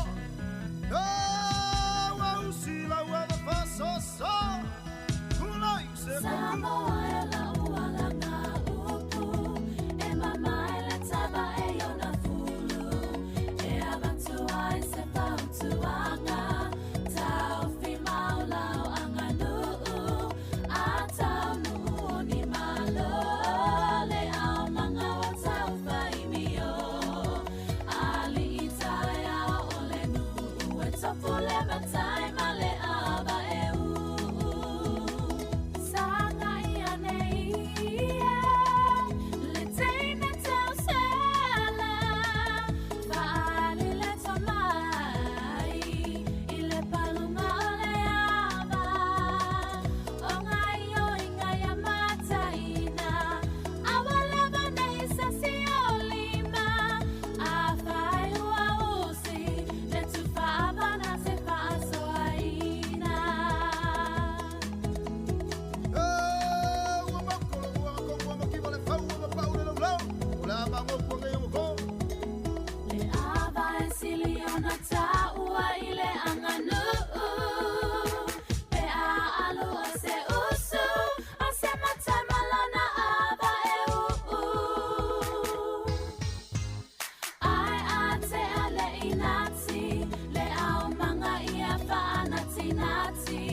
see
Nei whawhiwhianga so i whiwhiloi o le tai au. Ia, o le si whonga lau mua no e mafuta mai ai sifuru ono minute o te e nei le sifuru mo le tasi. Whatalo whatua i nei mtua tausi, ia, a meisi foi tātou lo i tonu o whawhi ngā lue. Ka mālo ngā lue, whai ungo le vai aso, la alo tu i tātou. Ia, mālo la whalon sa i tute mwhai whalon i vai aso. Ka pe foi nei whanau a onga, ia, e lenga te lea, a vita avale umalawa o lo whiwa i lungo le awala, ma ki mai le tio whanongono, alo te lea tu por klabe. Whau whawhiwhianga tā sifuru rua telefou, leo tāpena mai. Mai a telefou, whawhonga lei whawhiwhianga o whai pese. Tā le tasi o le por klabe, o le launolangi o aso nei le fo tāpena mai le whionga lau ano ati ilawa. O le si whawhonga o le lau mua, o le taimi le o sur 5 minute o te heri sumatas.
Se pangi popo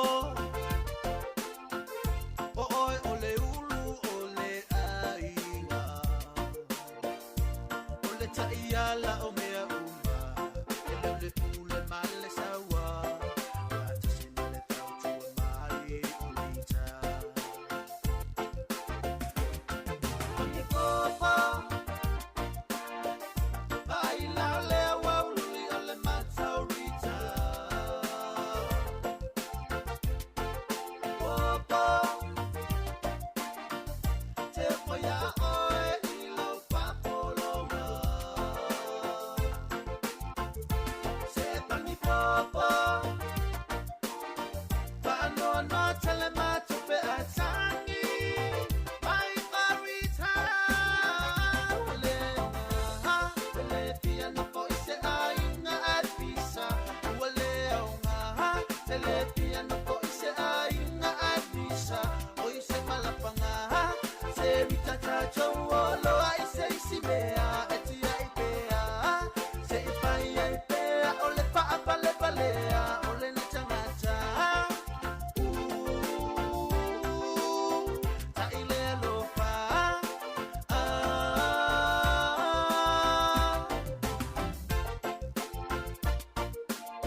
se me fi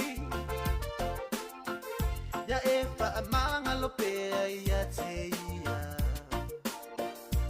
ai tu me ya se avanoa se itala tala noa pa soa tu ai o la bona oye popo ole ulu ole aiga oye popo paola lo mato fa wi me uma se sole oye popo paalo mo maya ukalinga nyai ua lu ke a marita le ha le piano po ise ainga atisa wale aunga ha le piano po ise ainga atisa o ise malapanga ha se vitata chowolo ai se isibea atia ipea se ipaya ipea ole pa apale palea ole na changacha ta ile alofa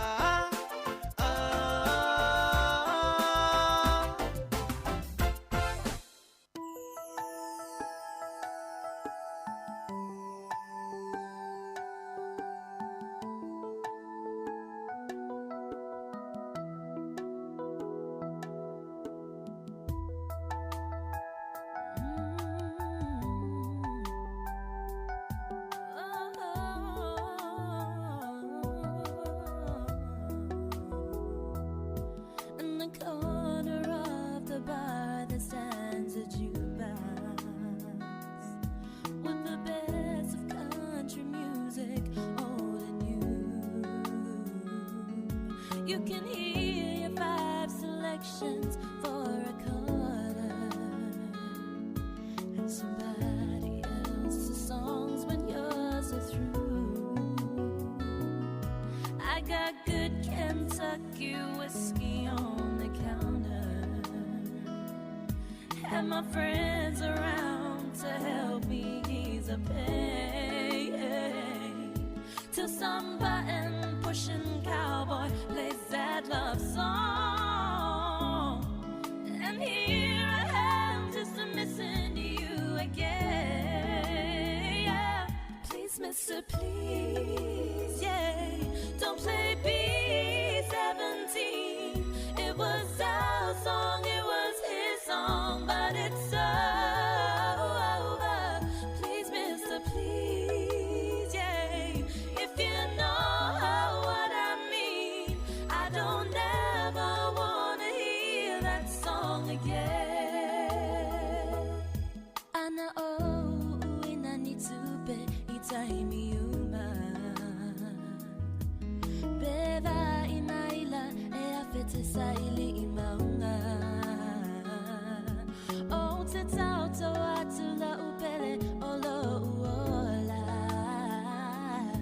Olo ufatu olo utino maulangona. Aiwilea o manatu umaia wanao semiti. Mana ongalea nganga moi iso se taimi. Now se atana etu ua ina ua e alu. Masepese mali e famalu ilone fatu. Fa amole mole. La upele e ua olangona ina. Uinga ole pese sa e usuina. Ai ua uma. Fa amole mole. Anga e tapo ie. Oh no. Mama na tui for yo lava. Na watale lava polonga. Please, Mr. Please, Mr. Don't play B-17. It was our song, it was his song, but it's over. Please, Mr. Please, yeah. If you know what I mean, I don't ever wanna hear that song again. Please, Mr. mister, please, yeah. Don't play B-17. It was our song, it was his song, but it's over. Please, mister, please, yeah. If you know what I mean, I don't ever want it.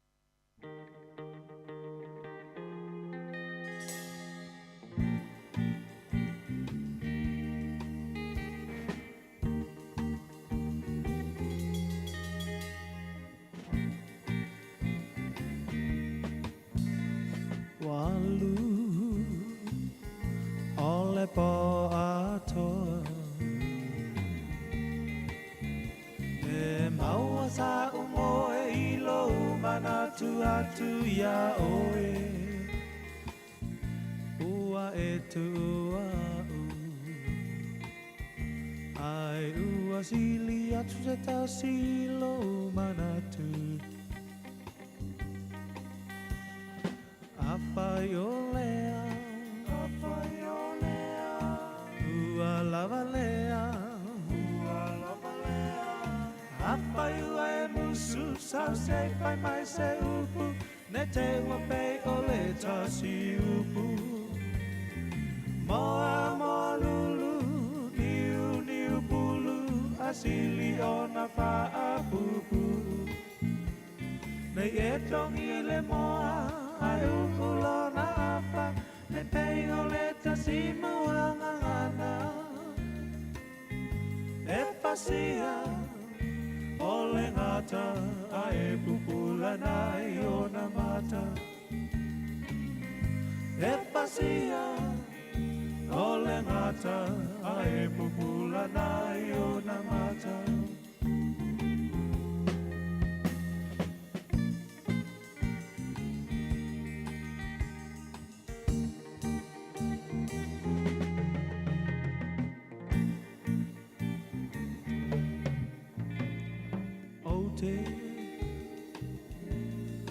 Mana tuaina Sa upu ole apai atua e pa amisa misa Ai se ale pongai O amafu ai no fuli tua mai Apai olea Apai olea Ua lavalea Apai ua e musu Sau se pai mai se upu Ne te wapei ole tasi upu Moa moa lulu Niu niu pulu Asili ona paa pupu Ne e tongi le moa Ai ukulona apa Ne pei ole tasi muangangana E pasia ole ngata Ai pupula nai ona mata E pasia ole ngata Ai pupula nai ona mata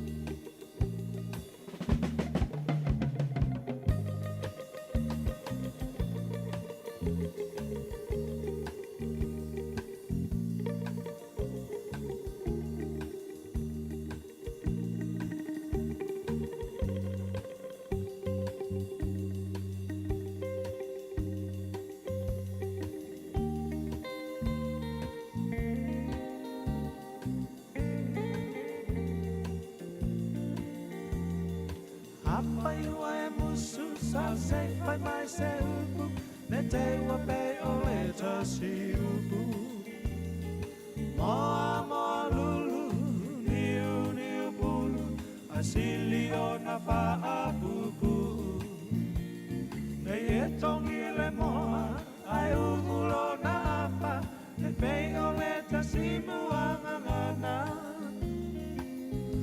E pasia Ole ngata ai pupula nai ona mata e fasia o le ngata a e pupula nai o na mata.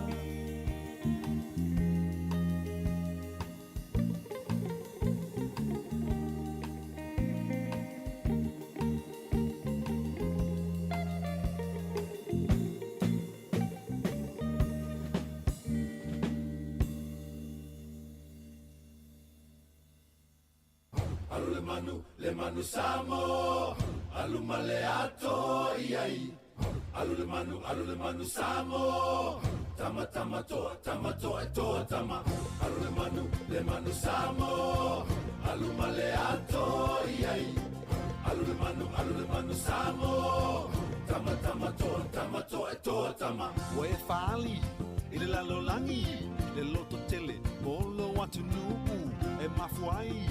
Le malosi male mimita e toia titi ai tanu le fasinga o le liona e lai titi ai maini fa maulunga ai le pasifika e ese pasese ile ingo Samoa e ese pasese le sui maulunga Samoa le manu Samoa alu male ato iai.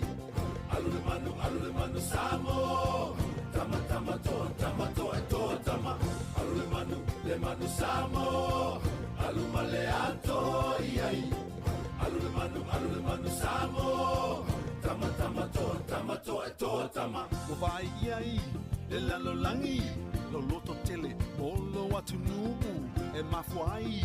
Le malosi male mimita o le mea lilo o lau te talo o mawai te leo melelei e lai titi ai maini fa mawalunga ai le Pasifika e ese pasese ile ingo Samoa e ese pasese le sui mawalunga Samoa.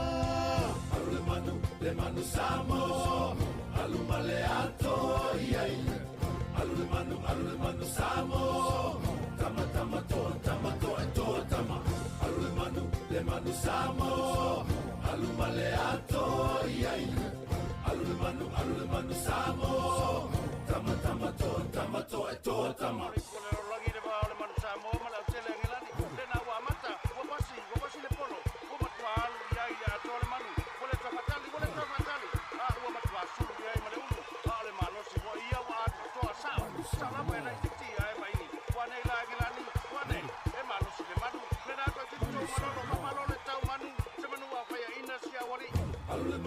Le manu samo, alu male ato iai. Alu le manu samo, tama tama toa e toa tama. Alu le manu samo, alu male ato iai.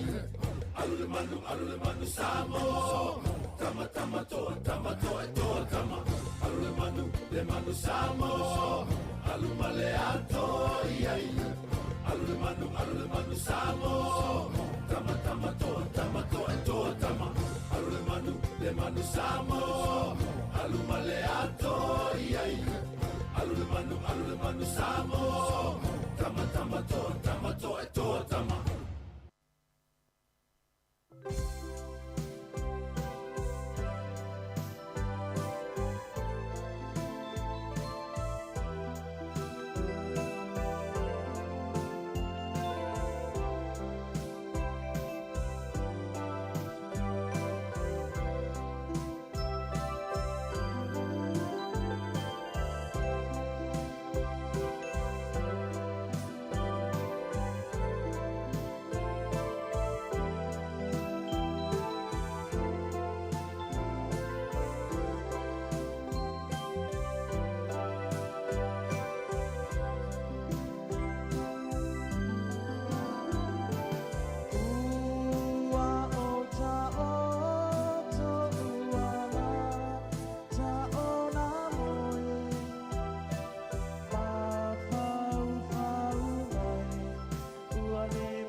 Se o mai o le anu so miti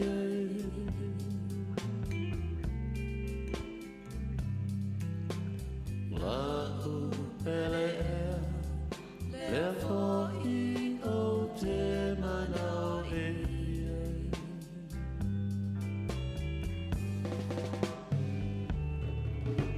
Se o mai o le anu so miti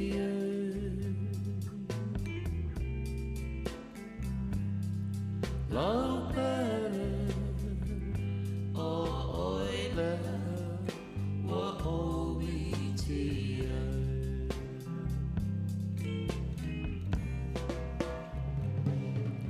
te hiuma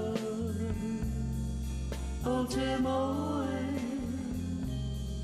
tua tasi a ele mawhai na ala ia wa ela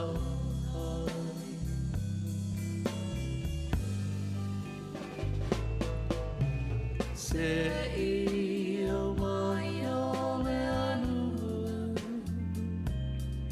so miti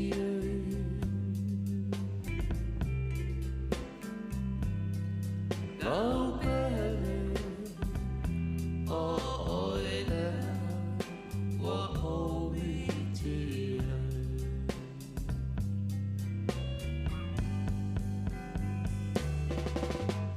tai mi umaria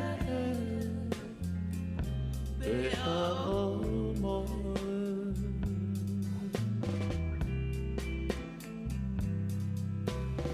o te miti ai foi lau pele a te pai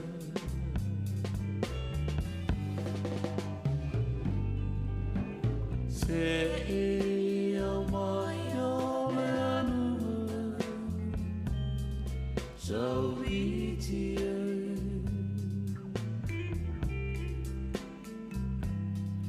lau pele o oile wa o miti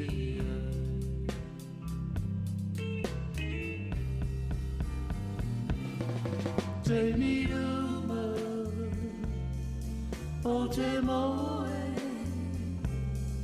tua tasi a ele mawhai na ala ia wa ela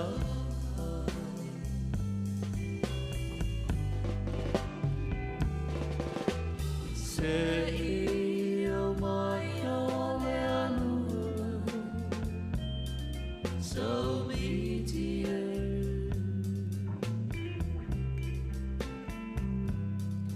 lau pele o oile wa o miti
ana iai so mana na te au mai alauanga e tu mamai le fia vai I o mana nei o ma salo salonga e bonia lo alofa olea fai au ba ova ba olonga susepina walele ave ia oi fai mose te ufi maluia ue nei fa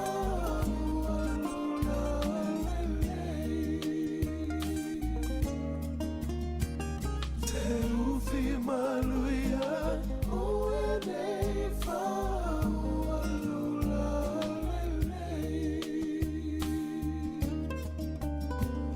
te ufi maluia ue nei fa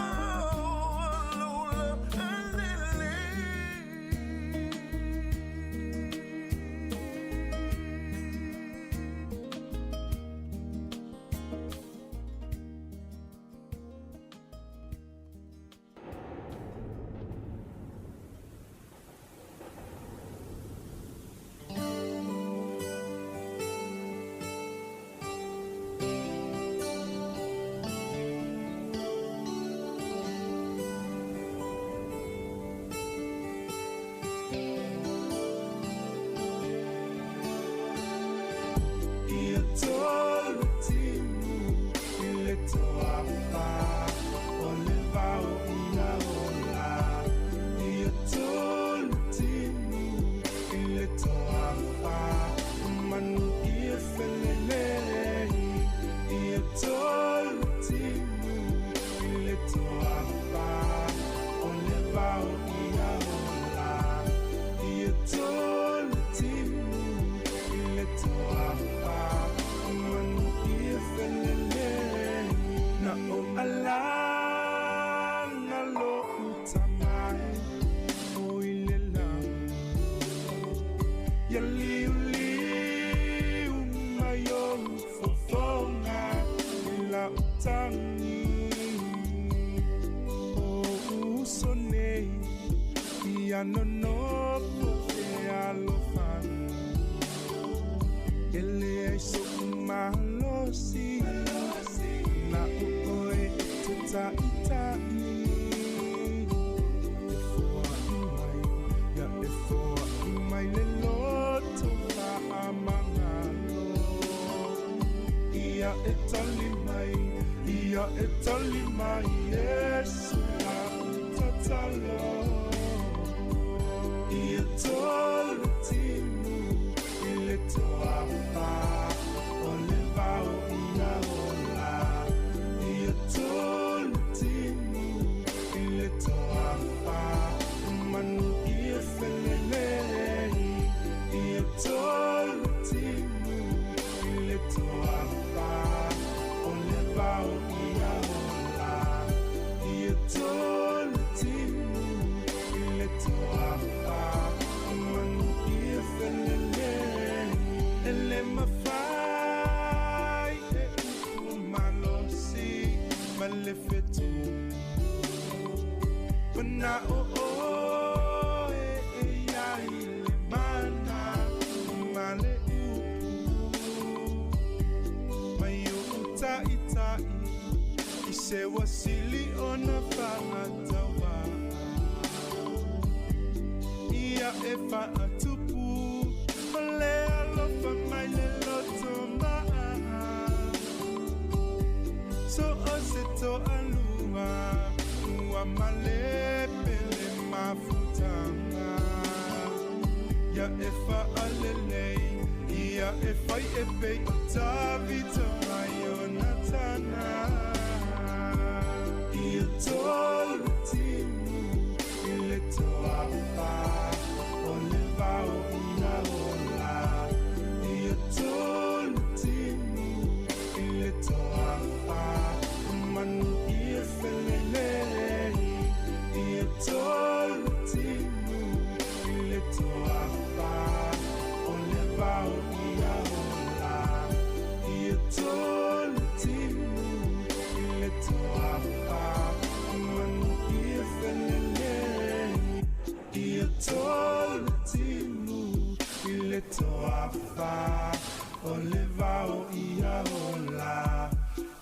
tolu tinu I le toa fa Manu ia felelei Ia tolu tinu I le toa fa O le vau ia ola Ia tolu tinu I le toa fa Manu ia felelei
E toi whatalo whātua le whaupuponga o telefon mo le nei au auli.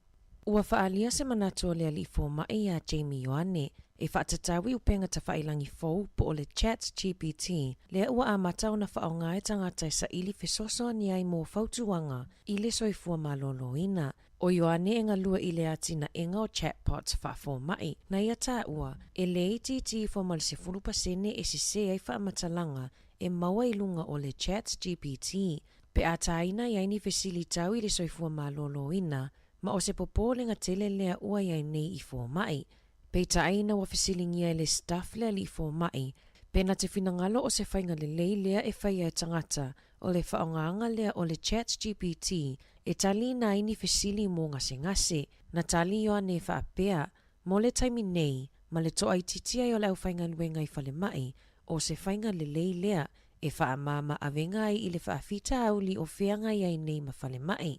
Peita ai lava foinga se ngase e te tawai lava na wa ai le fo mai, se i wangana ai mai e mawhai lava o na tonga fiti le whale, e aonga ai le au nanga a le Chat GPT. Ua whautua ina e le au whaito wha le soifua malolo ina le lautele, ia nofo tā pena ma nofo uta, i le ono pepesi ai o le wha mai o le whooping cough, po o le talevivini i le atunuu, i le malili wai o tamaiti e to alua mai i tu langa whaingatā o le whaamai, o lo o whaamalosia e le soifua malolo ina, ia whaia tui pui pui o le whooping cough mo pepe, o lo o whaia fua i to tono New Zealand, ma tui e toi whaia i le taiwha ma le se fulutasi tausanga, a wale toi whaamalosia a tili o pui puinga mai le talevivini, o le toa tele o tamaiti whaamaonia i lea whaamai, e no nofo i pito nuu i le tui saute o kilani, lea olo o pito sili na pa umaulalo ai le nuu mera o tamaiti e whaia tui pui pui. I whaamaumaunga mai le matanga luengo soifua malolo ina, mai le aso mua o ke topa i le aso tolus fulutasi o te ise mai le luafe lua, e ono fitu te sima le iwa pasene le nuu mera o tamaiti ta i ono maasina i counties manukau, ua mai au na whaia umatui pui pui. Fitu sifulu te sima le tolu pasene au kilani, fitu tasi te sima le ono pasene i wai temata, ma le ono walu te sima le fitu pasene o tamaiti, i le whaitawa whae i totono le atunuu. O lo o iese popo o le ngai matanga luenga soifua malolo ina, o le amatanga lea o le toi pepesi ai o le talevivini i le atunuu. Pe iona iai mai le taitolu i le tailima tausanga, o le awala e pui pui ai, o le whaia lea o tui pui pui o tina, ai mai se pepe i le tolu vai aso, tolu maasina, ma le 5 maasina. E silia ma le afe tolu se lau i la tau na whaamaonia i le talevivini, i le lua afe se furufitu i totono New Zealand.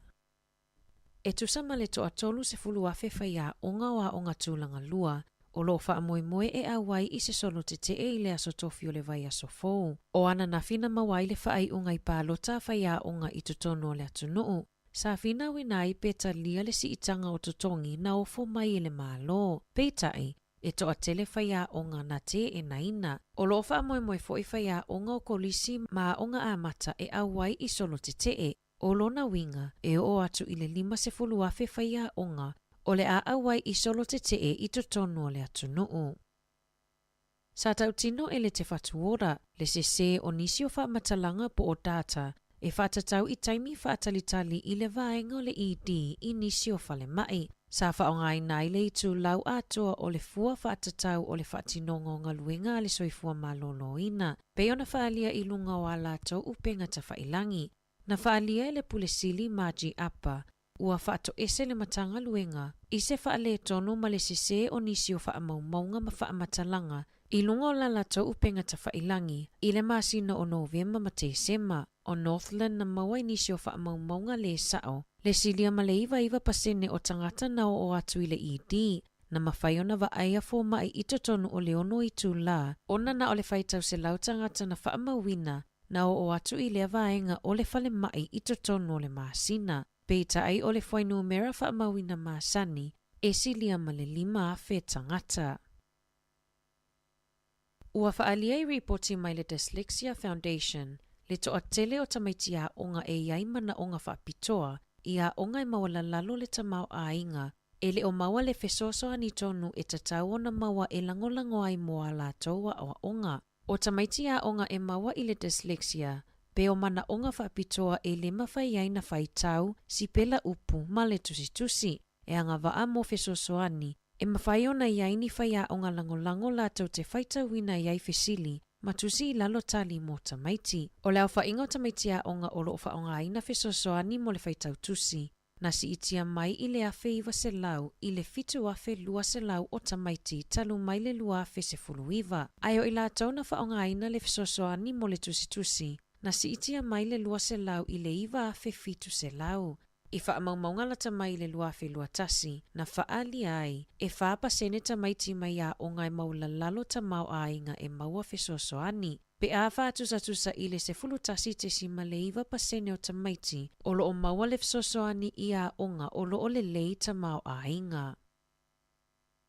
E to o 5 tangata mai le ekalesia sa mua mai manukau, ua whaasalaina, ina ua latou pelongia le ofisa o la fonga, ma le tuina atu o whaamatalanga se, ina ia toe maua mai ai se tupe e lata i le se lau fitu se fulu afe tā la. O le whaife au malona whaletua, le teu tupe, whailau tusi ma le taitai o whaia o ngā aso sa latou tuina atu ni li siti o fōai, ma whaaunga aina e whailai whaamatalanga, sa tuina atu i le ofisa o la fonga, ma le talosanga ia totongi mai ia tupe ia latou te o ngā tupe. Sa tu lai latou i luma le whaamasinonga whaitu malo a manukau i le asona nafi, ma sa latou i o ina uma o latou molianga. Na whaalia i reporti a le tio New Zealand, e le ole taimi mua lea, ua whaia ia i latou nei lea solitu la fono. O tae au le aso mulimuli o whawhiwhianga ma le whaamamaluina, o le fase fuluwalu tausanga talu o na amatalia Polyfest i to tono le atunuu. Na vaia le whatumuli o whanawa o ngā mai kolisi ese i Aukilani, mai i le aso lulu lea na tatala loa i ai le Polyfest i Aukilani, i le Porphyria Maori, se i au o mai i le aso na nafi. O le aso atae au e whaamae ai nai whawhiwhianga a Niue, Samoa Matonga, ai o le aso tolu i le aso 5 a Perila, e amata whaanga solo ai whawhiwhianga a Maori, e whātau sanga talo na tau whia ia whaamoemoe ona o le COVID se fulu iwa. O le manulauti o le whaamoemoe le nei tau sanga, o le manu motu hake, po o le whausia ina o se taunu unga manuia. Na whaalia le whaatonu se iuli Terry Leo Mau'u, o se whiawhianga lea mo alo ma whanau o lo o iai le tāleni, e whaalawi lo ai a la tau wanga nuu, ma le mitamitanga o talavou i o la tau tupuanga ma whaasino manga. I taalonga, o le a whaawawa na taalo le ali i kapeteni a le Crusaders, Scott Barrett, mo le awa New Zealand se ia mai a le lua whelua 5, ua toi sainia pe whaafowina i malana koni karate, e taalo ai mo le Crusaders whapea le awa Taranaki, ai maise le supalaka pi Pasifika. Talafowia mai le sifufongo le laumua, mo le nivaenga o le aso.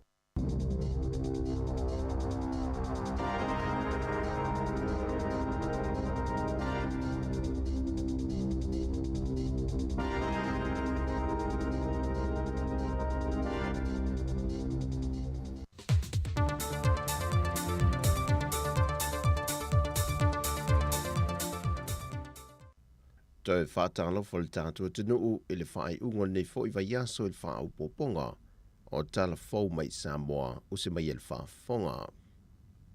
E le whontanga le palemene le aso lulu le vai aso nei. Na whasilisile le fionga le whongfitalai le mota, le fionga papali ili o te eo ma se pao i sui whaipule uma, e na ia la e ina le lanu liule, e whailo ai le langolango le mota, e le whaatawai no le aso whaapitoa leo tinama tamaita i le larolangi, ai o se aso e te te atua i fo i Samoa, e sa wanga i te tono le atunu, e loa a fia ai tinama tamaita i, mai whapena fo i inisio tamam.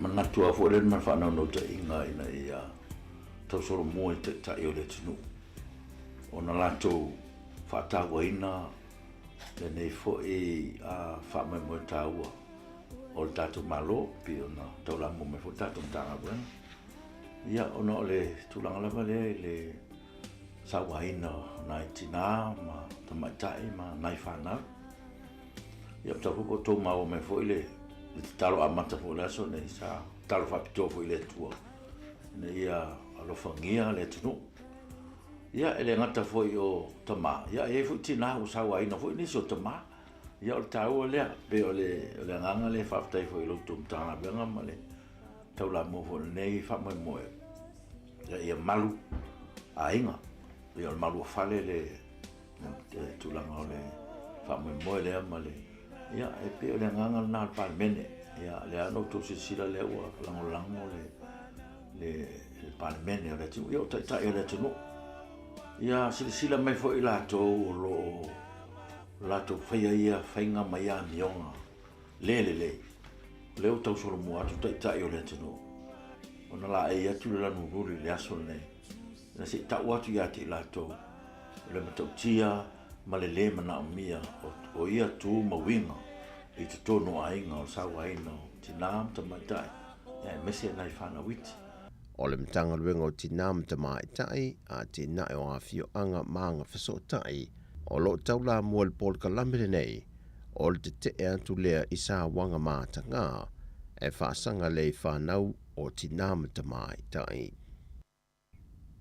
E noa malolo le palemene i lana malolonga masani an whontanga le asone nafi, na tula i ele fionga le teitai o le atunuu, fia me Naomi mata afa, ma whaamalulu le usunga whono sui whaipule, o le aia tu ua le whontanga le palemene, ai malanga se tasi o whontanga ta ua, e na wato fia Samoa e whaase ea ne teitai ia se tasi o whono, a malo le tau pulenga. Ma le tua tupea i lumo le li i le wha mue mue na ia sao mauli i le whainga malanga. Ona o lea ua ta ua i wha maunga le tātou whono le tu ua le tunu. Tau ia na mātou wha ali atu ma le wha alu alu. O le whainga malanga le nei e malanga i Peritania, i Lontona, i mata upu tau malo le tau pulenga. O Samoa i le komiti e tau o le Commonwealth Ministers Action Group, mai o le ase e atu e whaimatai tei whono, mai o se komiti la ititi leo minista o le vai fafo e ngafa ma ta upo e tula i mai le taimi ma le taimi. I lui tau ina ai i a whainga whaavae a malo tau pulenga, a mai se lava pulenga pa demokrasi. O le ngā duenga lea le komiti lea, e so ai malfontanga minista le vai fafo a malo ta pulenga o le failonga ina fo i o le aso fa pitoa o le Commonwealth ia ma waile ava noa e fataltala noa ai mal ofisa tutu tonu o malo ta pulenga i le tatou tapenanga mo le usunga fono a taitai o le tau pulenga i le tausanga luafe luasfulfai le masina o Oktopa. Le fionga le teitai o le atunuu, le fionga fia me Naomi mata afa. O le ave ta avale wha atamala, ua mōli ai se tasi o tama itai e whainga alwenga se tasi o mtanga alwenga al malo, e na ua maliwe se tamaititi tolu tausanga le matua. Whailo mai asui komseno mtanga alwenga o leo leo papa li i Mona Lisa tia i keti, o le fefe o le tama itai le nei ina watupu le wha lave na le itu waila na taavale Ai anga isa o le ofisa o leo malongo iai le mata opo. Ua toe tuu mai ele fautuanga malo se mtanga luenga o leo iso o se ave ta vale le atunu. E na ia tautua na e mata ala iso o se teimi. Ai maise lava fo i teimi tu uai whana wa onga. Au lato sa avalia tafo o wal tele. Wha pia foi, teimi e solo muli aiso o se ta vale. Ua talia le malo le fautuanga na tu ina mai e le komiti o le wawhea anuai. E na ia mauni whamnianga mō nei tangata whai ngā ruenga wa retire. Ai sa TPS e a lātu tasi pasene mai o lātu tutongi. A ngai le komiti o whaalawi whafua sei po le ACC. E manatu le komiti e a ona sila le whaalaputonga i le tūlea i se whainga whaavai. E ona mauai o tātou tangata whai ngā ruenga o tutongi ACC. Wai ule wa unanga i le whainga ruenga po le retire. Se fulu pasene o lana na whonga na tutongi mai le taimi atoa au whainga luenga po se ngā luenga mau tutongi.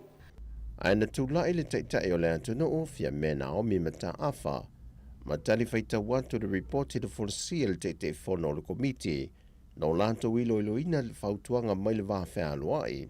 O le atu ina atu le whautuanga i le ofisa o le loia sili a le malo.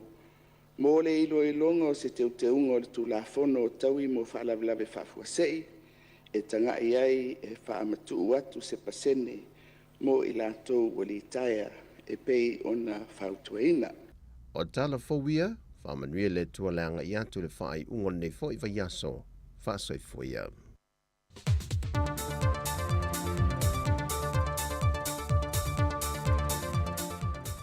O le naua whaafonga mai tātou atanu ia i le whaupongo tātou telefau o nei fo ia uli ia mai se fo i o le nei aso ma le nei vaiaso.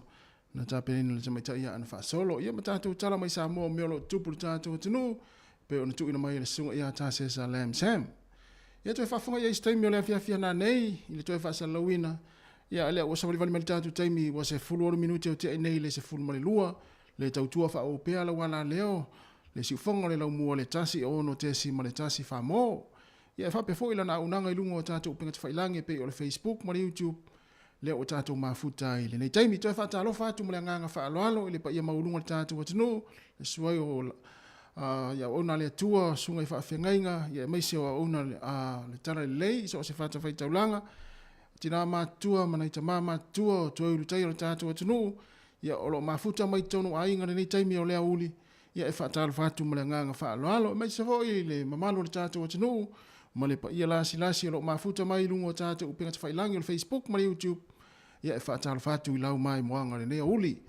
Ia o le whaua se mai le foa suia fo i le tautua le usi atu fue fiso ma le whatenga sili la ei mai le taona le la. Ia a o le ana fo i la ua se mai ia ua fo i le whaawina o le tātou tautua. Ia se ia pa e lau fo i le whiawhia na nei. Ia e toi wha maloa tu le nei taimi. Ia i le tāpua inga maua nei mātua. Ma a inga o lo tāpua i tono a inga ma maota malawa. Whaatalofa atu fo i nei mātua. E mai se fo i la tau o lo whaafonga mai. Mātua i tono o maota o tangata mātua. Ia e maise ai o maota ngase ngase. Ia o le tautua. Ari si whonga le lau mua. Ua te ari sifuru lua. Taimi masani nei o whaafia fianga se uwhiwhiloi. Ia o fianga i foi. Ia le loa loa le atinu matau mawhtanga o le nei a uli. Ia e maise foi. Ia le au whai ngā luenga. Ia le whaua malolo mai le nei taimi e whai foi. Si na wha malo stino e ala i tari ngā sua o le uli. O na toi wha awa wai lea. O ngā luenga o le nei aso. Ia ai mā lō le tāpua i mai, mā lō le tatalo, mā lō foi ia le ngā lulue. Ia mā lō foi le talitari e, ma whai mea whaatasi, ma talitara noa, ma whai ngā luenga whaatasi. Wa a whai ngā luenga whaatasi, i aso whapenei. Ia ai mai se foi ia tatono ngā luenga. Ia le isi si o le a whanua noa. Ia te ia te utou pia whape o nae, le tolu whale whai ngā luenga pia whape o nae, tau te talitari e le nei taimi ma fai fo ni tala malie o malolo mai le nei taimi ia ma fa so to lunch a fai ele ila tu lo uso na sa masani na e tau sami ile na lunch ile nei vai aso wale isa na lunch ia mana tu le na ngal tangata na sa ngal le ya o nei vai aso io te fo wa lu atu fo isi uso na na fanga ina o le nei vai aso ile isa na lunch ia e tango na la lunch ia ile o se tu le Whainga luenga fia, ia I le nei taimi, ia matau sa sami fia, tala noa fia, vai, tari e fia. Ia ma whaasoa fia, ma wheo ai fia, a whapea fo i nai te lunga la wala nei taimi. Nai te lua wheo ai maltamala ai inga te tongi pili, ma whai whaatau, ia whaasoa soa le lei. I te fu fiusta mai whaatalitale atu ta vale, ala e vari mai lau pasi respito. Fiu si ta mai whaatalitali, oe o laina e alu e whai me lau whaatau I o pekan sei. Sole, ai vai atu ina la te vari mai o le whale fo le te wai ulu sole. Ia e le se me o iai. O le mea tāua, ia maua le fia. Ai se a fia alofani au ngani. A fia alofani ni au ngani I whai unga vai aso. Ia fia fo le whanau. Ai atu le whanau ia onga o la e fo lele wha maltina. Anu iwa. Atu le aunga tamaiti o la e wha maltina o le whale. Ia e wha noa fo tamaiti. Ia ai va ai la mea la wha noa ai. La wha apea nei tamaiti wha noa le tina o le ainga. E lai whaatari ma le whale an whaapea o sesio le ainga wa maliu. Maua le tala wa maliu sesi rai. Ai toi lo muli ane le whanau. O le mele whanau no le tina le ainga. O lele wa fo ia tu le whale wa uman tongi piri mwhai whaatau. Ai le whaatau wina se vali, tama fo ile ila le vali tingi rima. Se vai le me whanau no le tina. Se le e te tau le vari. Ioe. E te tau le vali le nei aso. Se au le tina sa moa e le ai mas tina e le. Le ai mas tina e le au le. Ia tina mai e mafuta mal tatou pokalame. O ka se au le. Tu te tau le o I fale na e vali ai. Vali ane le apito. Vali ane le apito. Ia po ane le me funele ta o le foundation. O la fa tau ngale mea. Foundation na. Awol.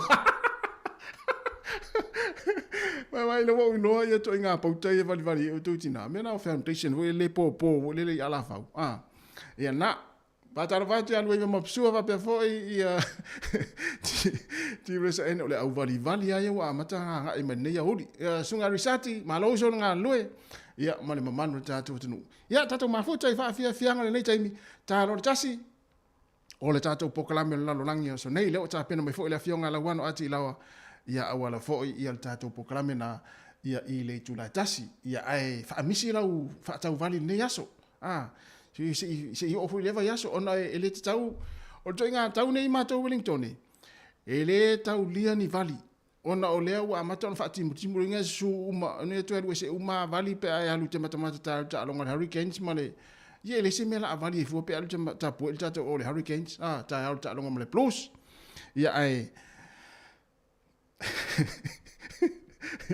ia manuia tari ngā sua le huli ma le nei foi taimi ia ai mafuta mai tātou whaafianga sui filoi ia se tātou asiasi I le motele I sana whai whaafianga ma le sunga asua Felise Mikaele o le vi o le fiango papa I sa taua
Musika o mano longa matau mafutanga o leo au si fofonga o le laumua.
Ia e ula whātūru nei pese mo i lātou uma vai au marolo mai ngā luenga nei taimi. Marolo tau ata i te au ngā luenga o le nei aso o le wa awhare aso.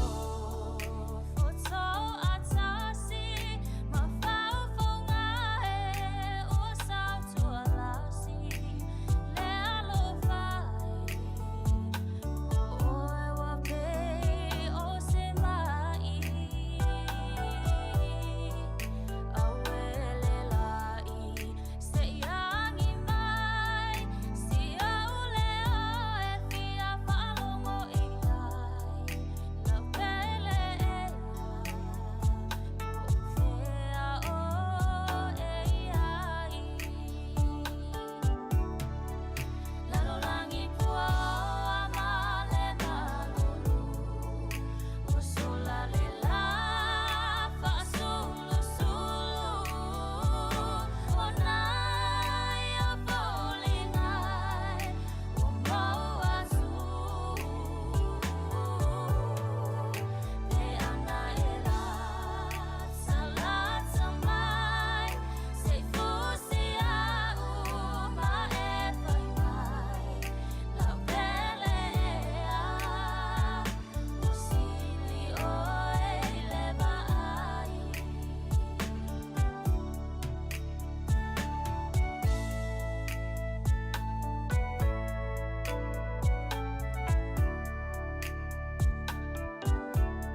Si fong Maria tu mai ia tau mate ia male pese le lalo langi puawa ia mana ia ona i pese tuaina o fai pese tuai ele utoe langina ma usuina ia nisi fo ia le pese le tatu watu no ia mana ia fo ia ai o le tuta ua i pese tuai ia ila to e ona pese tuai fia fo tangata fo ia ono ina e ana pese pe afa pe fa longo mai ma fa fo mai ia o le sa o le pe o le mea na e volele e nau el tangata e ono ina e ana le pese ia sa o le upo le pese ia wale o tatou mai tau wale taimi nei ia o tele ina to e su e isi tangata pe pese ia pese ila to pese tuai fo i o le mana ia o le whalongolongo to le tangata e ona e fulele e ana le pese ia o la sa o le i pe fuila le tamata ia tau mate ia mole suino le pese le ala lo langi puo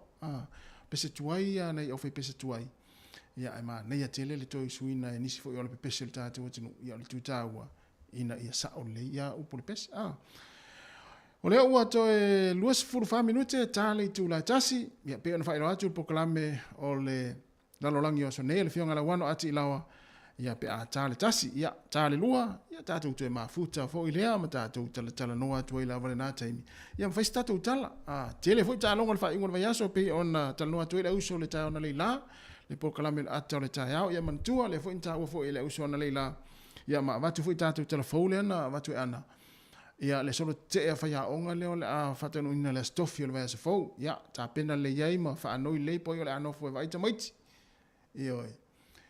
ia i le vea sa fau mai lono winga ia e mauti no le a tele a onga ia pe mfai fo fa pe atu ole a ole ivas full percent o a onga ia ole a alu solo te fa ya onga ia e pe e mai tau atu fo ia nei ia pe e to tele fo i ma tu ia wala tu lang langoina ia le solo tele a ia ana fa ya onga ia o tu la tau tongi ia e talo sia ia se swinga malie ia swinga malie le nei mata upu ia wai e solte ana i faya onga i ola tu tongi ia e afia to ia ma onga i fa nau ia melea ia ia ne po le a po ile la no fo le se ul no fta tu tama a fai stofile solte i faya onga alu tama fenga venga e no fotina e vai tamit ti fa peta ma le la no fo vai la ulina ma le tama tai na e alu e fenga lu tama se o tatu e fenga venga tu ia tina no fo vai tamit ia ma lola vale ma fata mai tatu tunu ia penino te fau tamatu ia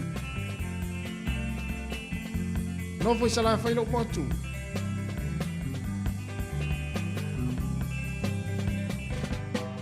ino foi sala foi no ponto te pari la tua sibio por feo te no atu ela ona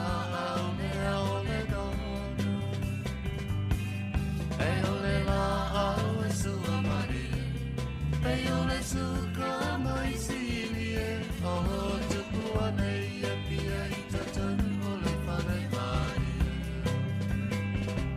Stay my darling to far Tini leo tiele hanoi Lenga lo la wa mio fa feel lost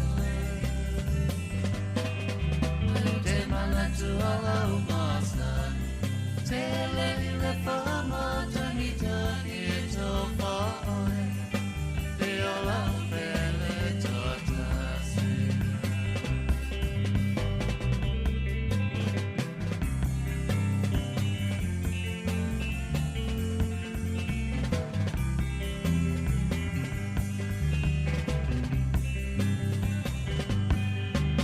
Talo ane security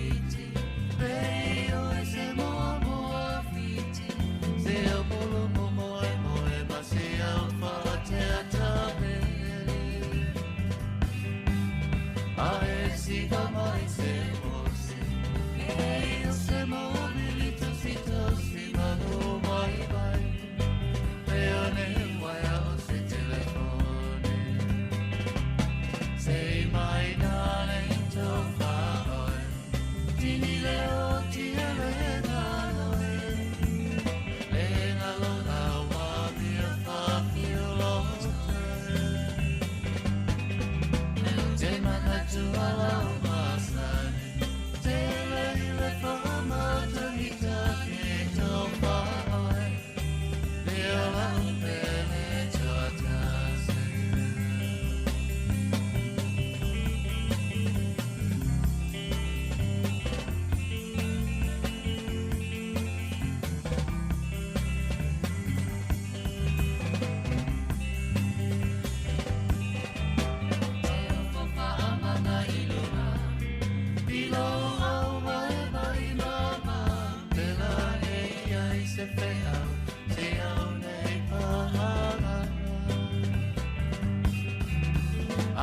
Alone.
Le si fa mai sunga ia Francis Paulo ia malipese wa fa ngoina fungo Sarona e oi mana ia te ese te lo ta leni ta tu tunu e mai se ia tamali o alo mtama fa na ole tunu ia ia la tu si fungo mali ia fa o i pel ta leni o lo fu te tau ma fo fa u pe u te ale po eni o ne o pese fo ia te lo e sto fa funga ma so fa longo pele le lo leo mo mene o pese po sa ta leni le pese o la sto longona o te leile melo le pese pe o le asto lo la ta leni na to si le fia o te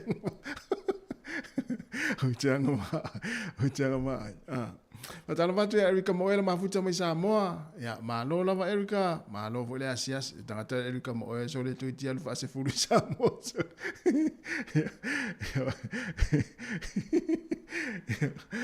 o tele wa te fiwa fa ilise wali ise wali ia tato fainga lenga pole ase la tu ia te sta leni po tangata pese po tangata voilele ia e fiwa fa ile wali ia so le ai ama se e fai mai o lau tāleni lea. Ia wāti lea ona o ta whaapala fo ilele se i tūrou whaafonga mai lea tinu. I se tāleni fo ilele.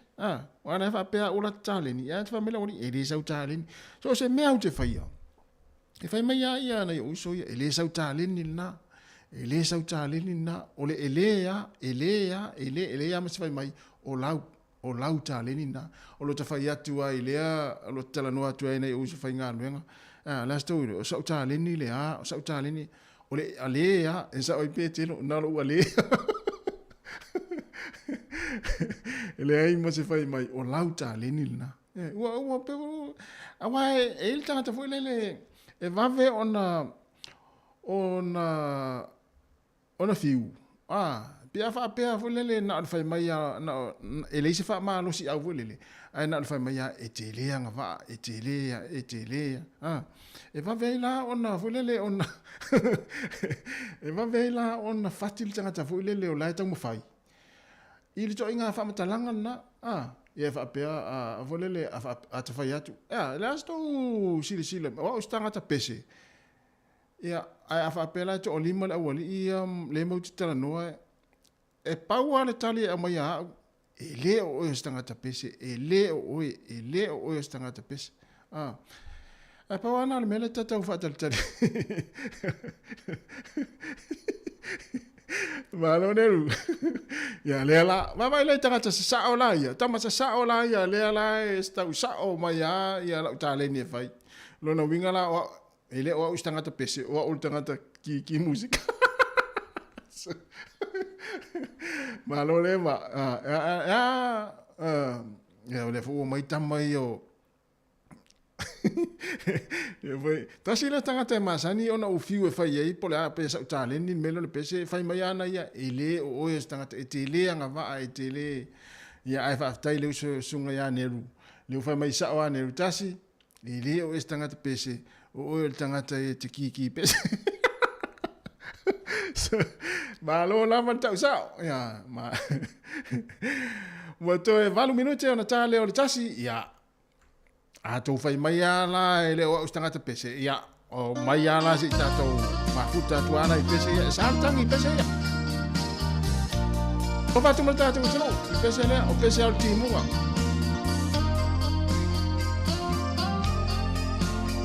o to fai mai ele o stanga te pese ya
lausi na lafo mai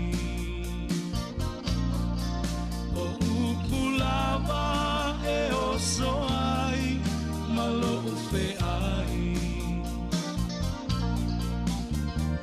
o le masaninga ua whaamutaina ai o le whaaponga i o lau toe a ina taulo uloto iwa apa ai atu ai ua e whaangalo mai au la lelei Amerika i la uwa ai tamatutu i la ua whaangalo mai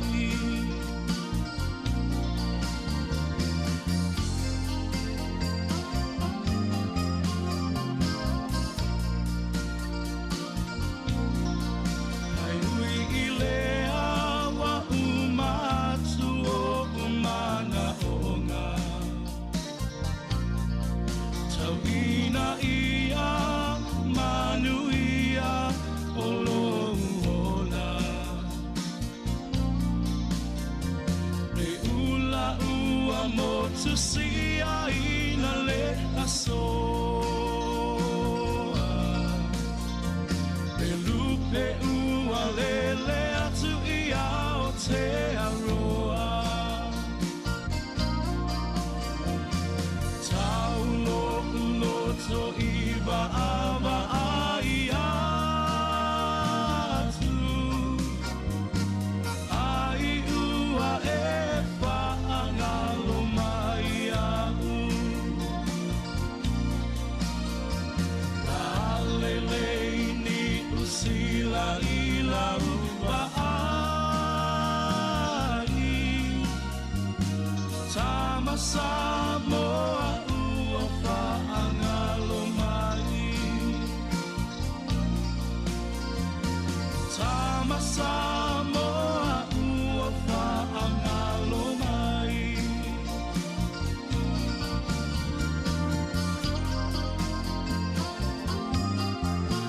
Se ufonga malia o le RSA ma le pese na e io ia te ua na po ia ma na ia te le upa le pese a ngā lei mo tātou ia e ma futa mai le fale ma ngā luenga ma io e lo fia mana o mia lava ni pese wha mawhanawhana ia na Lisa Allen Walker ia sa tasi le tangata wha se pese i le ofe pese le atau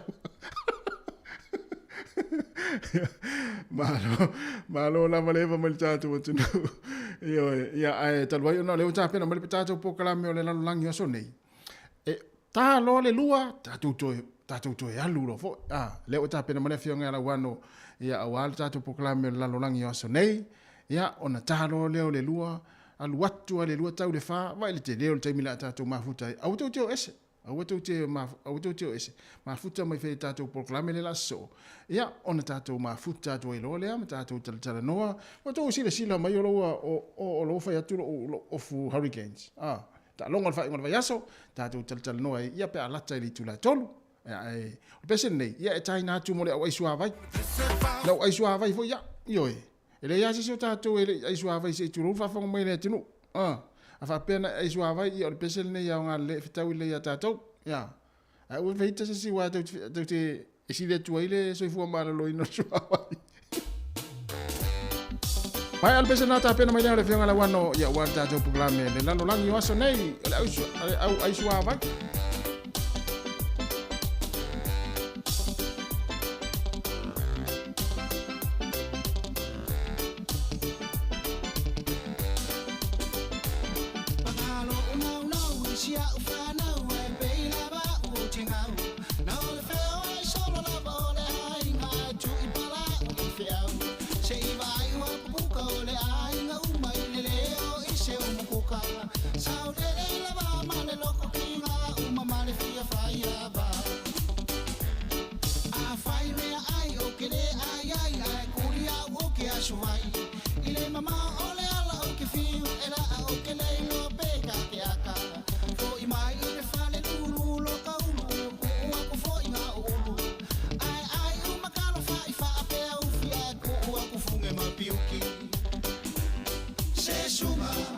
O sini o na wha uma O so mai fula fula I lo wha aku I le umukuka E tau tonga Senga e le o au se polonga Sau loa ka wha tofa Umalo o fia whai ava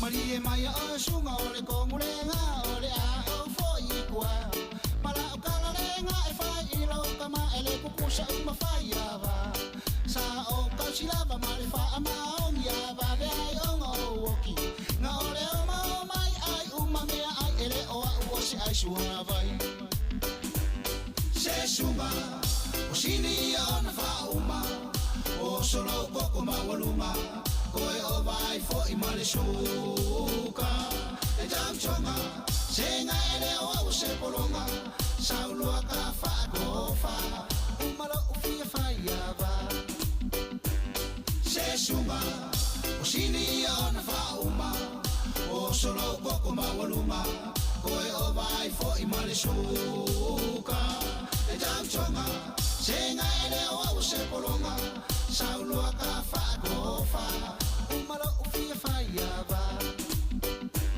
Se suma O sini o na wha uma O solo koko mawaluma Koe o vai fo I male suka E tau tonga Senga ele o au se polonga Sau loa ka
Ia o le whawhanga mai pē le tautua le si whanga lau mua nei taimi o lea uli le ua 5 minute ua te enei le tuna tasi. Ia o lea ua ta pena mai le whionga la wano ati lawa ia awal tātou pokalame o le lalolangi o aso nei. Ia e usi maia le whawhanga.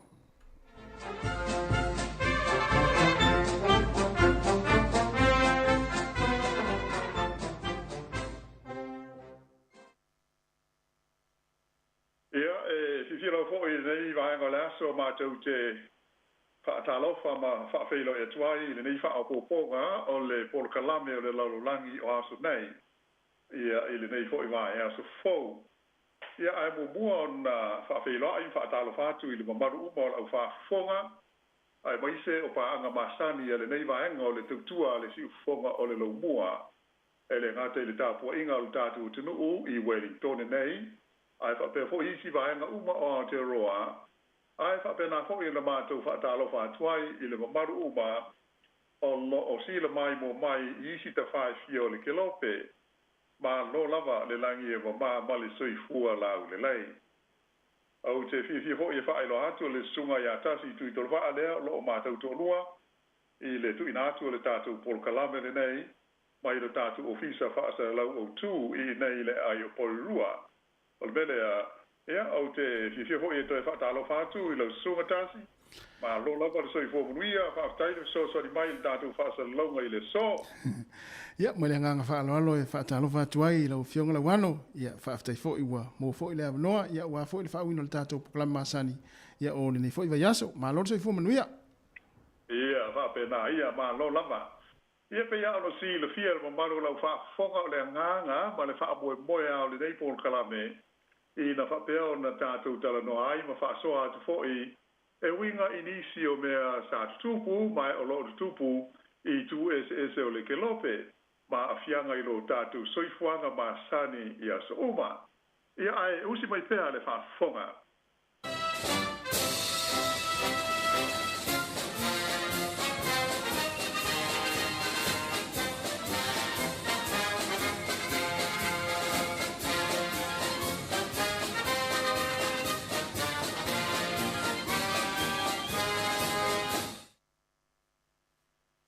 Lulu o le vai aso nei, na whaailonga i nei, ma whaataua i nei New Zealand nei, a toa ai fōi ma le tele lava o mā lō, ma tunu o le laulolangi.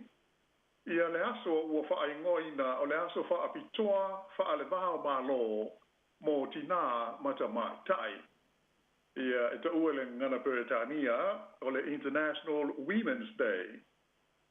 E pei ona ioeina māloa ia ele whaalapo tonga o mālo au whaatasi. O le winga malanganga moni o le nei aso whaailonga ina, mo le tupao tina mata mai tai o le laulangi. Ina ia whaataua inai, māmana ia ma pati patia ai le sao tāua o le tupao ta mai tai, i te tonu o tātou ainga, o e kālesia, nuu, ai mai se o atu nuu. O le nei fo e aso, e mana tua ai mea te tele ua mawhai o na whaia, a to ai maswinga o vaenga ese o le soifuanga nei, na fua mai i le mae ma le fina finau o le itu pao ti nā mata mai tai, ma le lātou mata whaioi whaapitoa, i le ati na o ainga, o whanau, ia e mai se le itu tau le soifua ma loloina, o aonga, ma matata, ma to mai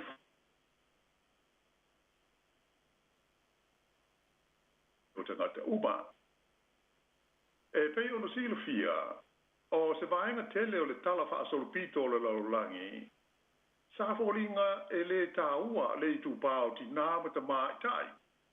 E le ngata i pūlenga ma le taitainga o mālo mā tunu ai wha penai le tūlanga masani i le tausingo nuu maainga. E mawhai o na whaapea, o le tūlanga sa masani mai ai le ngā solonga o le soifuanga o mālo, mā tunu o le laulangi. E pei o le tūpā lava o lii, e taula mua i le tele o mea, ai maise i le taitainga o ainga, nuu whaapea mā tunu, Ia masa le I mala ese I fo isi o tātou tunu ui Samoa. I le whaatulangana o ana tū maanga, atoa malona soifuanga sa masania ai I le tele o tausanga ua mawai. O se whaataita inga o le tātou tunu ui le tele o tausanga ua tua nai. Se a na maua le awanoa ele I tūpao tina matamai tai. Se iai se isi I se suafa matai ta ua, ia po se suafa sao se ainga. Pei o le tūlanga masani lava o le tātou soifuanga o tau le lea tau tuaina matai ma ainga. Ia mai o lātou fo I fili mai ai se nofo tau sia se ainga. Pe atu ua le malo le sao o le ainga. Sa pei lava o le tūpao li fili ai I lātou tau aveina suafa matai o nuu mai tū malo. Whapea fo I le tonu kale sia matapo inga ese. O mai nei lava le o talia nisi kale sia de tele. Ia le aveo ni tina mani tamatai. Tau aveina tu finga tai pei o le tohi fai au. O la fo I le parlemene o Samoa. Se a na ofi I se tina po se tamatai. Ia po se isi fa punga. Sa whainga tā tele le tūlanga sa tātou sawa ai, o na sauwha ngā se ta maitai, po se ti nā fwoi, I le sauwha I ngā whai pūle o le pāle mene o le tunu. Eita ai, le o se whaafi tāuli le nei whaapitoa I a tātou. Aua o le tele lava o tunu o le Pasifika, taule ai, ia pe o le matua lea I lava ma se ti nā, po se ta maitai, o iai I le tonu o lātou parlemene I le teimi nei. Ai ele leisa moa o lea o whaila na fuafuanga I le whaafita auli le nei pe o na sila fia I le tula fono lea sa vesi ai taluai nei sa moa I le se furu pasene o sui foi pule o le tupao ti nā mata mātai. Pei o na sila fia o le nganga ma le wha moe au tū o le tula fono le nei ale malo sa moa. Ina ia mauti noa o so o se pāle mene lava I le anga I luma o le tunu o le aiai ni sui fai pule o ti nā mani ta mātai. Ai o le ale to iai le mele sa sawa mai le amatanga nā o ali I lava avea mo fai pule o le pāle mene. Pei ua o au mai le nei vaenga fai ma whaata I ta inga o le mausuinga tele le ngata I sio tātu o tunu I sa moa. A uisi fo ia tunu o le laulangi atoa. Whaata ua ai masanga mana ia le sao tā ua o le tūpao ti nā matamātai I le ati nae whapea le tamau ainga o ainga nuu mamano. Lea pei o na wha manatu I nai le nei vai aso I le aso wha apitoa wha le bao malo mo le tūpā o tina matamātai le International Women's Day. Le whapea la o sui mai ai I le aso waru o mati ia le aso o tina pei o na masani ai le masina o me. Le ai se mea whapea o lo tū mau pea lava ia le nā aso wha ailonga ina mo le tūpā o tina. Ai o le anganga ma le wha moe o mala o watasi pei o na wha ailo mai. Ina ia alo ia ma wha mamalu I tausanga uma le sao tā ua o le tū.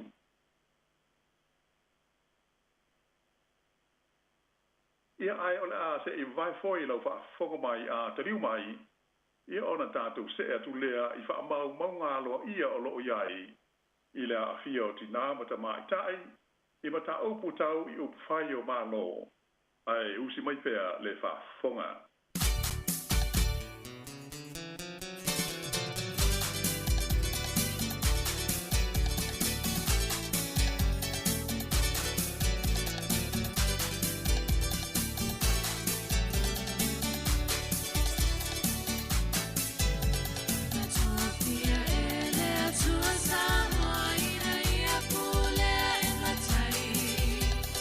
Awa no na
atu la o le tātou polokalame e pei ona whaafonga mai. O nai vaenga ia pei ona o tā ua. E pine ai le tele o tau sanga o tau ma whai mai le tūpā o ti nāmata mātai ina ia o lātou maua ia wanoa tutusa ma le tūpā o li I tū SS o le lorolangi. O le tasi avaenga sa fina wina, mai o lo fina wina pea I le taimi nei e le tūpā o ta mātai. O lo lātou wa ia te taulea ina ia mana ia ma whaau ngā ina I vaenga umo le so I fuanga nei e le ngata I le tonu o whalewhai ngā luenga ma onga ia e whapena fo I tonu e ka le sia maise o pulengo ma ftanga ma whaalapo tonga a toa I fo I nuu mai tu malo ai whapea ai ma whai ngā malo o le aia te tau e launga te sia ai tangata uma I lanu ma ngana ese ia a to fo I ma kenera.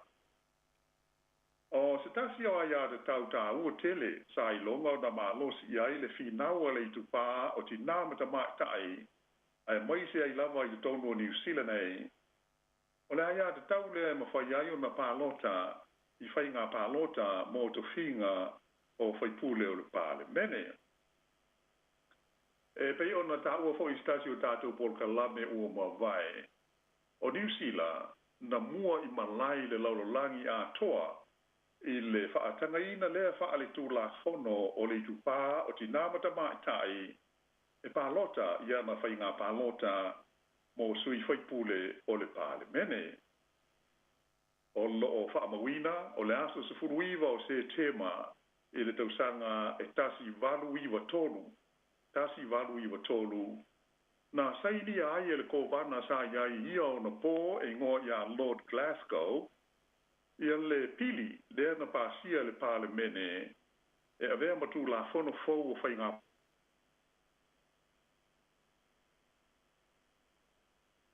ona pālota I pālota sa ili ai sui o le pāle mene o New Zealand. Ia ai peia au na sila fia e lua se furu ono isi tau sanga na se soo ai whaatoa mawhai e ti nāmata mātai New Zealand ona avea masui whaatutu mō le pālota o ni no foa o le pāle mene. E ui ina sao lātou maua la wanoa e pālota ai pe a sa ili whai pule o le pāle mene ai sa le ima whai e se tina po o sa mātai ona tu lai e avea masui whaatu I le pālota se tu mā lo. O lo atangi ai ietu langa le matua te leo le ngā ruenga, sa whenga iai matina, matamātai, ia ai whapeai nisi o whaalapo tonga I longa atina matamātai, na taula mua I le whina wina o ia ai a te tau.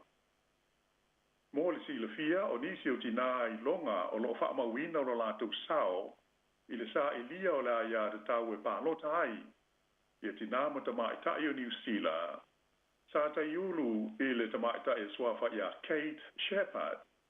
Lea o lo mia no nata I le tupe pepa o le se furu tā la a New Zealand. Ia ailenga te lea sa ia I fo isi tinama tamaita I alfi ai ia Margaret Seawright o Stella Henderson ma Sarah Saunders Page.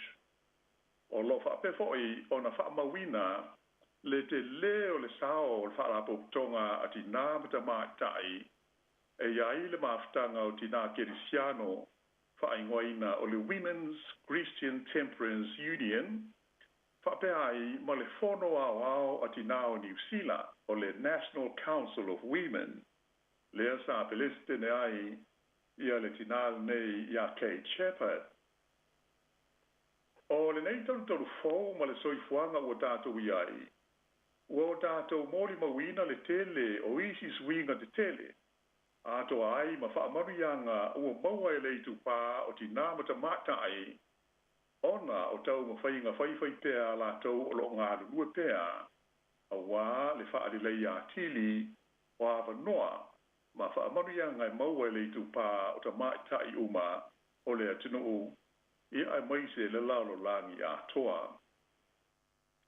le taimi nei le mai tau atu i ai o le fo'i ua mua i Malaya New Zealand i le tutusa pau lea o la whainga o whaipule ali'i ma whaipule ta mātai i tonu o lona pāle mene pe o na sila fia taru ai o na whaonga aina i le whainga sui whewiloi lea o whili ai whaipule o le pāle mene New Zealand po o le whainga o le momo pi o le o le se lau lua se fulu la whai o whaipule o le maota o le pāle mene i Wellington ia mai o le tausanga lea na tua na ia tu nei na tu lai mai ai ua tutusa pau la whai o whaipule ta mātai ma whaipule ali'i o lana winga ua ta ionu se fulu ali'i ma ta mātai whaipule ai a whatusa i isi atu nu o le lalorangi o na tātou mauti noa lea ia o lo feo lo tātou i New Zealand i le vaenga o le aia te tau ati nā mata mai tai i mata upu nei tau i upu whai o malo. Ia ato i taliu mai o na wha wawatu leo le tātou tala i le tūlanga o isi malo i whafo o le taimi na maua ai o lātou ti nā mata mai tai i le aia te tau lea e pālo tai i whainga whiwhiringa mō sui o lātou pāle mene. Ai usi mai pēr lau whafonga.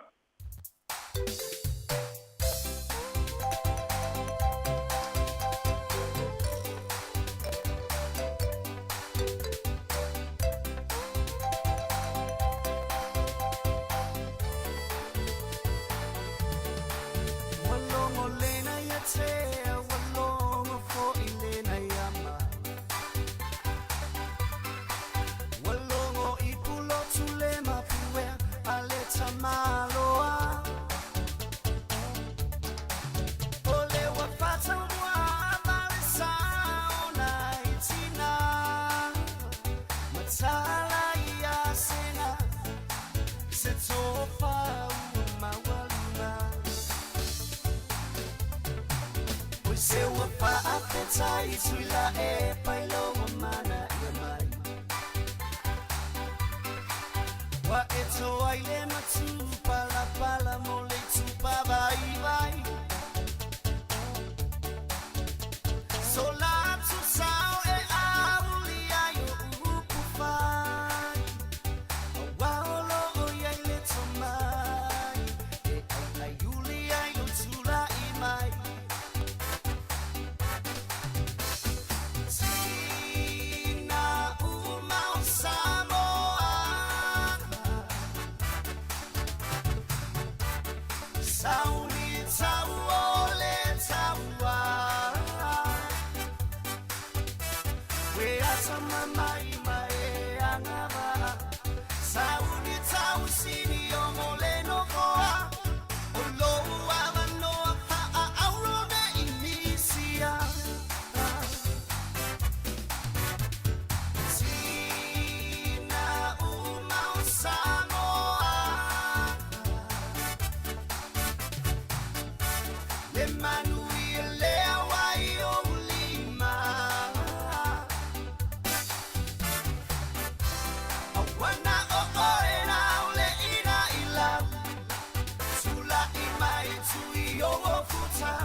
so o tuaila leo tātou tala, tātou iai le polokalame o le lalolangi o aso nei. O le a tātou se atuai isi atu nu uma maa lo e whafo ia lātou hui wha maunga lo iai le mai teimi tonu na maua ai o lātou tina ma o lātou ta mai tai ia le aia te taure nei e pālota ai i whainga pālota. O le tele lava o isi atu nu o le lalolangi na whato a maua e o lātou ta mai tai mo tina le aia te taure nei e pālota ai i se vai teimi po o le se lau tau sanga te ruai. Ai o le tele lava o te nuu, e le 11 nei tanu na maua e lātou tina, ia le nei ia te tau ta ua. Ai iai lau hoi atunu ue o mai lava i le taimi le nei, o loo matua whainga tā i lava ma lave lave, ia le pālota o ni ta mai tai, e peila o le atunu o mau o loa hoi le nei a lapi e ngō o Saudi Arabia, e whai asi lave lave, ia o le whainga hoi o le la tau mata upu, ai mai se o le aia te tau le nei, e pālota ai le tu pā o ta mai tai matina. Ai o le tunu le e whaai ngoina o le Netherlands, o le tausanga e a whaiva se lau se furuiva, tasi iwa, na whaatoa maua ai e o la tau tina mata mai tai, ia le aia te tau o le pālota. O le isi o tunu o Beliseuma, o Belgium, o le tausanga lo hoi lea tasi iwa, na whaatanga i nai o na pālota ia tina uma, o fita na mali liu i taua. A toa ai ma teito o lua o fita na mali liu i taua o le tunu o Beliseuma o Belgium. Ai o isi tina uma ma tama i tai o le nei lava tunu na whaatoa o la tau maua lea ia te tau i le tausanga e a iwa se lau whamaru. Ea o na tātou whaasolo atu lea i le tunu tele o Sia Mani. O le tausanga e tasi iwa tasi valu, sa whapeo na whaatanga i na aiti nā mata mai tai o le fwoi atu nuu tele o Europa e pālota i a la tau whai ngā pālota mo sui whai pule o lo la tau fwoi pāle mene. O le atu nuu o Kanata e ese fwoi si a la tau whai ngā o ti nā mata mai tai sa iai ni o la tau whanau e maainga sa tau tua i le fita po o le military e le atu nuu na lato maua ia le avanoa e pālota ai i le tausanga e tasi iwa tasi fitu. O le tausanga na sasoo ai, tasi iwa tasi valu, sa hapeo na whaasa fua ai loa ia le nei ai a te tau i le tote le oisi tina ai maise o tamaitai o Kanata. Ai na amata atu i le tausanga e afe iwa se lau 5 o na maua le alava ia te tau e isi uma o le atunuu, ia pe a whapele ma whaiuna tu sao noa lo la tu wai a te tau e sao loto ai mai la fonga te tongi. Ai o le awhi iwa se lau ono iwa, o le tu malo Kanata e ngoa Quebec, sa muli o na la tu inatu le abanoa e pālota ai ti nā mata mai tai, ma tangata uma e tupunga mai i tia po o tangata i tia. O le tunu e ngoa o Estonia, o le tausanga fo e tasi iwa tasi valu lea sa wha tanga i nai ki nāwa ta mai tai o lea tunu i Europa e pālota i ala tau whai ngā pālota. O le tausanga lea e wha pēna tū ma oti ai Estonia mai i pūle ngā ale malo o Lucia. O le tunu o Finelani po o Finland, o le tausanga tasi iwa o ono, na alo i ai ma whaataka ina whaale tū la whono o na pālota leitu pā o tina mata mai tai. O leisi atu nu tele Europa o Norway, o le tausanga tasi iwa o fitu na mauhai e tina mata mai tai lea ia te taule nei mo le pālota. Sa whaalangolango i ni tuunga e a awhia ai tupe maua o whanua a tō ma mea tō tino a la tō mātua. E tai o ietu unga na soloia ma avesea i le tausanga tasi iwa tasi tolu. E ma te tala saoloto ai lo le pālota le tu pāo tina mata mai tai o lea tunu se ia o mai lava i le teivi nei. O le tunu mau o loa a lapi hoi nei e whaingoina o le UAE, le United Arab Emirates, o le tausanga e lua afe ma le ono, lea na whatoa mau ai o la tau tina mata mai tai ia le aia te taule nei e pālota ai i whai ngā whiliwhilinga mō le la tau whono whai tū la whono. Ai o le United States o Amerika le atunu o pito mālosi ma mau o loa le lorulangi. O le tausanga e awhe iwa se laulua fulu tasi iwa lua o lea na whato a mawhai o na pālota ai tina mata mai tai i pālota mō sui o le la tau whono whai tū la whono. O le whaasolo ifo i Mexico, le atunu o Mexico, o le tausanga e tasi iwa whafitu, na maua ai le tu pao ti na mata mai ta i o le atunu ia le aia tau nei e awai i whainga pālota e ui ina sa iai nisi se tete o le atunu na mua de tala le lātou pālota i le tu pao ta mai tai. O Sepania, Spain, o stasi fo i atunu tele pe o silfia, o le tausanga tasi iwa tolu tasi, na maua ai o na tina, maona ta mai tai, ia le aia te tau mō le pālota. O le tunu o Peretania tele, o le tausanga tasi iwa tasi valu, lea na pasi ai, le whaatakai na o tina matamatai, ua atoa le tausfulu tausanga masili atu o le soifua, o na pālota e le ngata i le tonu o Peretania tele, ia ai whapena i fo i matutonu o Ailani. Ai sa iaitu tuunga o lea whaatangana, e whaalango i tupe maua ma whanua, ma isi e lātou mea tō tino. E tai o le tausanga tasi iwa lua valu, na te tala i loa lea ia te tau e pālota ai mo tina mata mai tai uma, i le tonu o Engelani, o Wales, whape fo i ma Sikotilani, ua launga te sia ai, male i tu pāo lii, e pei o na sawa ai tausanga i tele ua mawai. O le tunu e ngō o Austria, o le tausanga e tasi iwa tasi valu, le fo ina mawai e le tupao tina mata mātai, ia le aia te tau i le pālota a lea tunu. Le teimi lea a o ingoa ia Austria, o Siamani Austria, German Austria, o le ingoa sa wha ingoa ai, ia se vaengo le tunu na no foia e tangata Austria e iai o lātou pito Siamani. O Ailani po o le Republic of Ireland, sa maua i fo i le tupao ti nāmata mātai, ia le whaatangata ma le aia te tau e pālota ai, i le tausanga e tasi iwa tasi valu. Ai o le tausanga e awhi iwa se lau luas furua, sa whapeo na te tala i loa e le pulenga mā lo, sa ta ua o le Irish Free State, ia le awanoa, mo te maitai uma e pālota ai, ia lātou whainga pālota. O le tunu o Brazil, stasi fui leo tunu tele, e whapeo le tausanga te si iwa tolu wha, leo lo wha mawina, sa mawhaio na maua ai e le tupao ti nāmata maitai, i lea mano tele, le aia te tauri nei mō le pālota.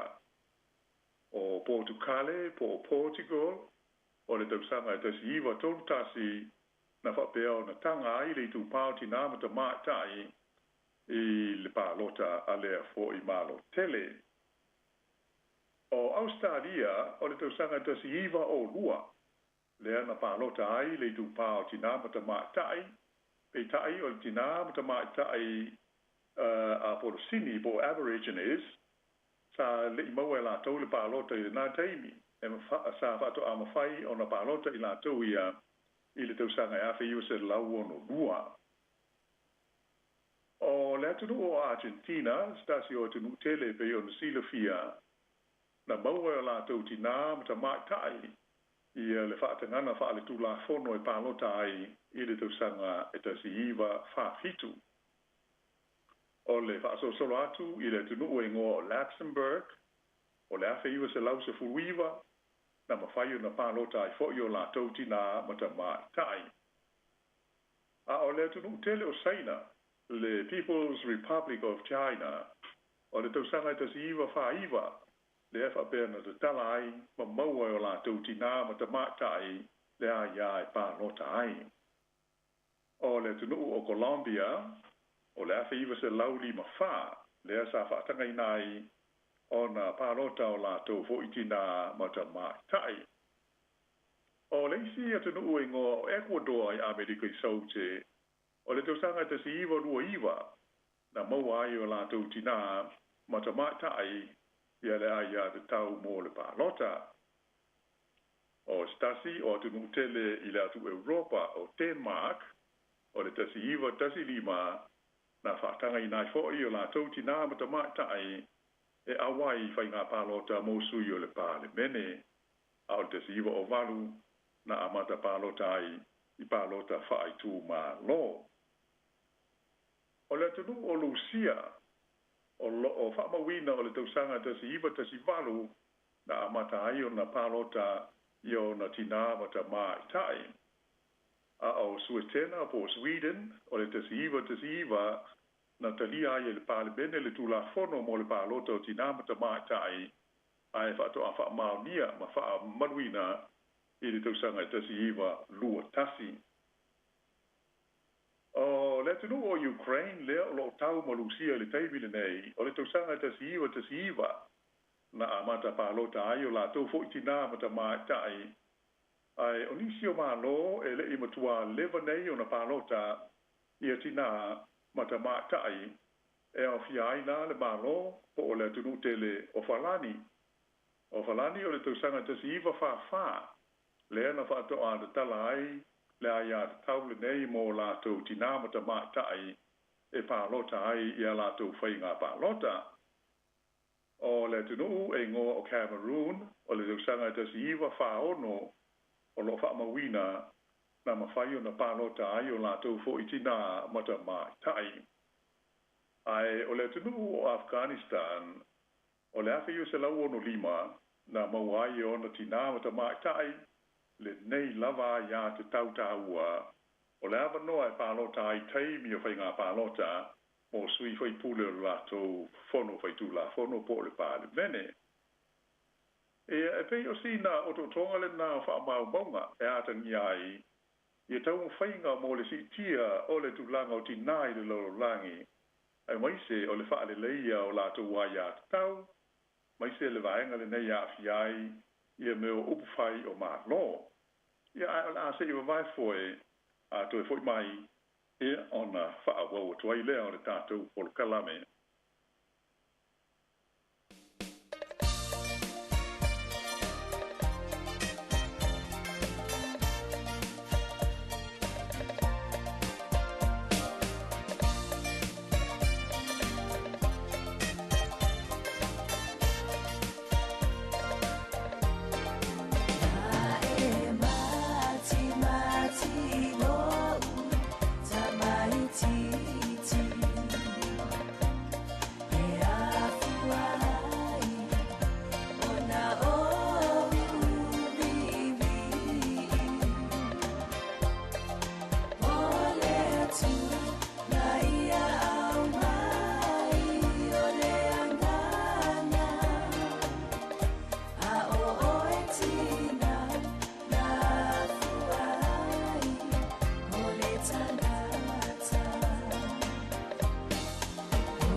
te whaawawa toi lea o le tātou tala e pei o na iai, tātou porka lamele nei, o le lalolangi o aso nei.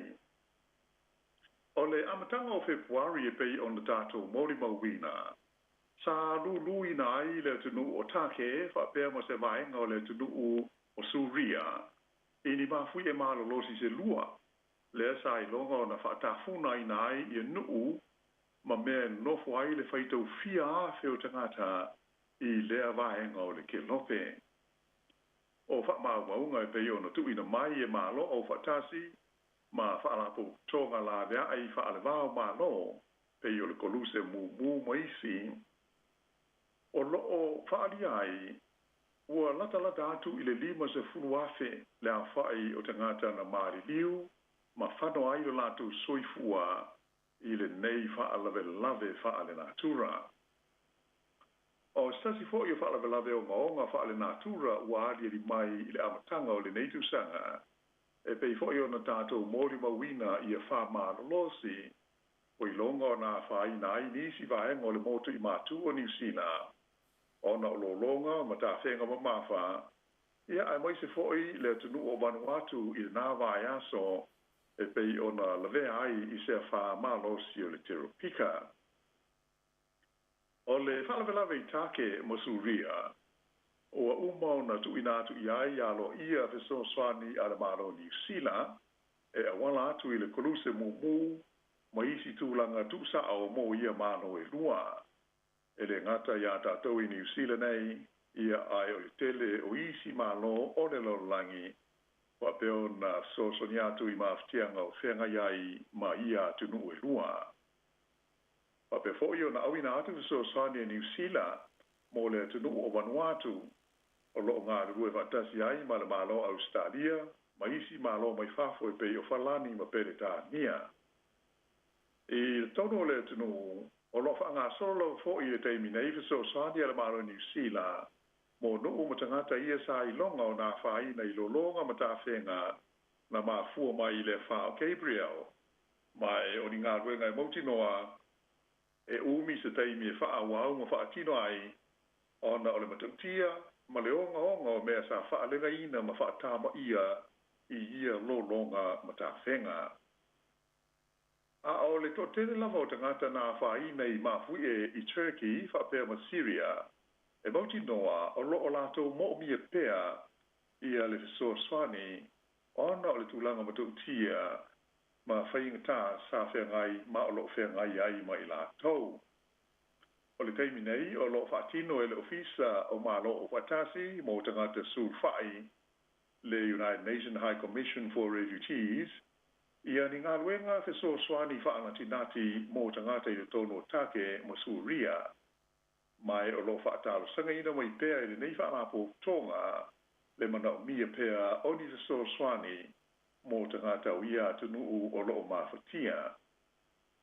Ua sili atu i le whaase fulu 5 afe le a whaai o tangata o mauti no lava o maari liu ma whano i e whaalawelave.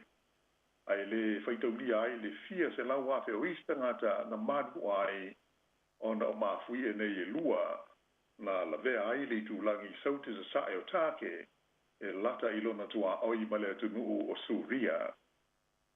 O mawhui e lua sa awha ina ai e vaenga o le kelope i le aso no Februari e fitu tesi ma le valu le malosi o leisi a e fitu tesi ma le 5 le malosi o leisi mawhui e ia ma le tele o isi lulunga muli ane ai ta mawhai o na whaalongoina e le ngata i le tonu o Turkey whapea ma Syria ai sa la ngona fo i le malosi o le lava mawhui e i isi vaenga o Europa ato ai masa sae tu tonu.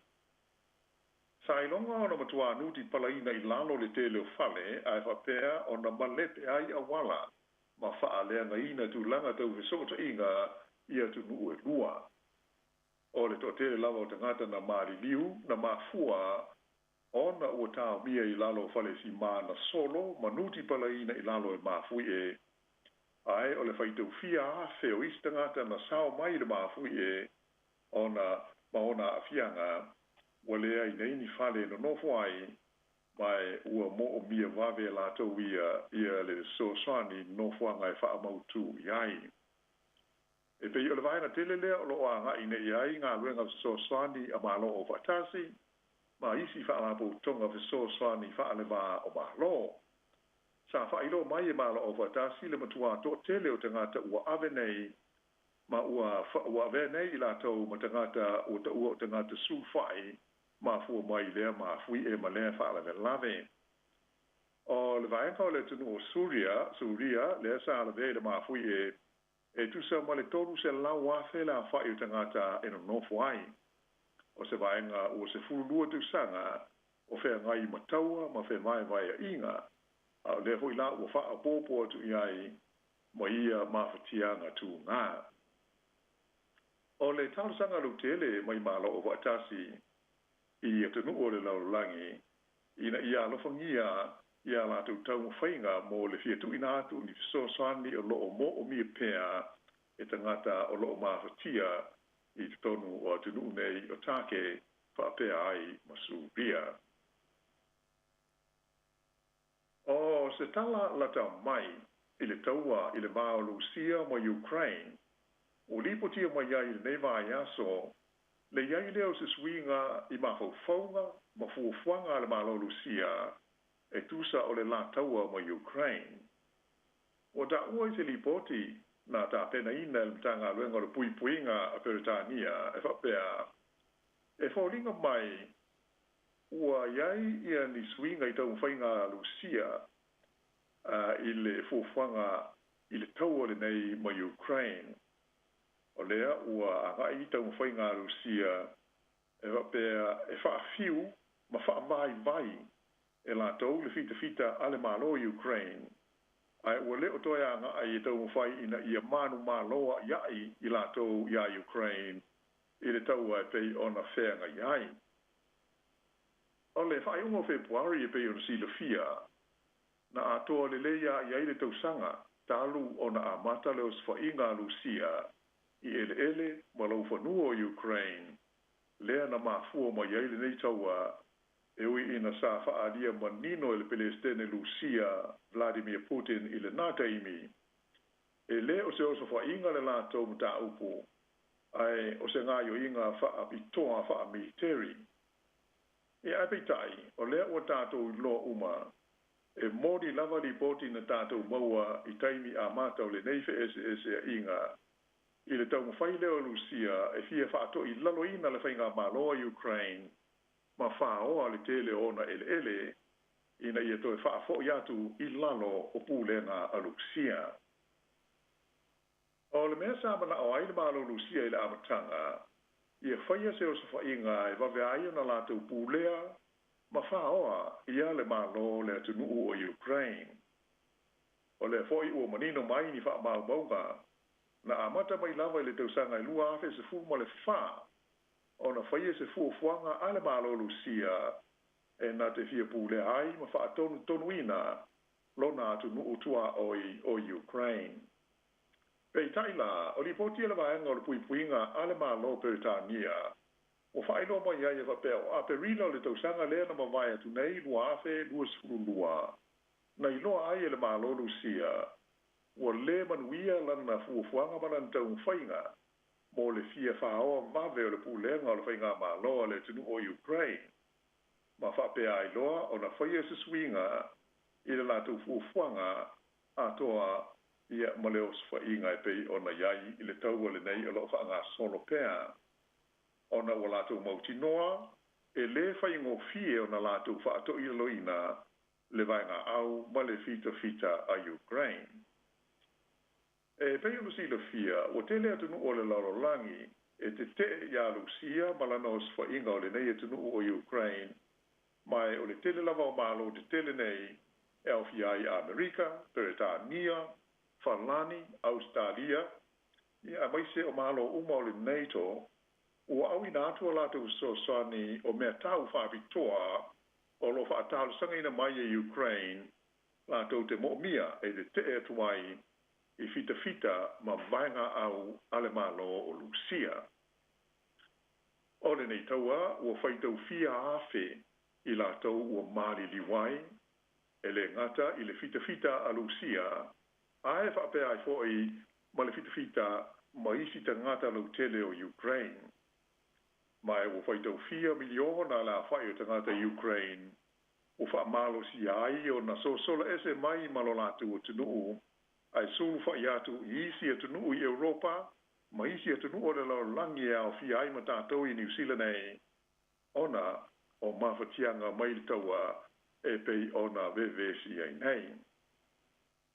E peila o le lipoti au pito lata mai lea i le mai ta watu fo i le tātou polo kalame, i le nei taua o lo whaiwhai pea o lea ua si lia i le tausanga a toa talu na iai e le o iei lava se fōlinga o le amave o na tau nuu i se tau nuunga le lei ma file mu e pei o na tātou nau uma iai ia ma mo iai ma lo o fatasi ma le tele o atu nuu o le lalolangi.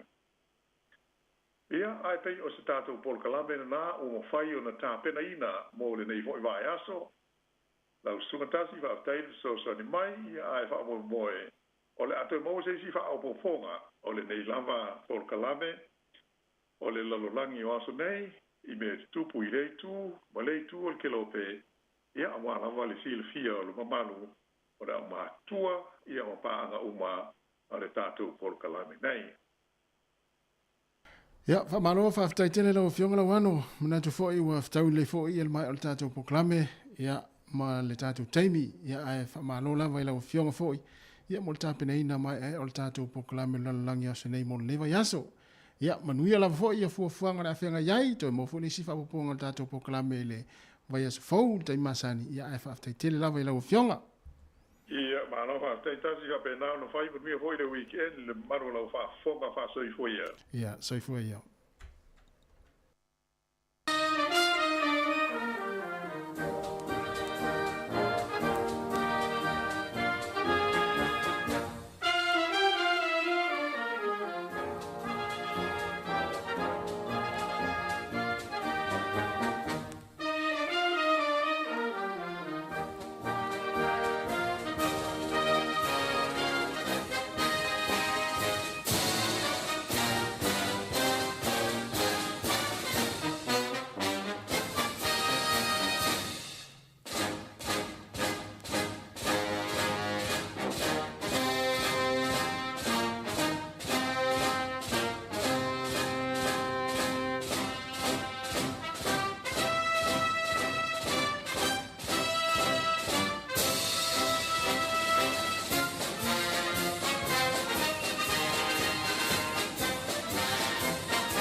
o sa o loto a o fefe la fililo ine lo loto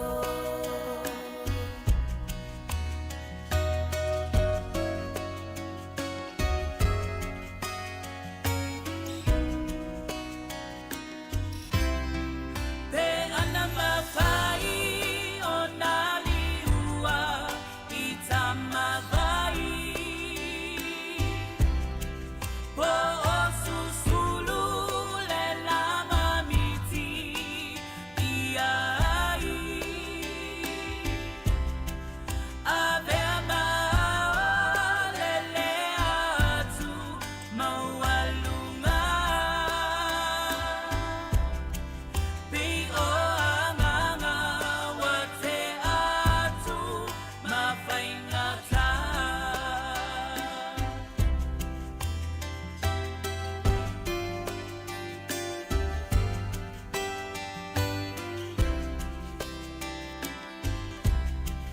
Pe ana avea umala o susulu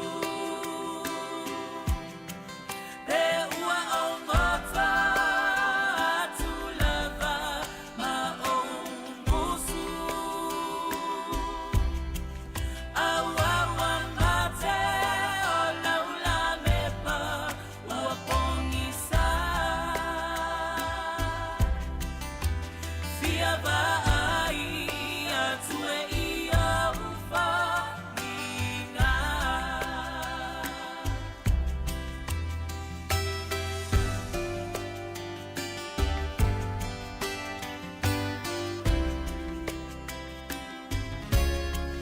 Let's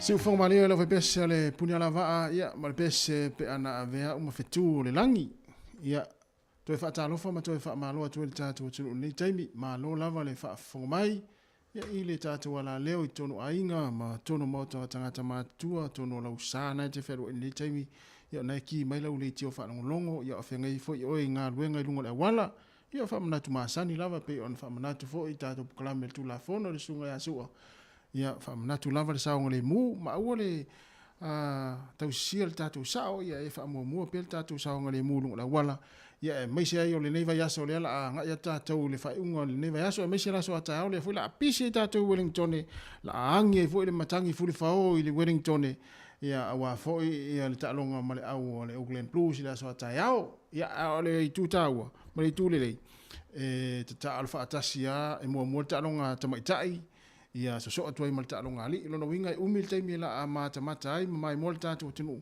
ia me se fo ia tapo ingal tatu au le Wellington la so ata ia ia le la tatu mata mata la ile angel matangi le la angi ta ia po fia le la tau fa suru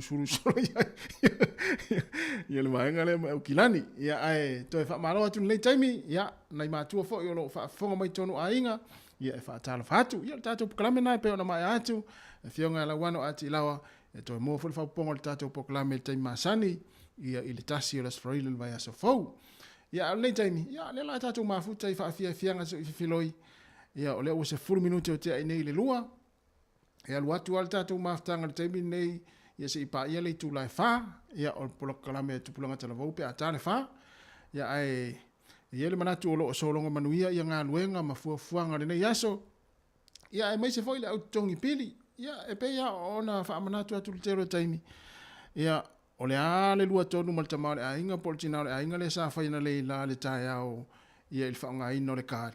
Ia usta ia. I te fo e luatu fo le wha misi le si pili ia wha tau ai a misi e tātou tina rango tātou a tina ma sa nina wha tau matongi pili. Ia. I te umana mātulu tamau le ainga e le o tutongi ia le pili lena whai atu tutongi. Ia ona vevesi fo i lea o le afiafi ma le wha ingo le vai aso. Ia ai tam whai si tau tasi tātou. E o ia tātou tama, o le ale tala le tinana whai ati oe na te alo tongi pili mwhai mele whaatau. Ia halu tongi le leima e ustai. I te whai alu atu wha mua wha misi whai lesi pili, ia. Ma na mātulu tinana le ainga le fia nani, ia lo tongi, ia ona vevesi e whai, ale tū le lei. O lua vevesi ala i nei tamai titono le fale. Ia o le mele, ia naona i whamanatu i li wha peo, pea whai nisi whaatu, le li lao, tasi sio le whaatu le fia poto. Le aina ona i whamanatu muna i tu alalo le auli, ma le fiafi. Ia ai pule ha oe, ai le tūlanga na iai. Furtasi minute o te ai nei le tūlai lua, le si whonga lau mua, ia, ma wha fianga staini. Tau te mana tala le tātou leina si tātou skoa. Wa ai ato le tau te comments mai te tala leina tau te fia mai tau skoa le tālonga le Blue Moon le Hurricanes. Ia ole tala le tātou leina le tūlai, awha le tolu. Ia, ai a pole afa fo le lua ai ai tua tu te le mana o e faise tatu score ia e le tala tatu leina ia ai fua la le taraino leina ia ilo ai mai ilo ai atu le tu te comments pai fo le tala tatu leina faise tatu score ia no tatu eva tu ela fo le se pa ia le tu la fa se fo lu minute wa te nei le tu la e lua le si fonga la mua ia fa fia le te mi o le uli ia si tatu se e atu taman nei ani se ko fale moe ia na ia na fa tunga fo ile o sau tu al taimini nei ia ma na ia fo ise ia ise swinga ala fa fonga ia ma mai fa pe nei lo Facebook ma lo YouTube ia mai mo ani fa fia na ma sunga ia ani se ko fale moe tamo le ua me asa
was a light,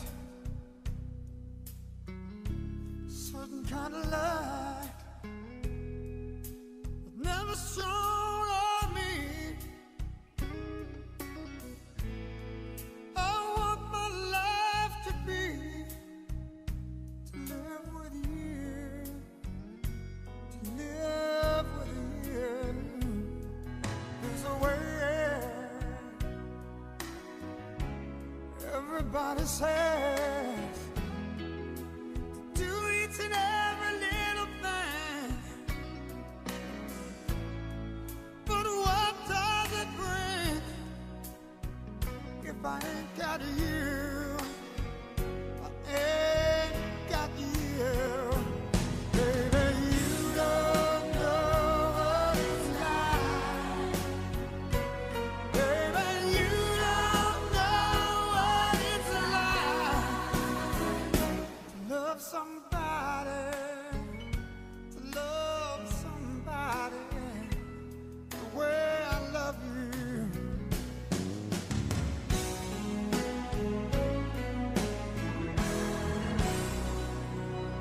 My mind,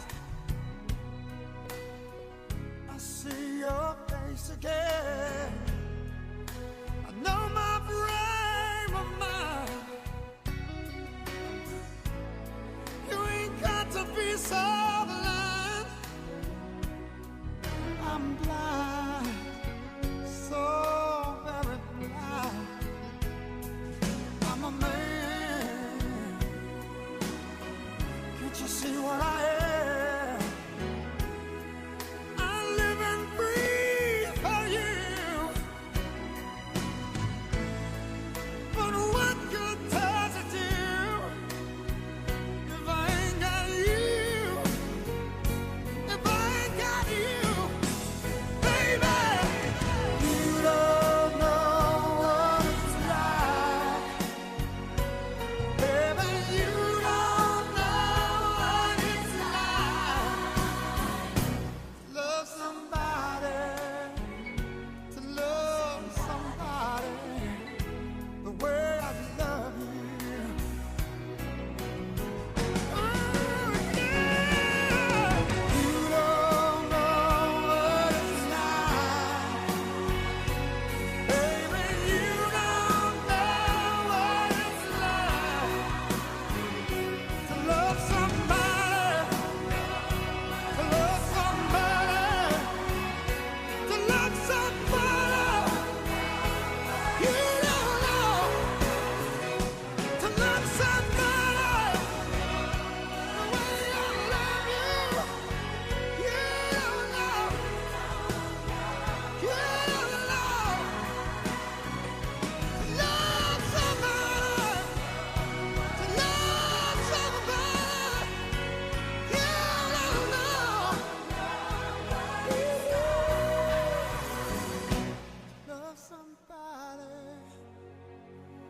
Tu fonga le tama mai le motele sa la fai Michael Bolton ia mle pese ia to love somebody ia o ina te alo fai le nei vaenga o le auli o sa o tangata na te alo fai nei vaenga o le auli ia na te iloa tangata tau na ia alo fai ai wa se lo la o tangata te alo fai le auli ia ta lo fai fa fia le taimi ia ma fu so foi ma tatu wa tunu lunga la leo si fonga le mo le tasi o no tesi ma le tasi fa mo ia fa pe foi mai mo ngai lunga o tatu pe tsa langi le Facebook mo le YouTube ia ai o le fa manatu se tatu ta official tatu Facebook ilunga le lau Facebook tango share te fa fonga mai mo ia pe mai mo foi inisio o bo ma pa anga o fia mana o mia la mani por kala mi foi ia e ngalu tango share tatu Facebook ia foi le fa longo foi mai mo foi la tau ia ile tau tua la wala leo ia le si fonga le lau mo e Wellington wa luas fultasi minute wa te nei le tu lai lua afa loa le via afa lo le lua tala lo tatu leina tala tatu leina e te vala au mai e faisa score ia ona talonga o le fai nei Wellington faisa score ia e mo tatu price faisa score le talonga le vale Hurricanes la so tai au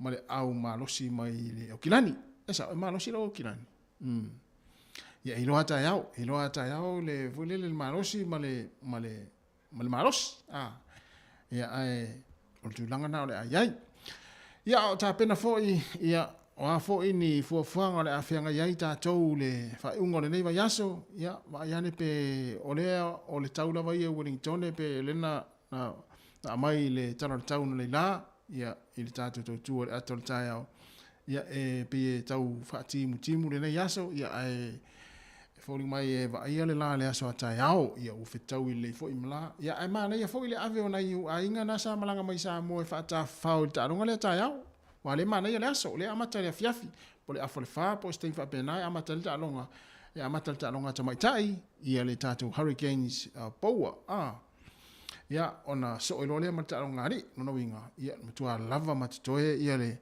taimi e ta fawai mana i fa ave ona i fa nau io e fa ta fawai fa ngol vai aso ia mata pu ia fo tato o le Hurricanes ia ma le ta longa ma le o le Blues le so ta ia le ta longa le Superlakapi le Pacifica ia ai e fu la vai ia ele fa pe o fu tu fa pe se o fu le ai e tongi e faila e fa taulo ticket ia ona nga ele te mata ele fa pe o to inga la kapi vo le fai o pole talita vo le ma se ne fai sto na ia inu itua ia nai le o tu la lo fai mata le ai o i mo meio paka ia tele nei New Zealand ia fa taulo ticket ia ona e ulu vai tonu ia manei la aviona ia inga malanga mai sa moa mai la to nei fa nau ia fa ta fa o i le aso ataiao ia ta longa le ta to o le Hurricanes ia ai to fa malo tu nei taimi la to ia wa sa uni fo yo le a nga luenga le pona nei ia mau te fa malosi atu fa malosi on sa to ia ona nei ia malo lo fo ile aso ataiao ma le fa ngol vai aso ia mata le telo ta longa ia o lo fanga solo mai le taimi nei ia i TV ma le Sky ta to New Zealand ia me lea ia ta pena foi ele manatu na ua lava le lira ma lo longa ile aso le nei ia o sauni foi a mata ile tula tolu ai pe ia o le sifia le ia mata le tolu e mana ma le sfultasi na nei ia o atu foi le valenga le sfultasi e mana vai le fitu ta iao ia manuia lava nga luenga le afenga i mo to e mo ta ia fa fonga mai tonu o ngā ruenga ia fa malosi le o to e 4 minute to e tolu sifuru ono minute ia ona ma nava lo leo tātou ia na whainga luenga mai tāu ni lari fit whatarofa tu leo sea Ellen Solomona malo Ellen ia manuia fo ngā luenga o whianga iai ia nei taimi ia ma ia a ma nava loa ia alusa wa le fale ha mole lava Ellen muzika whawia whianga ia si whonga le lau mua nei taimi o lea oli.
ulangona le alofa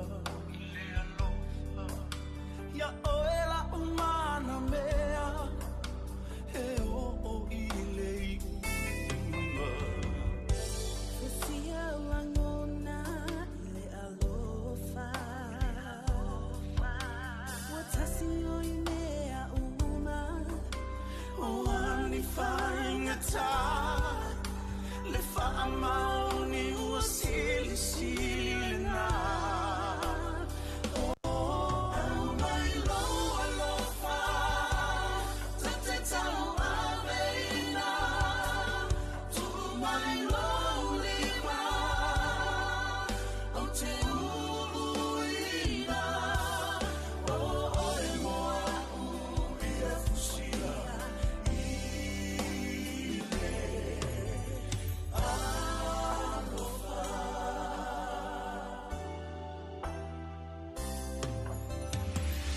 Na upele ua oilo no whaamau I whautuanga lelei na au mai I o uwai vai na seia Wa o iloa lo whaamaoni E whai o e mautofi O ani whaingata O le alofa ua sili sili le nā O mai loa lofa Tate tau aveina Tu mai loa lima O te uruina O e moa u i e fusila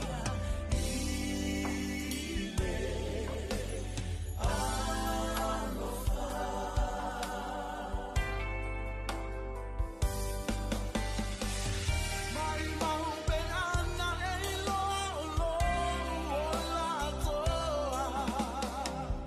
Ua sili o e i le wama o Mai mau e lo fa Tate tau aveina Tu mai lo lima O te uruina O e moa u i e fusila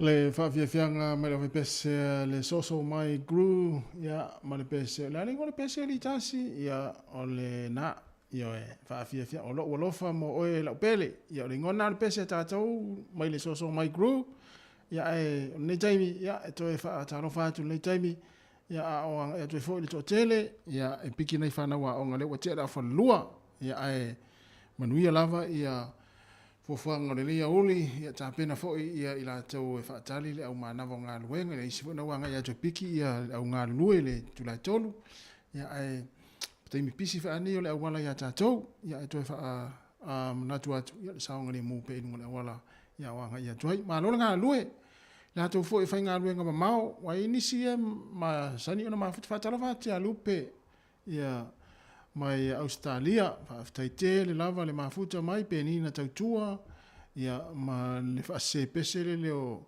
Lisa Allen Walker, ia Isabella Manu, ia whato atu vai atu le nei tangata nei, ia Erika Maoe, aiwa aru Erika Maoe whaisana kuka le awhiawhi Samoa, ia ma lo lava, whea lava se mea nei te mafuta mai ai, Samoa, Amuki Samoa, so o se atunu e whaatalo whaatu le siu fonga le lau mua e Wellingtone, ia malana tautua mo le nei aso leo toe 2 minute ona talo lea o le tu la e tolu, ia staimi, ia ona tala leo tātou leina, ia pe fia whai meisa u skoa, whale fia whai skoa tangata so le, i le tātou atinu so la waso la, o la fia whatalitali, fia whole le talitali telefoni, ia ai whaasa so le whawhia whianga wai bese, ia awala fo lau mafuta mai ia malau mai mo mai ia i te tātou tau tua o le nei au. O le hevi tama.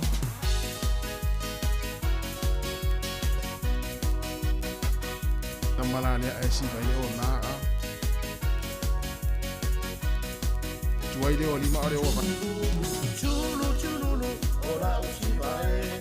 Chulu chululu, ora usi vai. Ora umanwe, ora umanwe, ora uteine. Chululu, ela mai na disco, ora usi vai. Ela mai na disco, ora usi vai. Ora usi vai. Ora usi vai. Ora upele.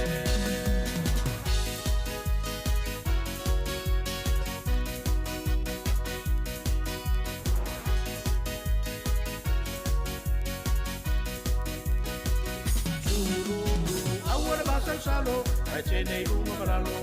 Awara basa salo, ai te nei runga maralo.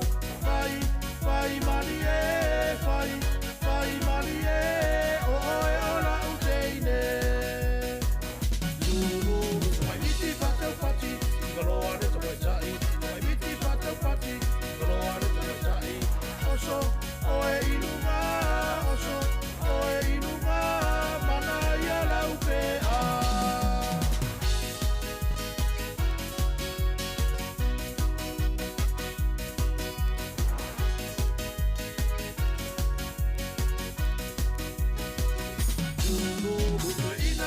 Vale, tu si pola ore fale, ina wa mi te vale, tu si pola ore fale.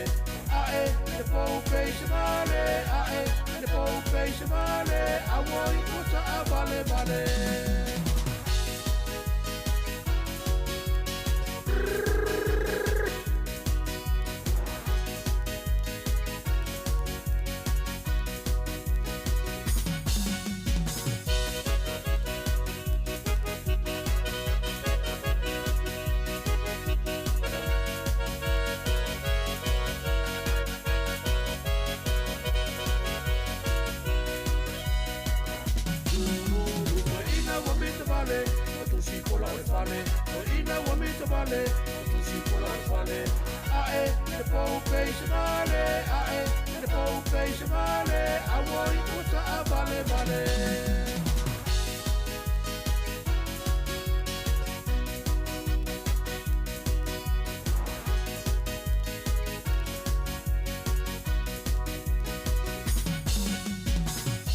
Na whawhiwhianga mai lau whapese le hevi tama ia, ma le pese na o le tūlulululu, ia pese a lea sa tātou walu le atua ili teimi whai tātou saka le fiafia.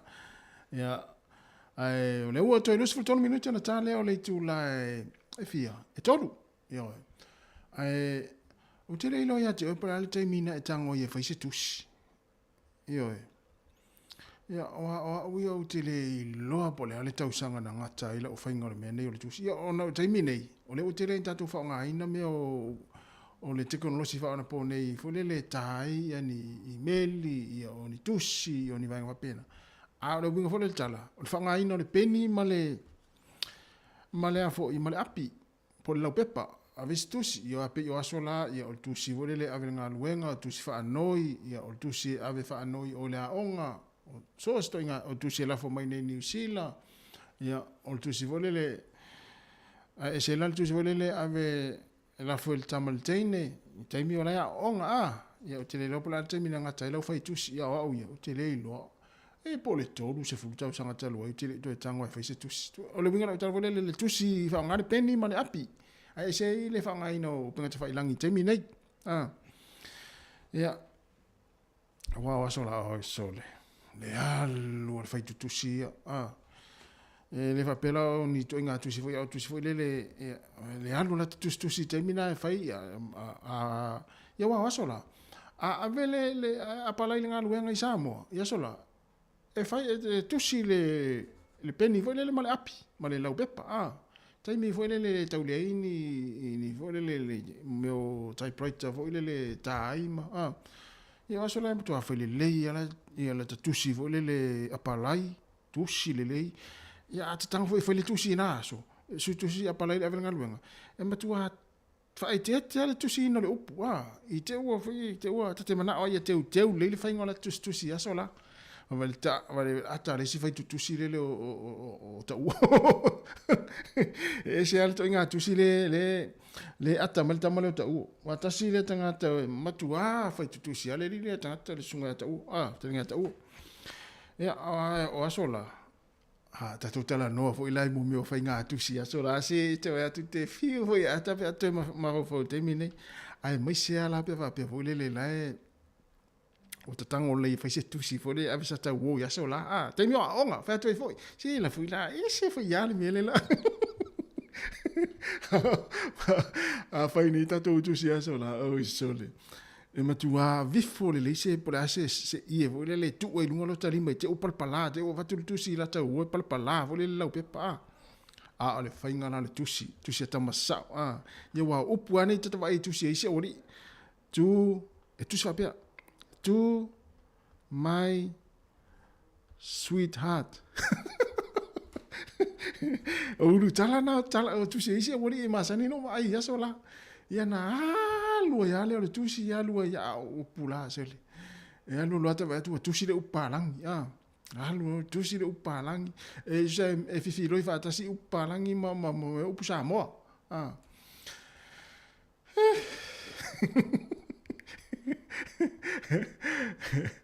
ia o pesel nei ia taina tu mota to ia sa fia la fai tusi aso la wa tas vai le mo mai sa wa tama sa fia fai me ya sola o ta uo ia sunga Ellen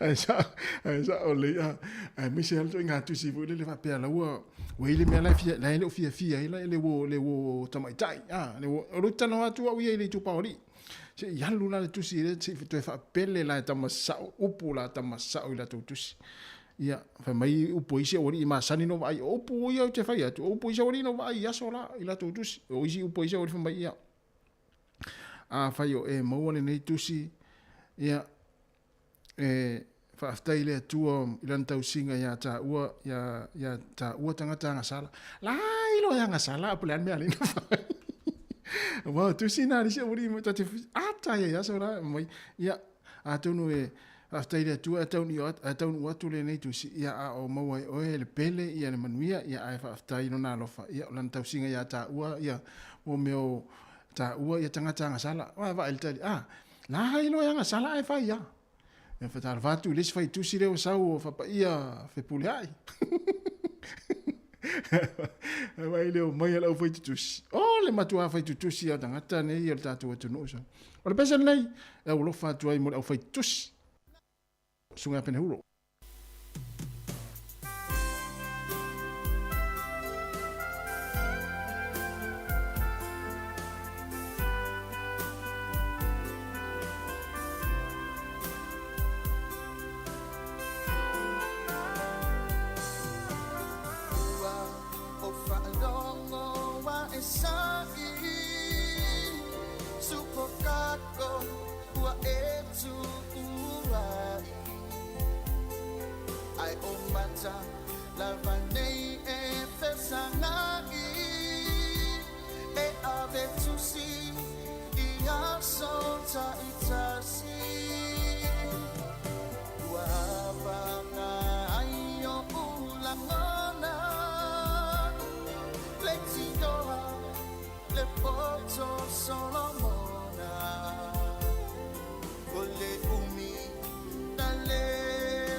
It's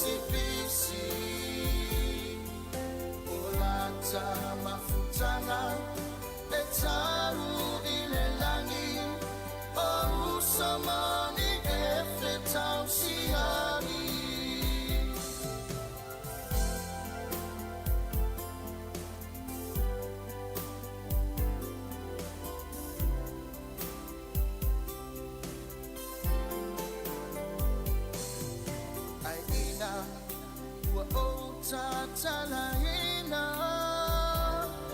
na o maua ai tupe siliva sa o faitawina malo himata ua o olengia le mafutanga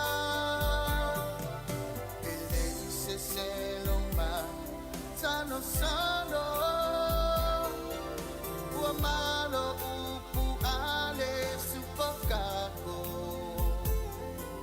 le ai se tala le ana o fai e malo la vale si fai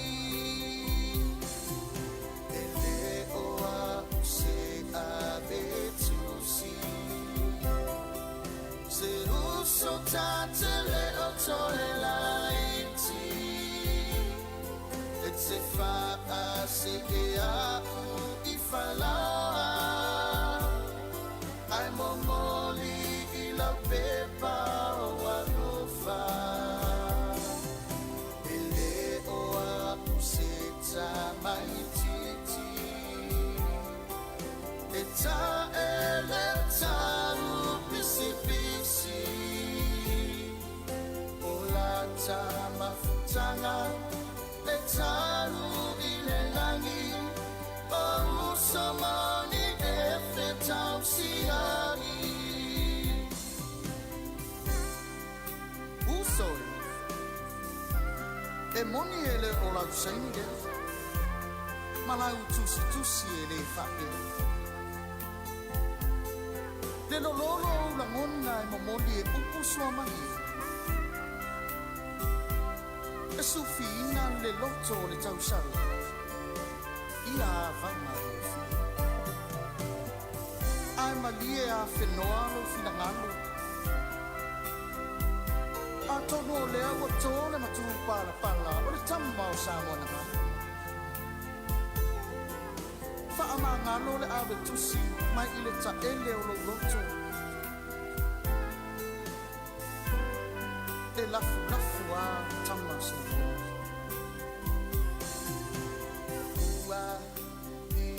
ua le alofa le tausala I upusa o fofona o te le mana o ise toa ese e vivini I lo ulau ele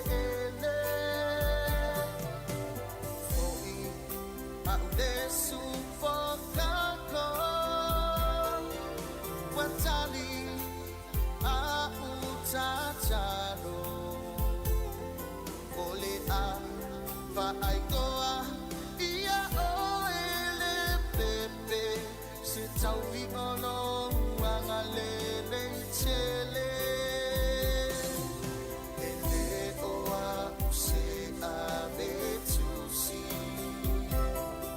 se uso tatele o tole laiti et se fa se e a u ifalawa ai momoli I la pepa o alufa ele o a se tamaititi eta ele tamu pisipisi ulata mafutanga etaru ile langi o usomani efetau siani ulata mafutanga etaru ile langi o maua umamale avipasi le si fonga le sunga ya pene uro ia mo le pese na ia e fa tau ia ia la tau sa faia fo ile hanga luenga fi ta yaso o talavo o le o matusi ia e watu sa tusi ai ave tupe tono tusi ia to mai to e fai mai ia ile na matuel tusi ia la wo le tusi la fai mai o le la se i to tusi le talina na ulatu la ia ta ya po tala ta o mai ya la te le mai ai ai le lo la wa lu ma se futa la se tono mai e la wali ia le mai lo mai o ri o petelo fa pa ia o Ellen o finaunga ma la wali ia ma se no ma tu si o tati ai tu si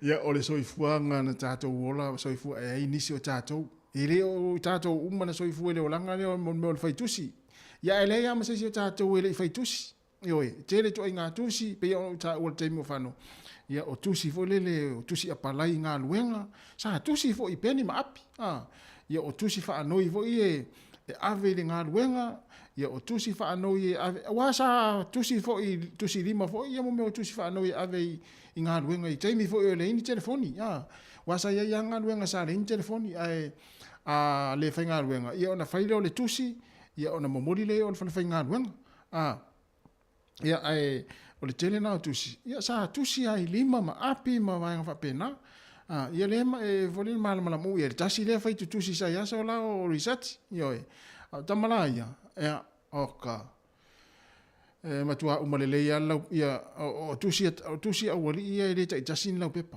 o le tai lua le tai tolo pepa ai ti ngana ava tu fai va le le ia te nei la tusi ala ya ta la fo ye tusi Vai e iri se wori ina ya so la ta ma foi le o ta falo ta tu sa lai ave tu se ta mana i ta mai ta i la to na fa pe la fi a ta te longo fi ia il ta mai ta i tu si le va ta te lo tu se fi la fai va le mai ia te yo ta mai ta i foi le lu man la to fa le la fai va le mo me va le foi le me ta fai va le tu se lo wori ma sen na va ya ai o tu langa na o lo lipotia mai fo ilo mo tu saute I o tako ya o so fai fo ese pua ai va o se tu lo lava le fa fonga mai estasi o tama soni fo o ya le porenga o stamale I te wa afia ai nai la te o lo anga ia tu le pito no ule e mata I no fonga fo I o lo ia ni fo le ni mata anga nene te wo so fa ia pua ai va ya o so fa ia po ai vao ia stamale al me faile e ofoi e fa longo mai stamao la faile la to e vanga fo manisi ona wo ilumo I tono non fale e fo la fa longo mai le pa o atu va o ilumo non fale ai sa u vai tu sole o le tolo ai po a se tu lo fa fongo mai ona fo le fe fo ia tu ilumo le fale ya o te istama vo le pe ona li patia fo ia nei e te istama sa variatu so tami mai le pua ai va hotel ai tu vo le sofa ia ai o po le ngana tama ina fo le ni te ua fia inisi ila tu o anga ia tu mata I le va ngole motu I saute o tako ia ona ua ta mai ta I uta ia I tai le ai pua ai va tu lo le fa fonga mai le tinu ia pua ai va la tato I samo ia pe ona mau fo le tai mili nei ma fa longo tu fo I tala mai samo ma tua te le pua ai va o le mela o il tato tinu ia ai ma lo lava fa tai lava le ma futa mai tato fa fia fianga le la tale tolu to e fitu minuti tale tolu fa tala fatu ia le leile ana ia ani terea e fa tai te le lava le ma futa mai tato fa fia fianga ia ai e va tu pese le ya ona talo le tato lina ai fia vala mai fai mesa sko ma nei tele vala ya nga foi lo vala mai si officina to ya oi pesa e fai tu si ya sola ya le o to yo no minute ya ona talo le o le tu la tolu si fonga le la mua ya I Wellington ya mo le pesa nei o le pesa le penino tia fau o le o to suina sunga ya Sam Tiukun po le Mr Cowboy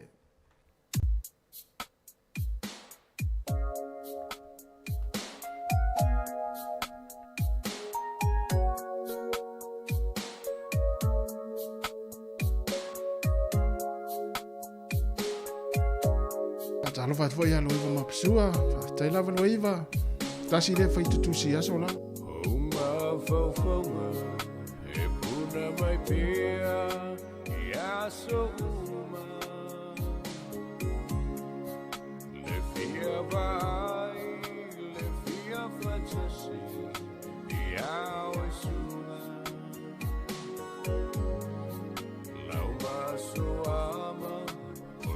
Taikusi, Sili Mandugi,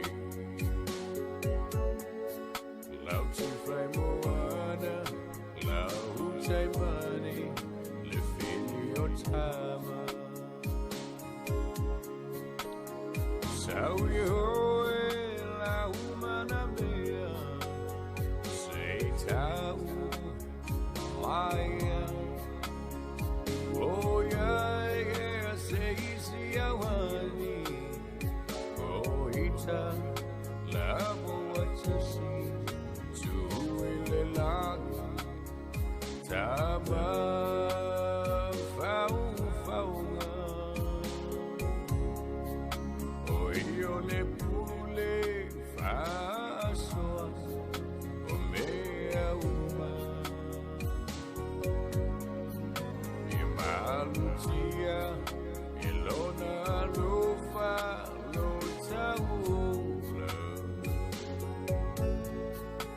Fabia Fui, Maltile Ufa, Auso Songa.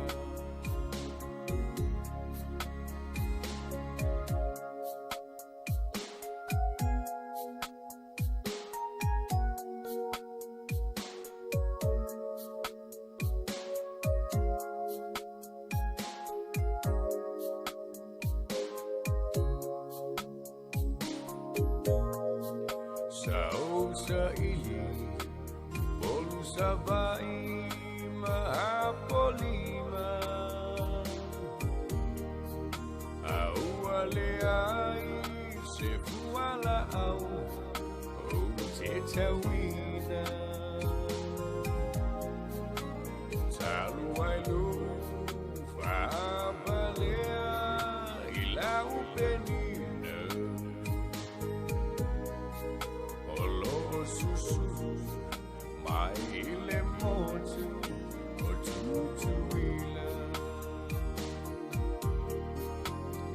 Sawi hoe la umana mea, say tau, maya. Oh yeah, say si awani, oh ita, la moatasi.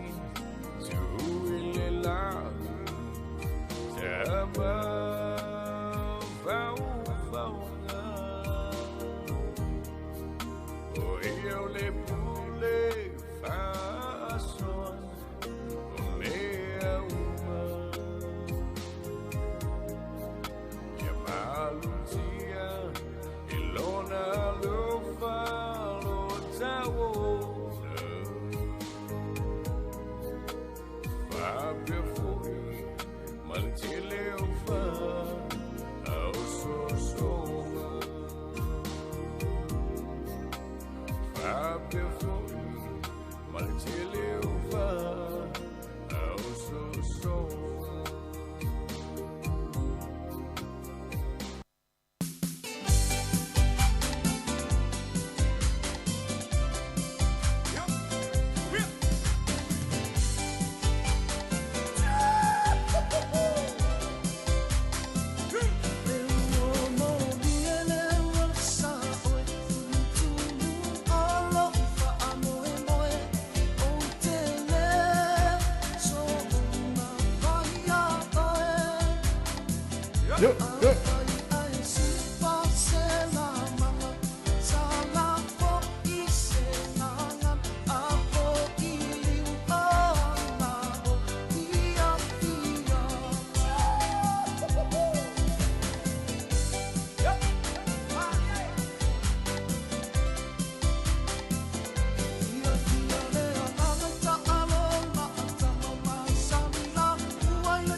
sila ya lele I fo I ona e mai tau ina Le tolo ua sa o iluna ia mata alia sapo ia maua Malu mai o le tua afa a malolo si mai wa revela o le la Ue maua ina awana inisi o le polo e fiti fiti Tama sang malu Ta alo filemu Ta malu pe auroe Ta alo maulaloe O tele so ona faia oe tuku pea Ie malie o si au lotu Ave ai I le mua Ae tuua u I le tafoe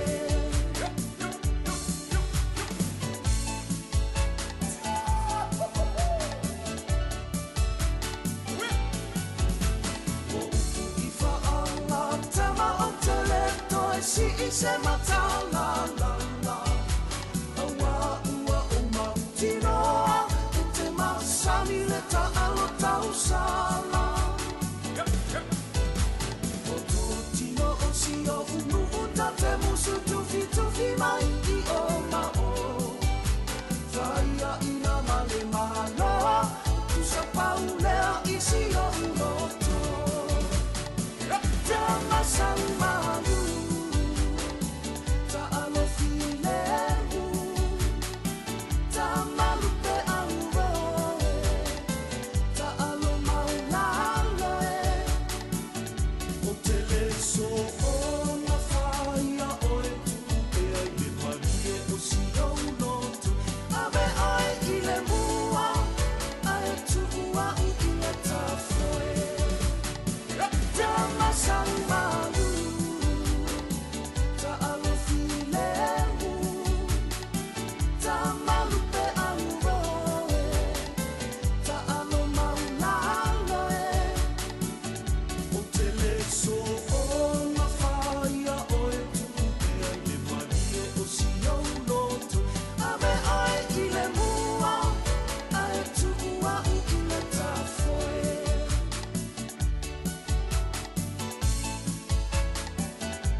So manase ma opo marsunga tau langa tangaloa ina wa 12 minuti o te nei le tula tolu le poklame ma fafia fianga ale si fonga le mua i le tata wana leo le tasi ona te si ma le tasi fa mo ia ai fa be foi la na unanga i lungo tata o pinga tfai langi pe o le Facebook ma le YouTube nei taimi ia to e fa malo atu ia tai masani o foi lele o fa manianga o aso fia i la tole atu fa tasia le sakramento le fai ponga ia I le aso ataiao ia me si fo na nei po le sa pati ia a pe ona ta pena ia le fai peponga se alo foi ia po se ni se tatu tinu ta mama tina ia po ina tu fo la tu fa fo ma ftanga ia a me se ia tu pulanga televou ia po ila tu leo le a mo le temi mo ia leo le a fai po ai ia ma tu fa ta si ai I le sakramento pa ia le fai peponga I le aso ataiao ia ma le fai ngore nei vai aso ia manuia lava o tō wa so fia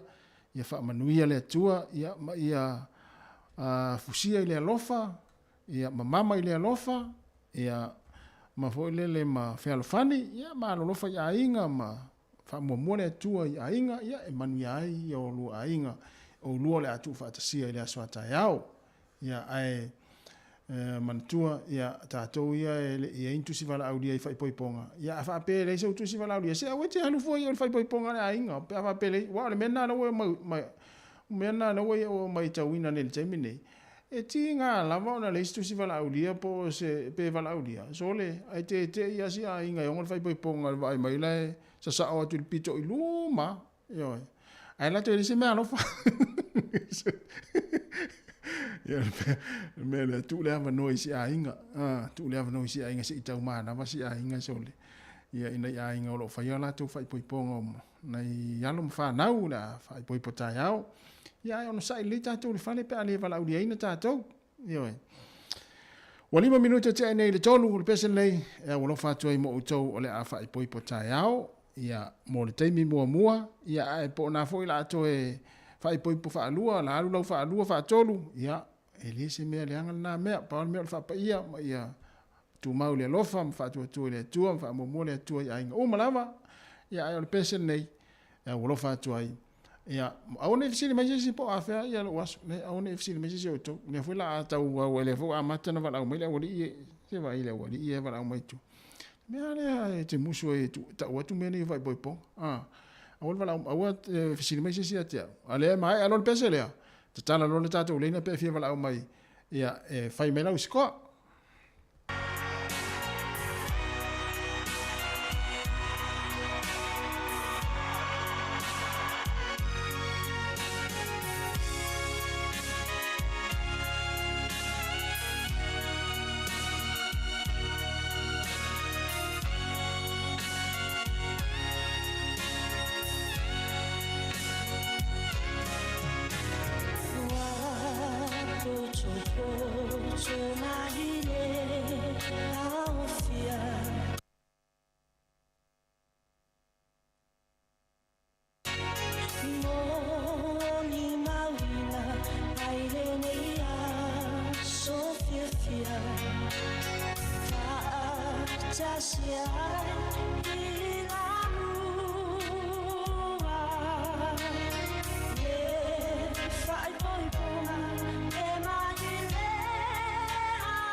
Ia, o le bese marisunga mai tua tasi asu hao. Ia ea ulo fatu ai le tātou poroklame. Ia mo i lātou o le awha i poipo tai ao. Mo o lātou a Sofia Fia. Ia le ngātou i lea pia wha pia fo i o ni anniversary si le soa tai ao. Ia po o ni aso whanau, wha bitoa po o lufuru tasi. 5 se lau. Ia manu ia te le lava ia Sofia Fia i le soa tai ao. Ia ai o le o tala tātou leina. Ia pia fia walau mai. Ia. O le pea, ui tātou walau. Tāro whan walau? Kasi. Ia. Kasi. Oi, so le. Marori se fuari kasi. Marori se fuam ta fa. Ua. Kere whakaru rua kua langa ngango whanau whai mai e vile koe wakurisi koa. Ia. Ai, mari e le yo au ngango whanonga lo leo vile kuro. Pero, wa whaisi lewa kere koe vai lau marika. Ia, mea fiu. Tela ngau wapenga, bongo alo wa wangoa. Lewa whakau maa rosia uia. Fiu e tuli, oi sole le mele iai sole. Pero, Ia. sole. Lewa whakau maa rosia. Ai sea, ala mutu. Pero, la vea nga mana ko vikile ai. Oi sole. Ia. Vai, temi fole le fasala mo yo fai kui me vai ka lo ka pakama. I. Ah, e sa lo fasala lo le mo la vea so. Sole.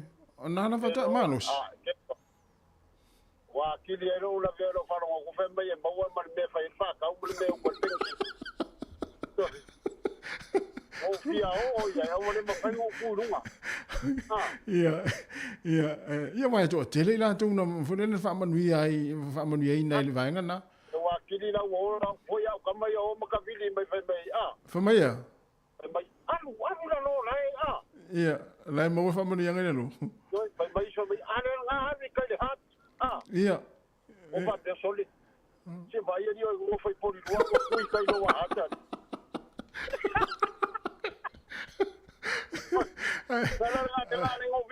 Ai lo pena uma na tui i.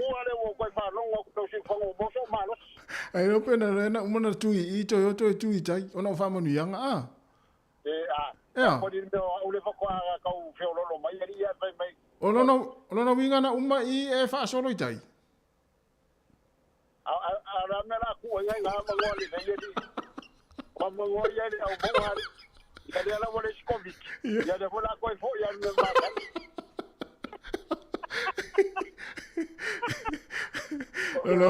Lo winga. O isi ka ka ku yo le biner.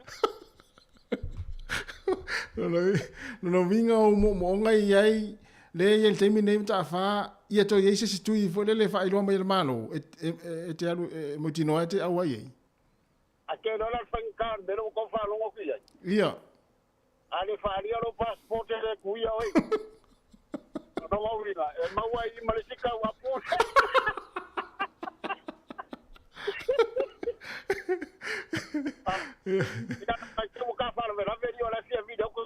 ele é isso ana wala wa to manos ale o le wa maka ku ku no ka la ko fangi so fe ka wa ba ida wa o fa po ba ku fa po nga sole to no ka le sa o le ka va le ku ya me le ngala o no fa tali tu ya fa tali fa mani anga me na ye ya le fora la ya e pe la po ese me yo pa wa me ko e ka me sa va ya le fora la ka ngo fi ka me ko nga le va la ya ana soli ai da lo e fa ka dia ka mamo Manuel fa ikono ya samta fa. Ya lo fatu. Ya vaze va. No le fata to fa long ma tu le am ta fa so. Sa ori. O le va nga singa sa. Ye vai la. Inga la lo voi lo ni. Ta sina le tanga te. El fa long tu ale me mo wai le fa mo yanga. E sa ora ya tanga ta vai mon me vai ai. Me fa ingota to isa mo vai ai. Se fu 5 minuti wa te nei sono 5 minuti o te nei le tolu. Se le ai Erika e fa pui pui mta fa sa nga singa se le fa tu le level ia nani wo lo tau sanga nga singa ta fa. Ya ma no fa mo le tu no ya o le wa fa solo tu le wa te le tolu e mana tu pisi fo ile wala le taimi ya awa fo ile nga ya tu ele ngata ila tu ma na nga luenga ya ila tu fo ie ya le wanga e piki nei fa na wa onga le nei aso ya ma lo la vai nei ma tu fo I mo le tape na ina o nei whanau mo le lewa yaso i whare a onga, ia lato wa onga. Ia le ngata le mori ina, ia teimi fo i toi piki ai, ia o le whainga fo i o lato lancho le auli, ia mele mori a toi le wha malo, ia nei mātua mo ria fo i ngā luenga whainga tā. Ia mo tātou i o mana ngā luenga, ia o le wha manatu lawa ia i teima wha penei, ia wa ai le saonga le mu, ia maanga i sao a tātou le whale. O sa o ai le whale. Le fu o mai ia teine sao ia so le fa vesi ia mea so ia le ai tu le se me ai mon me fa mo se fu mano loina le na fa ia su fa malo va tai ia fa pe nai fa nga luenga ia po fa ta pena fo ia nga lue ia manuia la nga luenga le fa ngai o tou la nga lue le po na nei ia so se ngā luenga, ia ai mo i tātou i o manawa, ia o sao le whale, e se mea la a nonofo la, e se mea la a hawhi fui le, mea fui le tupu le vesi o le wha ingola vai aso, o le tau li tina le taimi manawa tuai, ma tau nua tuai, ia ai, la fui vai me li tina tu e fui le tau nua tu ta awane le tolu, ia lau a whanea le tolu, tau nua, na tu e manawa, ia ngā tau nua tu le whale le afa le tolu, ia lau vai atua sitina, ia ele i tau nuu atu lava, ia ale mea fo ile tatu, ia mana i ale, mana varo ngā luenga wha au sa o ale a fiol ta avale, i o ile awala le masena e sa wai, ia ai malo ale wha fonga mai, ma le mafuta mai tatu atu, ia e fia wala au mai whaisau skoa, ia mo le tālonga tai o le Hurricanes ma le Blue, ia le tala tatu wa noa, ale la watu nei wha fia fianga nei, ia awa fo ile wha fonga mai mo mai, ale tātou atinu o le taimi o le afiafi, se fulu fitu minute, te ai nei le tolu si whanga lau mua, o le nei taimi o le tātou tautua.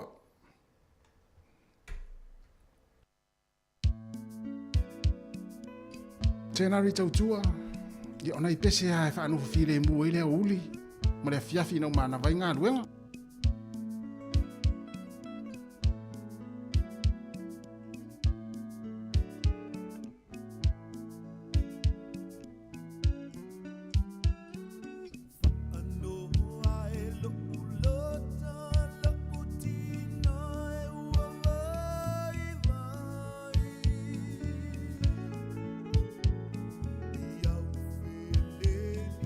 Tele wale masindo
Le si ufo mai le sunga ya tuana i matia tunia vai lua ma lo lava le fatu io e se mane io si pesere la Samoa ya o tau te mimita ya tatou Samoa a me se ape fa ina ia ni fa anga tama po ni vai ngule ya e mimita ya tapo inga le tu ma lo fatu le sunga le pese ya wa fu na pese ma tamo fi la Samoa ya e lo fatu mo Samoa ma lava lo mai mo mai ia ile tautua le sifonga la mo nei taimi o le uli po le afiafi taimi New Zealand le o toe lua se 40 minuti ona ta le o le tulai fa ta fa o le proklame tu pulanga tala vau ia ai o le toe kuata la fa ia o toe una tu le o telefon tala mai Samoa ia ona una tu le ia o le proklame tu pulanga tala vau pe ona masani ai ia sfaridi tasi ia le pese nei taina tu mo ila tu sanga lulu le nei yaso ia ele mnatua o to vai ya io e fi au manga luenga sa fianga ye o tou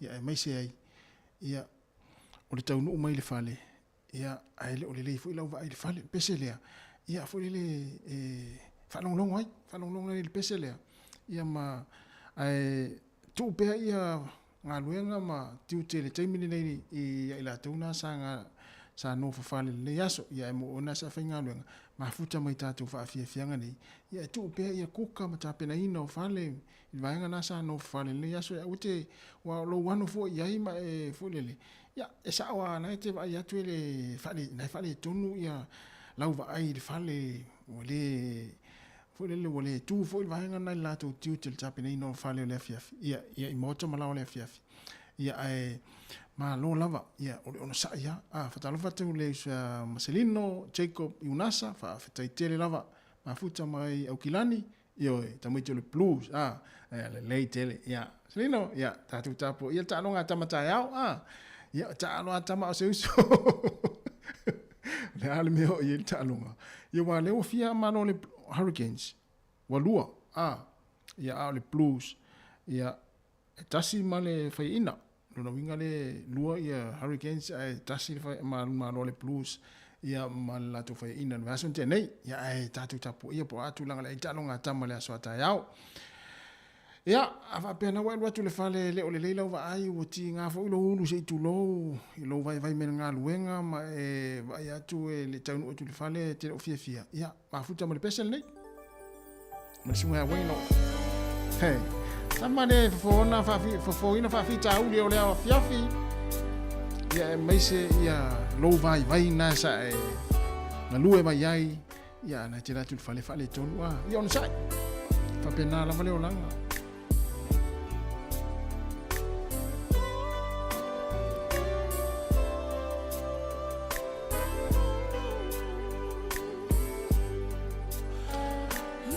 olo fatu e mo lato u masanga lulu le nei aso pese me.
On sai tātou.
Ya fa pena wa mata ona e tue fia e me te le savali vali ai lo e o portina por tamana inga e fa isi wa me o ne fia. Ya e fa sanga mai fa Star Wars io e Wars lo na ya. La val na mi sa le via.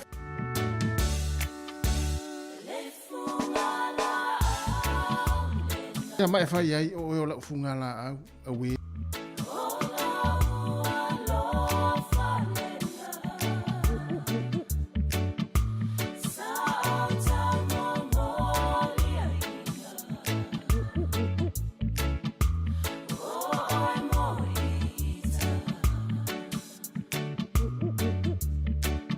Lei tele lo iva.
E toi whatalo whātua le whaupuponga o telefon mo le nei au auli.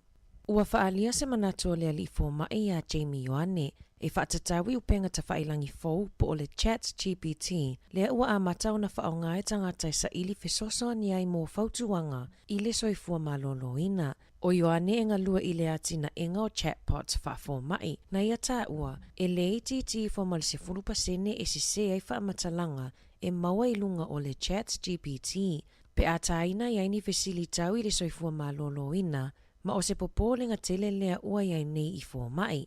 Pe taina wa fesilingia le staff lea li fo mai, pe na te finangalo o se whainga le lei lea e whaia e tangata o le whaonganga lea o le Chats GPT e tali na ini fesili mō ngase, na tali yoa ne whaapea, mo le taimi nei, ma le toa i titia i o le au whainga luenga i whale mai, o se whainga le lei lea e whaamama avenga ai i le whaafita au li o whianga iai nei ma whale mai. Peita ai e iai lava fōinga se ngase e te tawa i lava na wa ai le fō mai, se i wangana ai mai e mawhai lava o na tonga fiti le whale, e aonga ai le au nanga a le Chats GPT.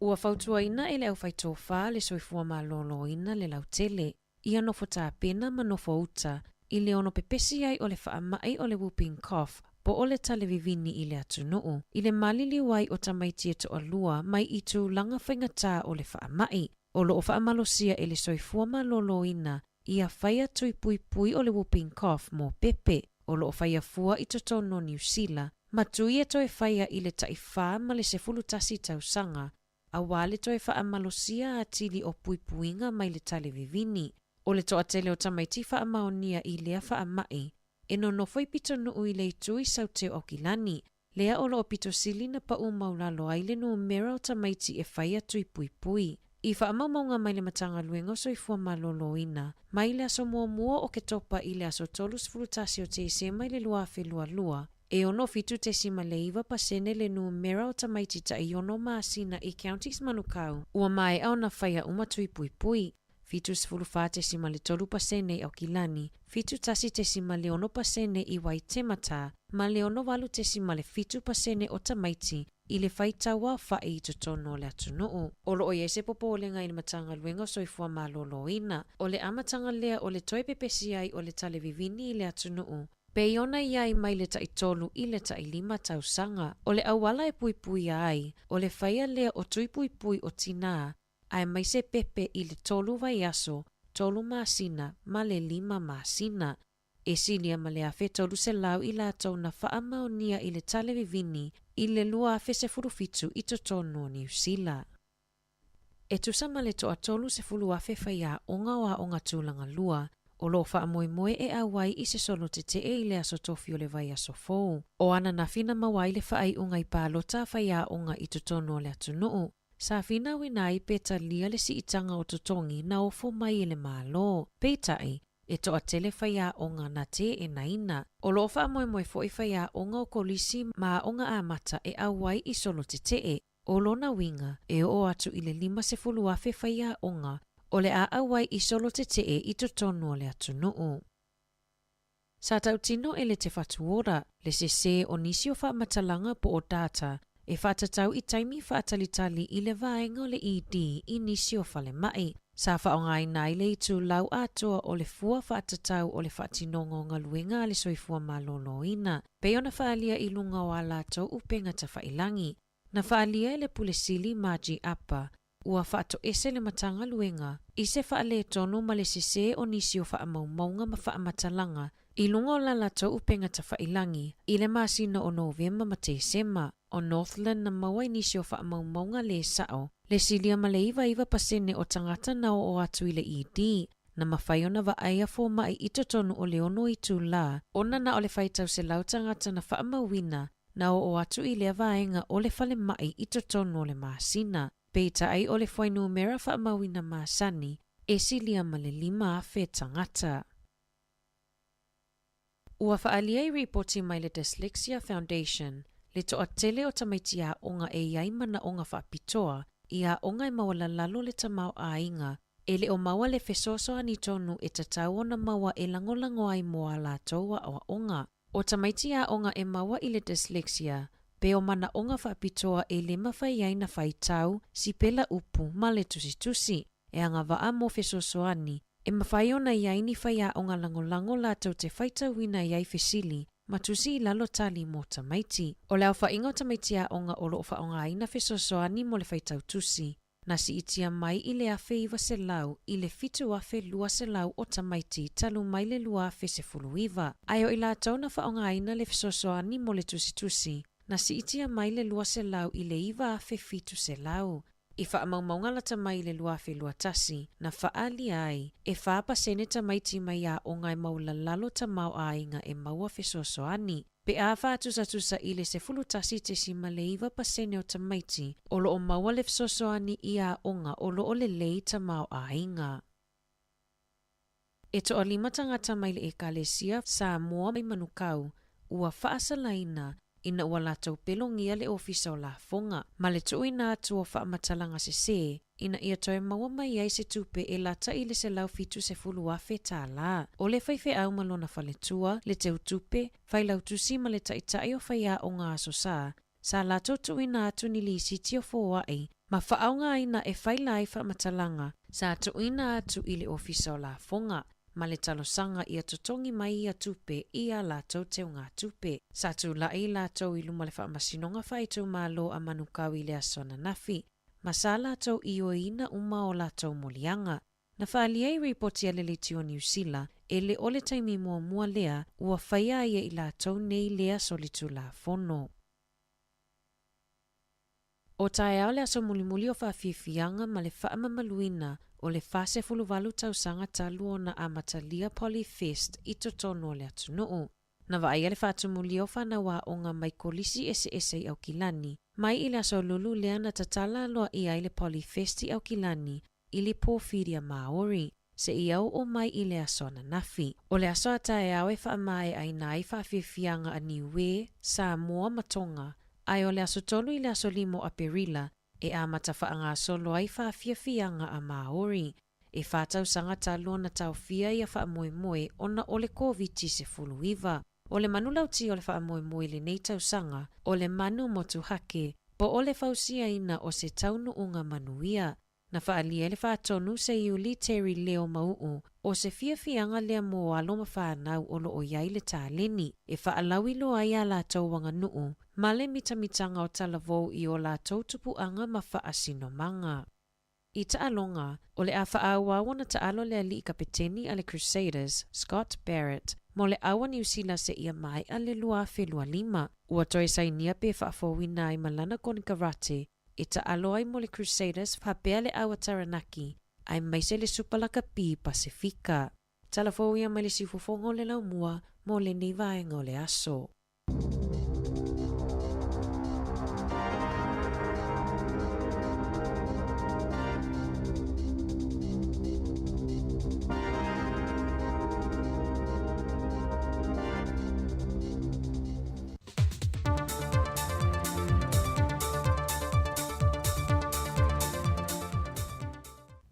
Toi whātalo fo le tātua tunuu i le whaai ungo nei fo i vai aso i le whaau poponga o tala fau mai Samoa o se mai e le whaafonga. E le whontanga le palemene le aso lulu le vai aso nei. Na whaasile sile le fionga le whongwhitalai o le mota le fionga papali e li o ta eu mase pao i sui whaipule uma e na ia la e ina le lanu liule e whailo ai le langolango le mota e le whaata wai no le aso whaapitoa leo tinama tamaita i le larolangi. Ai o se aso e te te atua i fo i Samoa e sa wanga i te tono le atunu e loa a fia ai tinama tamaita i mai whapena fo i inisio tamam. Manatua fo le man whanau no te inga ina i tau soro mua i te tai o le tunu. O na lato whaata waina le nei fo i whamai mo taua. O le tātou malo, pi o na taulamo me fo tātou mtanga buena. Ia ona o le tūlanga lava le sawaina nai tina, ma tamaitai, ma nai whanau. Ia mtaku ko tō mau me fo i le talo amata fo le aso, nei sa talo whapito fo i le tua. Nei ia alofangia le tunu. Ia ele ngata fo i o tama. Ia e fo i tina o sawaina fo i nisi o tama. Ia o tau o lea, pe o le nganga le whaftai fo i lotu mtanga benga ma le taula mo fo nei whamai moe. Ia malu a inga, ia o malu a whale le tulanga o le whamai moe lea ma le. Ia e pe o le nganga na al palmene, Ia le ano to se sila le ua lango le parlemene o le tu yo ta o le tu. Ia sila mai fo i latou lo latou faia ia fainga mai a mionga. Le o tau solo mua atu tai o le tu. Ona la e atu le lanu ruri le aso nei. Na se tau atu ia te latou. Le matautia ma le mana o mia o ia tu mawinga. I te tono ainga o sawa aina o tinam ta maitai. Mese nai whana witi. O le mtanga luenga o tinam ta maitai a tina e o awhio anga maanga whasotai o lo taula mua le pol kalamere nei o le te atu lea isa wanga mātanga e whaasanga le whanau o tinam ta maitai. E no malolo le parlemene i lana malolonga masani an fontanga le aso nafi. Na tula i ele fionga le teitai o le atunuu fia me Naomi mata afa. Ma whaamalulu leo su ngā whono sui whaipule. O le aia tu ua le fontanga le parlemene. Ai malanga se tasi o fontanga ta ua. E na wato fia sa moa e whaase ane teita ia se tasi o whono a malo le tau pulenga. Ma le tu atu pēa i lumo le li i le wha moe moe na ia sao mauli i le whainga malanga. Ona o lea ua ta ua i wha maunga le tātou whono le tu ua le tunu. Tau ia na mātou wha ali atu ma le wha alo alo. O le whainga malanga le nei e malanga i Peritania, i Lontona, i mata upu tau malo le tau pulenga. O sa moa i le komiti e tau o le Commonwealth Ministers Action Group, mai o le ase e atu e whai matai tei whono, mai o se komiti la ititi leo minista o le vai fafo e ngawa ma ta upo e tula i mai le taimi ma le taimi. I lui tau ina ai i a whenga whaavae a malo le tau pulenga, a mai se lava pulenga pa demokrasi. O le ngā ruenga lea le komiti lea. E so ai ma le whontanga minista o le vai fafo a malo le tau pulenga. O le whailonga ina fo i o le aso whaapitoa o le Commonwealth. Ia mauai lea wanoa e whaataltala noa ai ma le ofisa tūtu tonu o malo le tau pulenga. I le tātou tāpenanga mo le usu ngā whono a taitai o le tau pulenga i le tausanga luafe luas fulfai le masina o Oktopa. Le fionga le teitai o le atunuu, le fionga a fia me Naomi mata afa. O le ave ta avale whaatamala, ua mōli ai se tasi o tama itai e whainga luenga se tasi o mtanga luenga le malo, e na ua maliwe se tamaititi tolu tausanga le matua. Whailo mai a sui komseno mtanga luenga o leo leo papa li i Mona Lisa tia i keti. O le fefe o le tama itai le nei ina wa tupu le wha lave, na le i tu waila na ta avale, ai anga isa o le ofisa o leo leo malongo iai le mata opo. Ua toe tu mai ele fautuanga malo se mtanga luenga o leo leo i so se ave ta avale le atunuu.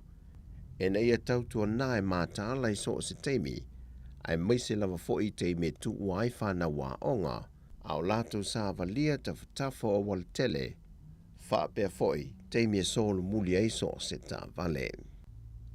Ua talia le malo le fautuanga na tu ina mai e le komiti o le vafe anuai, e na ia mauni whamnianga mō nei tangata whainga ruenga wa retire, ai sa TPS e a lātu tasi pasene meo lātu tutongi, a ngai le komiti o whaalavilavi whaafua sei po le ACC. E manatu le komiti e ao na sila le whaalaputonga i le tūlea i se whainga whaavai. E ona mauai o tātou tangata whainga ruenga o tutongi ACC, wai ulea wa unanga i le whainga ruenga po le retire. Se fulu pasene o lana na whaunga na tutongi mai le taimi atoa au whainga luenga po se ngā luenga mau tutongi.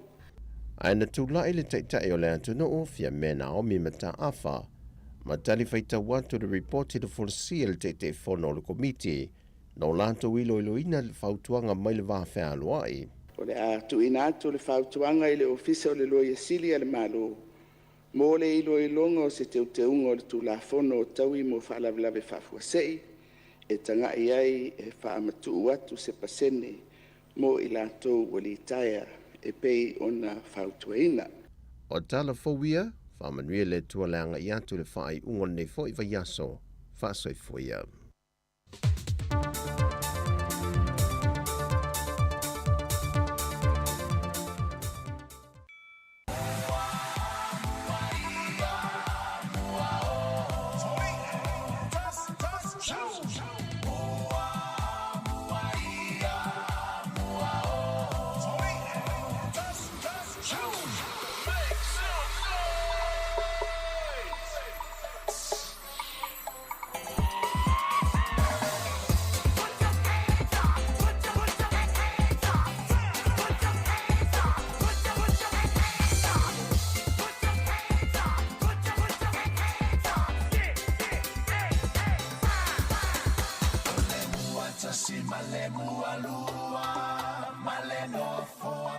pai lua ai o te whaalo alo atu ia o tau e matutua ai a whai i le mea sa o ia mali e ai lo fina ngalo e mua tolu o e wha ama malo loto ai so ia le o no tama le o le lupe ai na i le la mosa tato o e wha fia fia i le mama lo male pa ia i Roma fo ule no fo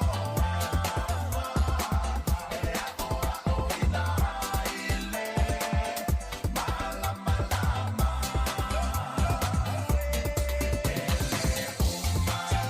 fia fia malo fa afetai ua fai moa ole alo fa le tau tai nei atu no upele sa o whanau mai ai sa moa alo ni suafa e pele tasi lua mama sau ia ia se ie sila sila Te whatala whātu sa mole atu no pele le loto ma le nganga le neia fiafio le aso wharili le neia aso luas fumal whao le masino February i le tātu savalinga ma le tātu wholongo le neitu sanga lua o lua tolu whatala whatu wai polo klame nei mo tupulanga talavou ia o alon whanau le tātu tunu i le vaenga le fiafi i lungo le tautua ma le unanga le siufonga laumua ia mai Wellington e whatala whatu foi i le tuafine ia ana whaasolo leo mama tasi atu foi le neia fiafi whatala whatu atu o le tuafine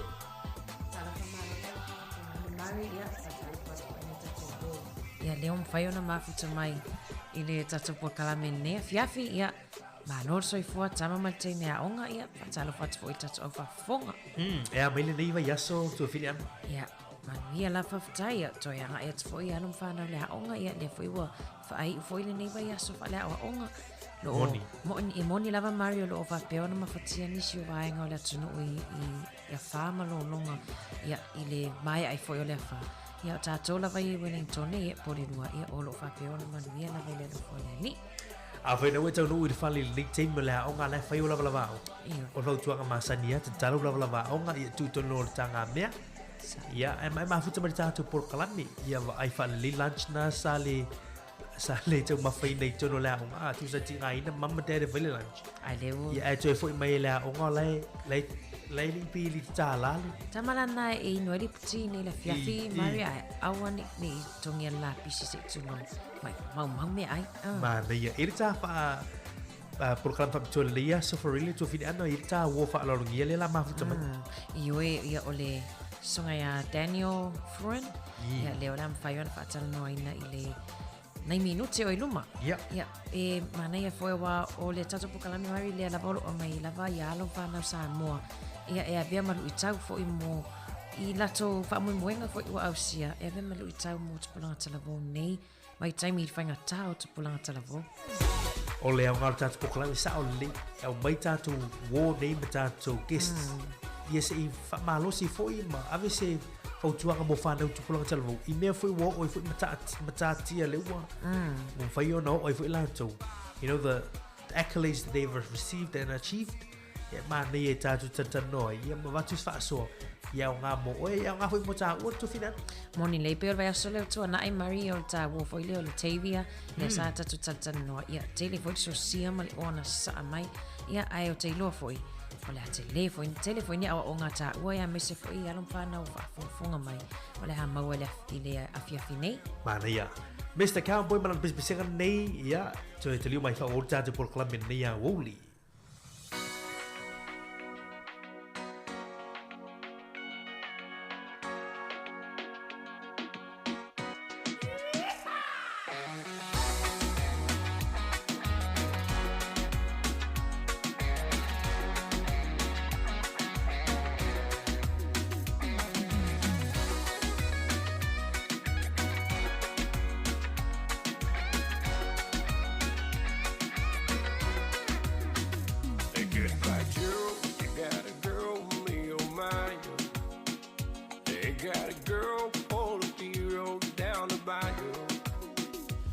receive all the sweetest one, me and my girl. Son of a gun, we'll have big fun on the bayou. They put dogs, found in dogs, places buzzing. Again, folk come to see all by the dozen. Dressed in style, they go walk wild, me and my girl. Son of a gun, we'll have big fun on the bayou. Jump away across this pine, feel the gumbo. For tonight I'm gonna see my share of meal. Take guitar, feel for a jar at the gate. Son of a gun, we'll have big fun on the bayou.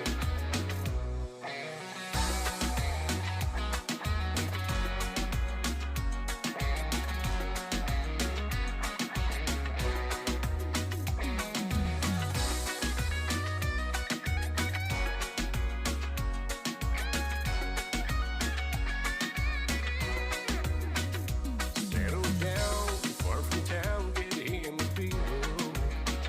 And you catch all the fish in the bayou. Swap these monsters by on what you need. Son of a gun, we'll have big fun on the bayou. Jump away across this pine, feel the gumbo. For tonight I'm gonna see my share of meal. Take guitar, feel for a jar at the gate. Son of a gun, we'll have big fun on the bayou. Jump away across this pine, feel the gumbo.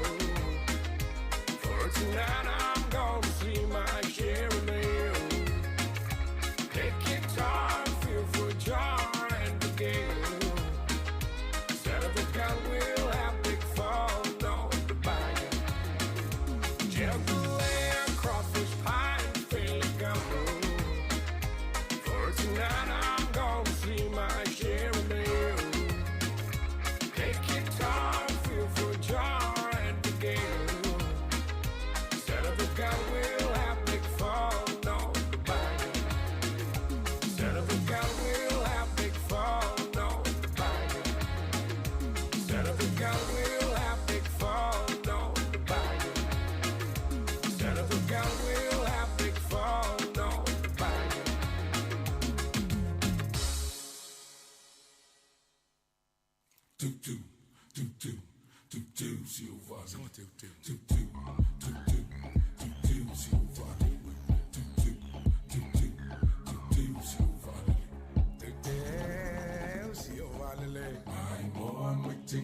I say la my lewe.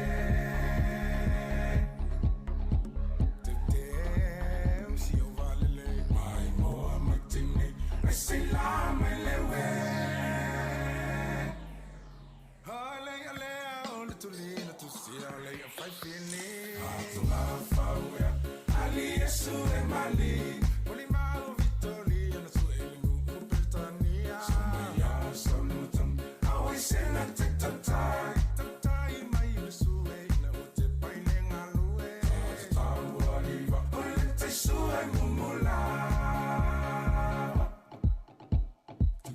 Si o vale. Si o vale. La me fayanga.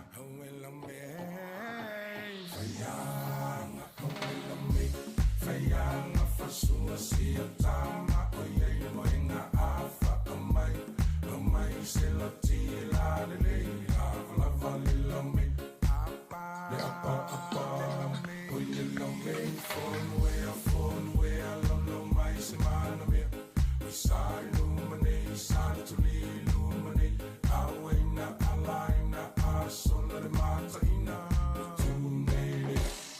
Tunele, oh la me, la me, la me, la me, la me, la me, la me.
Saxophone winner Brother Banks.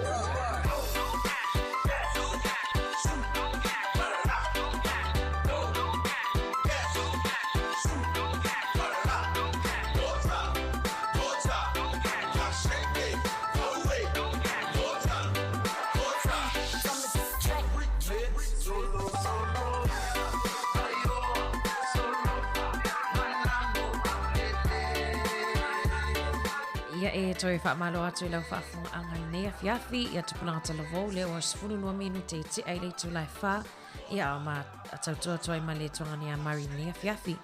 Mari pe o lewa i atu leo wa maua le tatou so ta inga ma le tatou wo ia po le tatou ma lofo i nea fiafi i le sunga ia Daniel Fruin.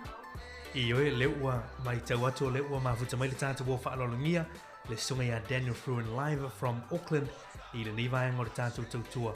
I le levaenga o le tātou poloklame mo tupulangi talvou. Ia le la whaatalo whantu i le uso ia Daniel Fruin.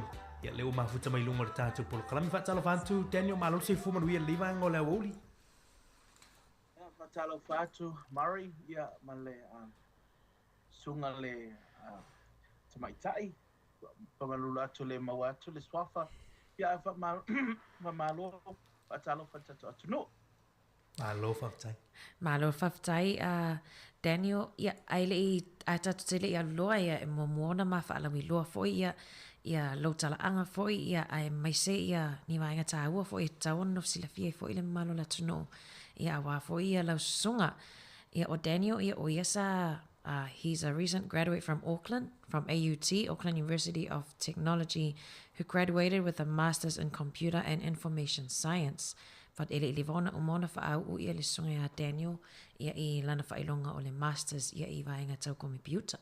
O le vaenga fo I leo le fa ilonga le masters with first class honors. Le safa manui ia le uso le ia Daniel. He's not stopping there. He's currently pursuing his PhD in computer and information science. Attaining his PhD is a goal for him. Ia peo se mo mitinga le I le uso ia au sia le si matati ale polisi level le o le PhD. Mama lo winga mo walunga le tulanga le le masters. Ia le uto mo fai fo le uso ia au sia le tulanga le PhD. This is one of his goals and it's currently on hold as he cares for his parents. Both of his parents are elderly with health complications. He is a part-time teacher assistant at AUT for the Bachelor's Computer Science School. Ia peo le vanga le lo I le uso. Ia lo o fisoswani fo I tulanga o le so suddenly for yaonga be lecturing no too long o matapulo bachelor's computer science. Daniel has also worked for the Office of Pacific Advancement in developing open spaces of academic advancement for undergraduate students, targeting Pacific Island students currently studying under the STEM umbrella at AUT. Manai vaenga le pe o ia fo is o le fo isa ngalue fo external officer mo whalapatonga le e mo tamaiti Pasifika po tupulanga talo Pasifika. Le olo mana o mia ia le fisosoani Mari I vaenga fo ili e toi fisosoani e whaau ui nai. Malo, Daniel, that was quite a big bio for you, but as we've shared with our community, there's quite a lot of things out. Tele yo ni, patanti, nga te leo tūlanga o onga. E whaatalo whatu whaftai mo lova noi lunga tātou polo kalame. Daniel lava nol ni te whawhiloa I tātou tunu, ia whailolo tangata o mātua, ia o ni alalawhanga fo e te whioma I Samoa. Lau e kālesia. Ia, whaftai lava mo le avanoa. Ia, e mo no whapoipoila au tu vanu, anga e whengatau, topa ia mo tō mamalu Samoa, o topa ia, o tō sā, o tō whainga. O le a leo ai se whamatalanga, de ia usise, o na ave ai lea malape le tatu mawhatanga. Ia ai mo ona o whaatalo whatu susunga whawhengainga o tō whalitua.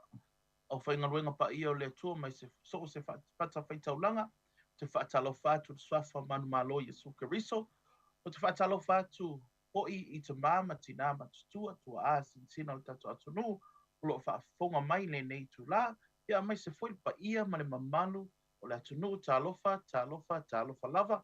Yeah, so my name, so I'll try speak bilingual, Mari, Samoa, but I will just tell my faipea. Ina ia malama ia le tupulanga. So my name is Daniel Elijah Fruin. Alo utama o Charles Moi Fruin, malo utina o Lea Fruin. ia o lo tama sau mai a pia, ia o lo tina sau mai le nupa ia o falfa. Ia. O lo ekalesia o le Independent Samoan Assembly of God i Kelston. Malo. Waftai. Malo whaftai, Daniel. E mawhaiona e whaamtalatala mai ia i tupulanga volo o mafuta mai nungo tato porkalami lea fiafi. Whiona i whamatala lo tala anga i lo o langa o awina ia le ngatai lea, le ngaruenga o lo e iai le taimi nei. Awesome. Yeah, Mole lava this part of the section, whaia singa umi ai. No worries. Good. I don't want to miss any crucial part because everything plays to one theme. Nice. So firstly, I went to Kelston Boys High School in West Auckland, best school in Auckland, arguably New Zealand.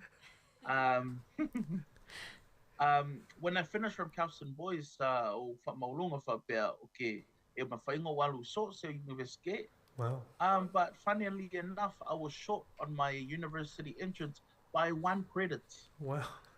And so no university would accept me. And at that time, so far, I was so gutted up. Well, my parents and my family and my mom were just, all really tried hard to put me into school with the necessary means to succeed. Excuse me. Yeah, I'll give 13. But yeah, singa ula vale si tulo. Yeah, na le mawhai ino na awai o credits ile mea sa tauna yai. So no university would accept me. And at that time, I was just really gutted. To be honest and truthful with you, I went into the room, aukangi whawhenga o ka ulo ka ma, whawhenga o ka ulo ki ngā. Yeah, mo mafo whawhoi, I'm such a letdown. So I broke the news to my parents, and as usual, yeah, kala ngō mai, e whakua mai. And at that time, la ngā whai ai whale einga ma fundraising asio mato ekalesia. So I thought, I'm gonna commit to serving God. Mo whapelea I le la o koe whamaongi I kaukuanga lo ekalesia, mai se foi, whamaongi le kua. So for 6 months, Marie, yeah, mana tua oi, e lua semester, semester mo mua e mata ya Februari, ya lesi ya mata ya Julai. So from January to June, I was working Monday to Saturday for my church with no pay, but I was serving and I was volunteering all of my hours every day. Monday, e ka penga ai ia prep uma mea mo le mato whaleinga. Aso lua, aso lulu, I would be at our whaleinga. Aso tofi, aso whaleile, aso nai. I would do the sausage sizzle every day. Wow. Yeah, and at that time, Marioka, I was crying to God every day for Pesole. Mea le maua leo skat. Ai ke lo e ia awala le tua ya o ina I le tangata. Wow. Yeah, and so at that time I thought, no, Lord, I'm going to serve you. I'm going to commit my life to you. And then all you like, Manatua University was out of my mind. Sure. I thought, this is my life now. I get Yalivili Mayol AUT, one of the academic advisors, and she said to me, oh, I saw your application. I can't put you in the bachelor program, but I can put you in the certificate. I can't put you in bachelor's for business, but I can put you in certificate for computer science because we need numbers. And then I said, oh, okay, well, if this is, I'm going to go for it. So I took that pathway course, certificate course. And, in that certificate course, I really fell in love with computer science, with programming and everything that, that pertains to it. And so from that certificate course, I went on to do my bachelor's. And then from my bachelor's, my dad said to me, okay, now you're studying, ye polo misi mai. Au sang e whamea ke o ke manga o ke alu whaingaluenga se maulo masters.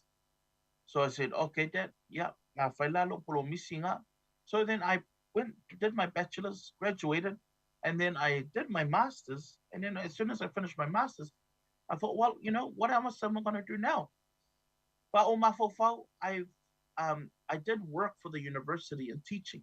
Wow. I was a teaching assistant, and I did a lot of work with UniPrep, in the Oceanian Leadership Network, or the Office of Pacific Advancement, and that was, we're facilitating NCA workshops, helping our students in South Auckland and West Auckland, just to try get into university.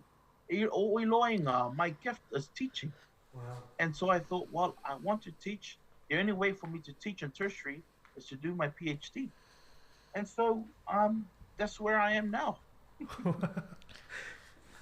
Wow, whaftai, Daniel, this is a lot. Yeah. Aulam whaiona ma, tamwhai tau whamtatala le tunu Daniel.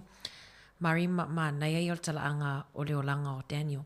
Na mata mai lalo o Olvasenga School tolu pena tau la vale Daniel ia wale watasi le credit na le mawhaiona au sia ia maka e urufale ai le university. E le isa university tono New Zealand whaiona tali aina ia Daniel. Ona ile ia au sia ia credits for ia masani ia Olvasenga School tolu. Le alana alwa iloa commit ma alwa e ufualon taimi au na ilana ekalesia le Independent Assembly of God i Kelston. Wow. Asongo fua ile asfarili, laces tongi no pay, but he worked the sausage sizzles 6 months. For 6 months. For 6 months. Yeah, tomo fai fo I tulanga latu falainga Yeah, ma tangi ile tu So that's that's something really. So tasi le credit na mo mia ya with tonu university le mo fai. Ai na mo la vano le certificate. I foi la ma le foi. Na ile sia vano a mata mai. Ai tu sel I o mai le o bachelors a mata mai la certificate. Al mata po foi le firi na ele usia Daniel. He never wanted to take computer science in the first place. Is it really meant I'm not okay. Ai pe na sa no Daniel. Ina wo fai le certificate le ole or computer science. You pay with your FIA, yeah, vaila mai me le bachelors, yeah, PhD. So I don't tell my hello faila masters, yeah, alu faila masters, yeah, lela wo or tulanga lela tamo faio ye PhD mani tatu no stemi, pero no failo tu stemi sola, la wa fai au sier tulanga le, yeah, e foi vai nga tulanga on ma tuala, yeah, o langa le Samoa Daniel, we've got our families to look after, yeah, a le fa mo fai ya o le fisili lona tolu le fia tano toi lela wa au siele tulanga le you've now reached masters first class honors and you're on your way to achieving your PhD to be a teacher to teach and you have a passion for that. The computer science and information science area or digital technology or IT, it's not a field a lot of our Pacific people will want to take or are currently in. Daniel, can you talk about your journey as a Pacific Islander, as a Samoan, as a young person at the time, coming through the educational space in this area where be leo se as a tulanga volio se area masani no yo tatu tangat. Yeah, so le lo sonoanga. It's very rare to have Pacific Islanders, let alone individual Pacifica Tongan Samoan. In this field of digital technologies, or even in the STEM umbrella, science, technology, engineering, mathematics, is very rare. When I started my university journey, I started with a good friend of mine, and I'm sure all of Pororua have heard about her, Eteroa Lafaele. And so, yes, we studied together. She's a very good friend of mine. And it's, to be honest, we were the only Samoans in our year level. Wow. And so, there is a feeling of disdain, of, feeling out of place, and you're pushed out of your comfort zone because you're not in your normal surroundings, and you're not, surrounded by the people you're used to or you're comfortable with. Yeah. You're amongst a lot of Caucasians, Asians, Indians. We were the only brown. And so there's a sense of like a competitive environment, arises. And you're tested as a Pacific Islander to see if you're worthy to be at the table, so to speak. And so in that area, we could feel the pressure. We felt, the sort of judgmental eyes in a way. But, one thing for me, and I know Itze can, testify herself, was we have such confidence in God, and identity in Christ that we never wavered. Yeah. You know, we walked into those rooms and we rocked those interviews. We rocked those, you know, those presentations, and I guess it all comes down to, you know, how we were brought up and being confident, you know, in church, and you know, you're taught to speak loud, you're taught to be yourself, and so I guess it was just not leaving my culture at the door of the university, but bringing it in with me, because Wow. it amplifies my character, you know, it amplifies myself, and it brings a different tone to the room. And so, yeah, rarely any Pacific Islanders, we faced a lot of obstacles and, you know, a lot of pushbacks, but in saying that, I feel we had God on our side, and we really just pushed through as Yeah. Pacific Islanders, and they see now, you know, we are worthy to be at the table and to Malo. have these discussions and be on the panel. Malo.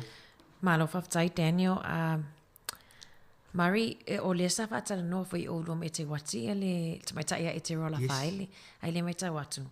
E wo E wo. mamai, le ia le songa Daniel, ma e te roa, ia o lo hamtatala ina e le songa Daniel, ia le vainga fo ile e tau le ini sa moa i to tono o mata upu e la te le masani ona la oi me te roa, te le la vaile au asia, o la palangi se tulo. E oi fo ilai langona fo ile pe o le o mai fafo ma le mea confident nai ma sani a tātou i tātou tātou sa moa tātou ina. Ia e pe lo atu le tono poto fo ile vai atuna le au papa e lava malau asia ia maisi mau saina. E pe ilangona fo ile pe i le mwhai e tātou mea la ono mei o mea vahenga e whabitoa lava mo le au pai.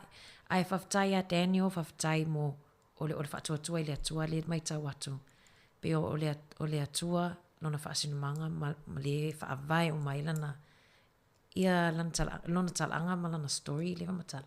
A tātou whaalonga tala vau. If you're listening this afternoon, faith is a big part for Daniel, and his credit to success to his faith in God.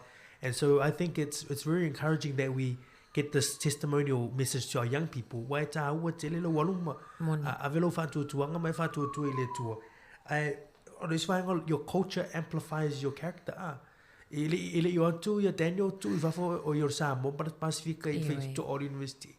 Na o amatau ave lana lona whasino manga o your tangata Samoa. He's a Pacific Island, and he stood proud in those spaces. And so he's dominated in those spaces.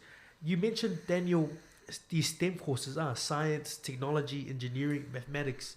You see the mata upu e pe ele se favorite le ali si talavo. Mas le no mirror.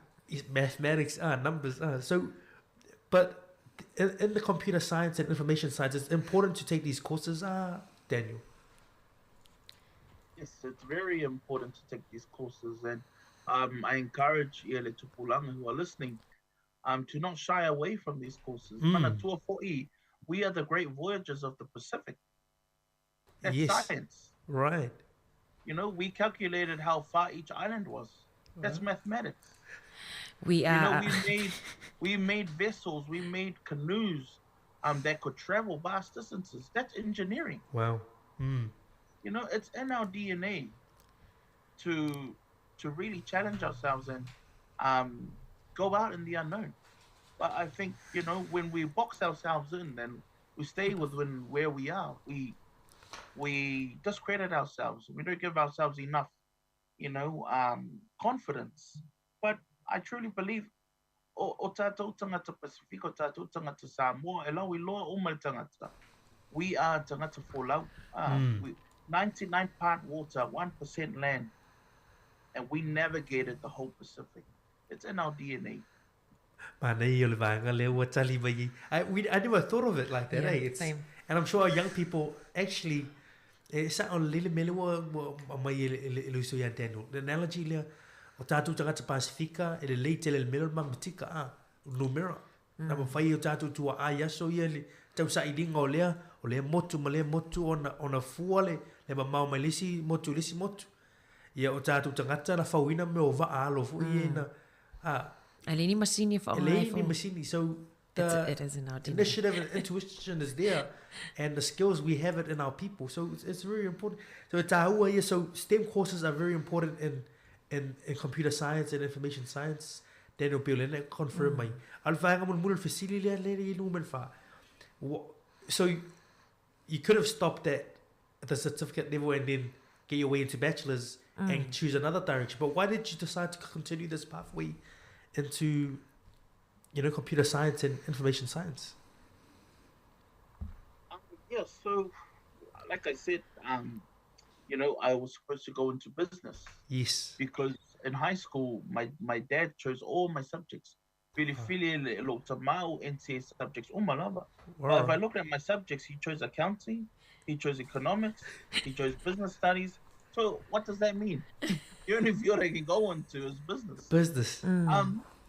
But when I did my certificate course and I did computer science, it just honestly opened me up and took an interest in me. And so I really, to be honest, I fell in love with programming and everything that has to do with it. Wow. But yeah, just going off from what you're saying, it's, we are who we are because of our support team and because of our village. And I truly can say it's by the prayers and support of my parents that I am here. First and foremost, God, for allowing me and giving me the grace and mercy to be where I am. And the prayers and support of my parents and my family, surrounding myself with good friends, and the support of my church as well. Malo whaftai Daniel mana ia vaenga nea Maria le watali mai e Daniel le sista fasili success story Daniel o e le si tangata o ilunga pokalame at planta lavo it's such a huge and amazing success story for our tupulanga lavo le nei famtaltala ia tangata e tumalo si malangolango ina oe mo mua e avela whaftai le atua lua ona iutua a ia o ainga lau e kalesia ia ona ia wo le ana una ia lava oe i le fior le wa e tautua ia i taimi nei. Malo. Oliver Vasili, how do you find the balance? So you talked about, and o le mai o le alo le sunga le whaafenga mo le tua o le kalesia. You had your church commitments. On top of that, you study your family, but you never stopped studying. So how did you find the balance? And, because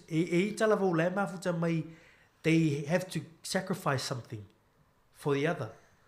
But what I'm hearing is you didn't sacrifice anything. You put, you balanced your time, you balanced studying, you balanced going to church, helping out your family and ministry.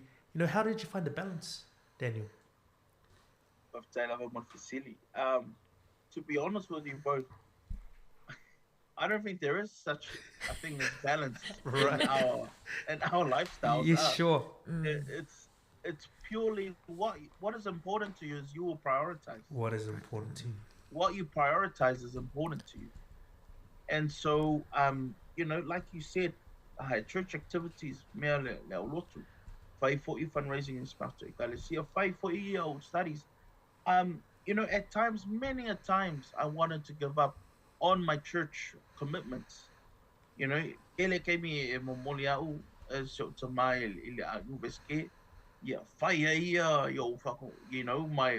just let go of my anger.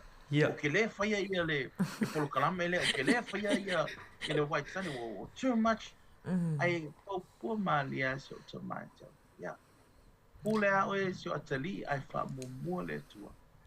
that's something that really held on to me up. Wow. Because Otamanatua Eletala Pitalaile Toya Israel because Ato Woile no, if you guys go into the promised land, Ato Aimatofino, Yato Manatua Maya. So that is something that I held on to, I'm almost finished. I've got my bachelor's. But now I've got the blessing. I'm going to forget my God who brought me here. And it's something that always challenged me every time. I'm not going to do White Sunday. Because mana tua oe, o le lotu tamiti, o le masinga piko silia, nga Busy. Yes, especially for studying. universities, Yeah. because that's exam month. Wow. Akelo, I have never given up on my White Sundays. Wow. O mako au ngā mea, we know au ngā mea e ka ole le lima ai o aku le balu, e whako au ma le sefulu lua. Yes. I was busy too, but I've always put God in my life, first in my life, and I've seen the fruits of it. Wow. Nā sa iei le taimi, we were coming up to one of an early exam, and I had the choice to either study that night, because the exam was the next day, or go to my aonga mea. Wow.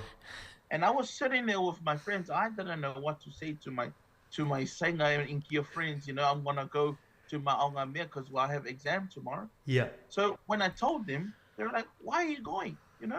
You should be studying for the exam tomorrow." This is what I said to them. I said, "Sorry, this is my commitment. I have to go." O wailo aonga mea lai ilo mafofolo exam il kaya out. But I went and I put God first. For that paper, I came first in the class. Wow. Okay, I don't know how, but when you put God first, He will give you the smart you need. He'll give you the wisdom you need. He'll give you the knowledge you need. Wow. Wow. So whatever we need, God has an abundance of it, but e kaunga kako sa ili mo mole malo le tua. Ai sea e whaopopo mai le tua mea malava. So I've seen that fruit in my life, and to be honest, it's been difficult trying to balance. But I know my story and I know where I started from. It's too much for me to let go of my God. Wow. E le ma whaina utula fo ina ia loa tua ma lo au nanga isia o te loa o le ala lea o manuia ai. A whai e te loa se me te manuia ai. Sa me te tula fo ina ai. Awa tula fo ina. Sa ili pele tu isia. He is the reason I am in uni. Wow. He is the reason I've completed all these things. So I can't let go of God. So instead trying to explain what my balance is, there was no balance, to be honest. I just put God first. And every time I face a sauniga, every time I out maftanga leo telavo, every time I out hamia, I always turned up. Vale. Mana ia. Vi e li Daniel. Mana ia te lau whasoa le yafi. O le upu leo te piki a mai I le tutalanga Daniel, o le prioritize. O le whaamo, le nana tafsiringia po le whawhen whapaleni le pisi o mea le lotu, o mea le ainga, o le ngaruenga, o ana studies, ai le whamai na whaamua le me taun whaamua, o le atua, le whaamua Daniel. God is the big word in this circle, le mai tau atuai. Ia, mana ia te le. If there's anything you can hear, young people, tupulanga, it's God's first be. This is ela walunga le atua I whaasoa le usia Daniel Leias. O le mea te whaamomo, what is important to you, you prioritize. Ia, o le si example na o mai tūlanga o le lota maiti, White Sunday. Tasi voi lea commitment ta ua te emana tua le pa u tonu aia le tātou lota maiti o topa mai temi su enga lea le miste. Morning le. Ai, whaamomo a Daniel lea tūsara le na whaiana o intiam lau saina ia. Ti ngā na fosi mai la ia Daniel e no fosi vai la to study wale su enga le so tai au a le ma fa fo Daniel le tauna awai la to ngā me i fai la via e alu ala alu le walo mal moti no ele awai au su enga tai au ai le na sili le la to ai so we number 1 with tato tabo Daniel malo that's amazing. Iwe, Mari Eila officially, I got a question of the books, more Daniel. Daniel we have guests here that come with their amazing stories like yours. But before that, they have their financial struggles. I mātua, I le tau wha o ngaina mai o anum whanau. E se taimi fo I lea Daniel sa uti wha asuana I o mātua, a o le tau whai lau a onga. Stan velea whapeo lea e quit loa o na loa lofa ia mama dad that they had to provide all of this for your school and your studies. That always crossed my mind. Sa o mafo fau tele ni mena. Sa ele taimi na o walu whainga luenga during my summer break. Alright. Ia o walu whainga luenga i le sales. O vai atu. Oi, o fio lolo ia le mele sa kongo le counter. O mafo fau lo. No, I'm gonna work here because I can help mom and dad, you know, ka pule loku, whai whana lave. And o mafo fau, you know, it's always in our heart to buy your parents a car, you know, or buy them a house, you know, it's always in our hearts. So, o mafo lea wala lea manuia. And so, I went o walu kalango luka ma, o vai o le tera mo le lau mo fumele au, ai le lau walu whenga luenga. And my dad said to me, son, e ke alu a whenga luenga i o, e ke sfulu ka usanga le whenga luenga, e lo whale whenga luenga nga, e ko kusa luko ko. You will earn the same thing. But if you go and you pursue your university degree and you get it, in 10 years' time, you'll be earning more than you'd ever think. Wow. So, and then, if I stay in the struggle now, you know, tell me, if I or you know, we always think temporary.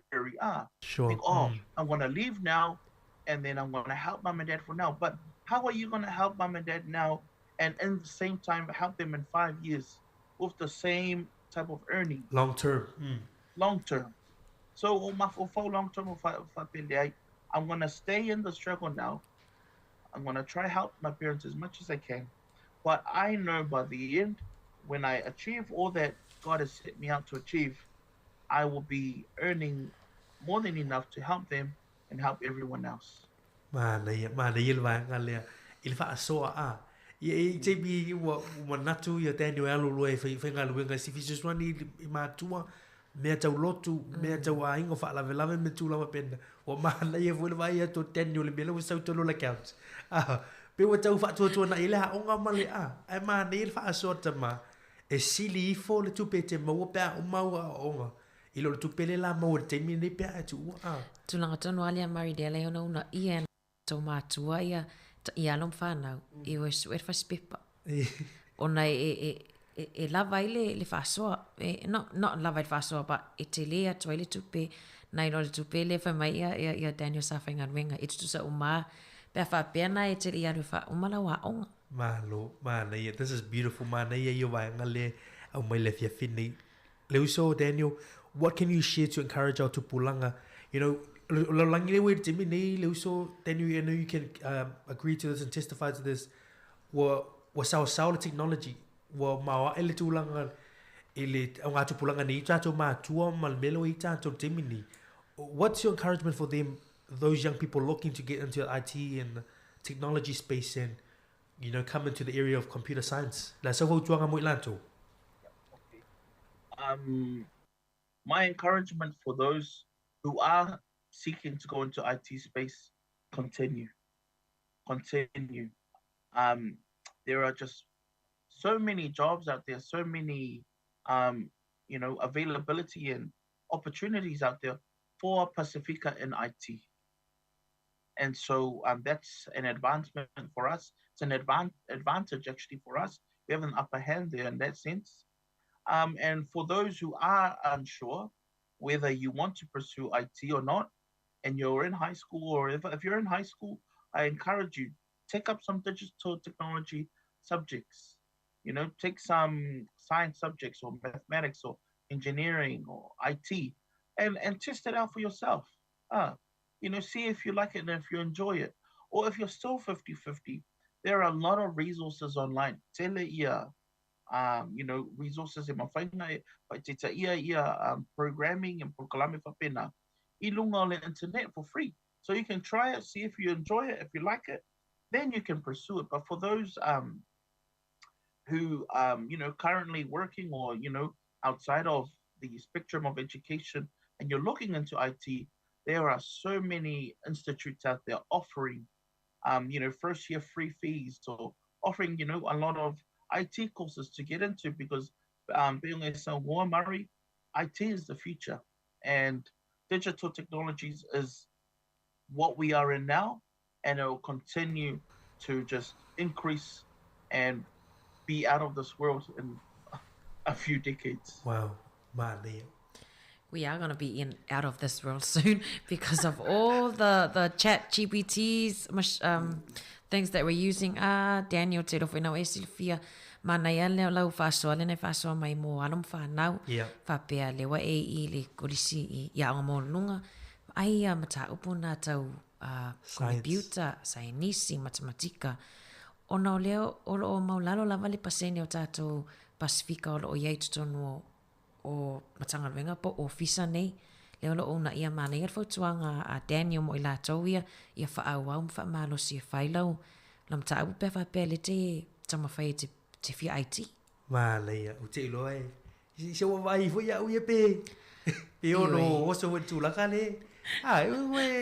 It's a one relevant for le mo te mile te wo mai le se wanga la IT wa current le tu wai mai ya. Toi tato. Alo, Whaptai, Daniel, what are your future plans and what are your goals for 2023 and moving forward? O ani siau wha moenga I le lumana ai mesen ni tau sanga o tato iai? I think one thing I'm definitely looking forward to this year is getting married to my fiance in July. Congratulations. So all glory to God. Thank you. Also continue to looking after my parents. But one thing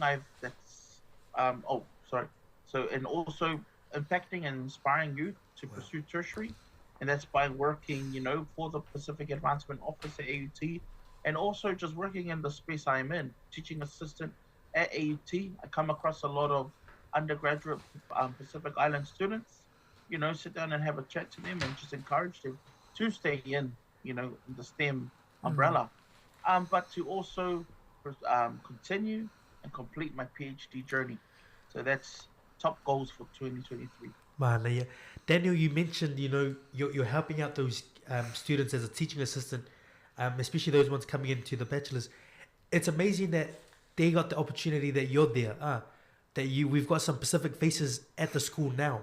But when you arrived, you're more or less setting the support for them now that they feel comfortable coming in, they seeing our own people in that space. So can you share how it's been helpful for those young ones, our Pacific people coming in and seeing you guys already there trailblazing in this area?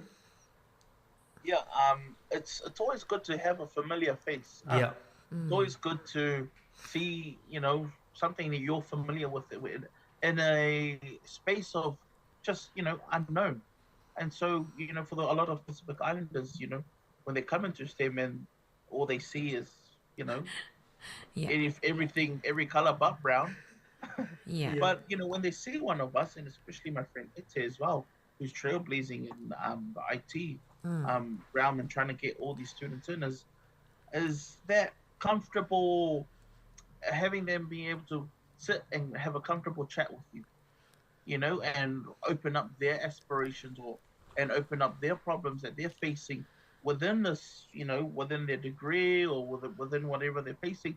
And, to have that extra encouragement as well and sort of be that inspiration for them to complete their bachelor's or whatever they're pursuing.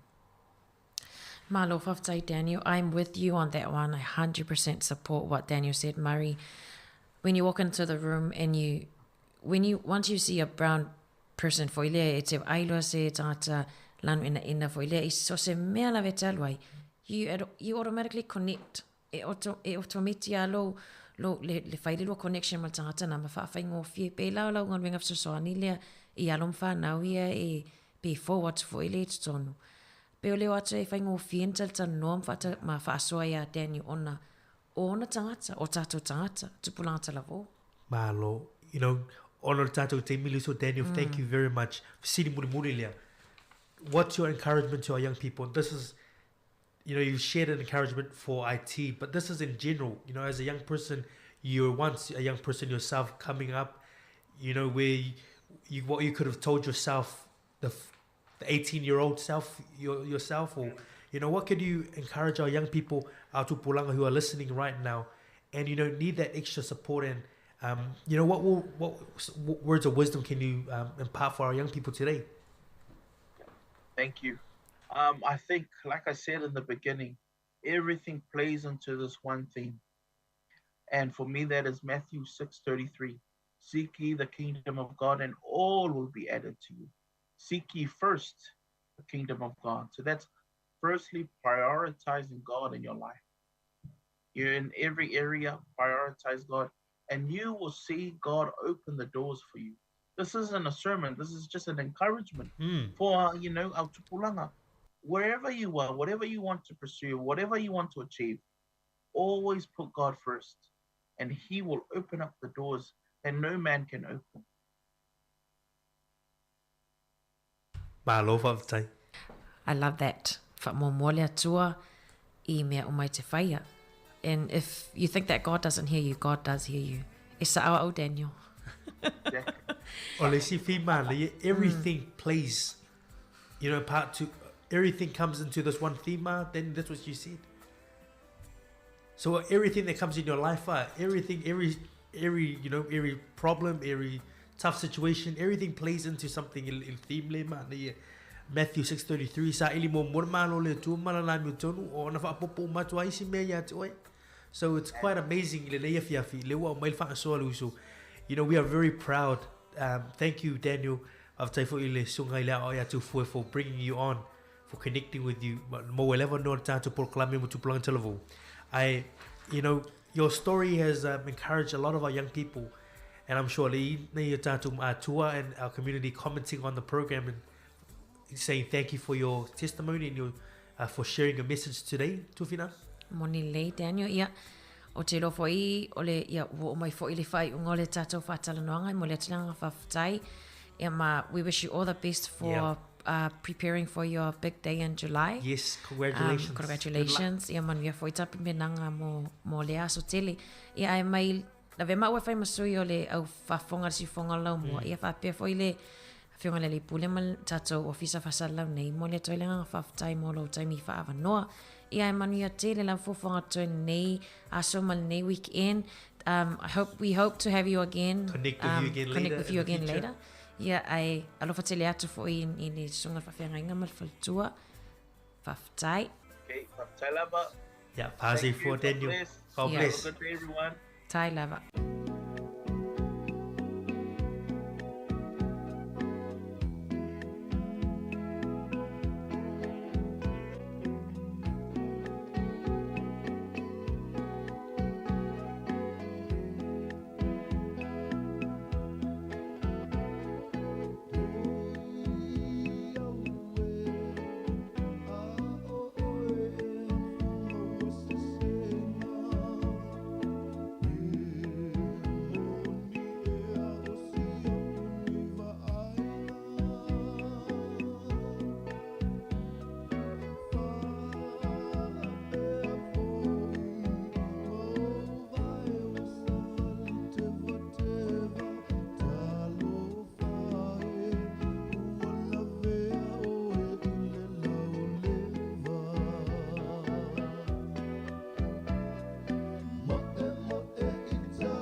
wanga kongo le kako kai au sisi le fai le ngai mo vanga ma ko suia i vai.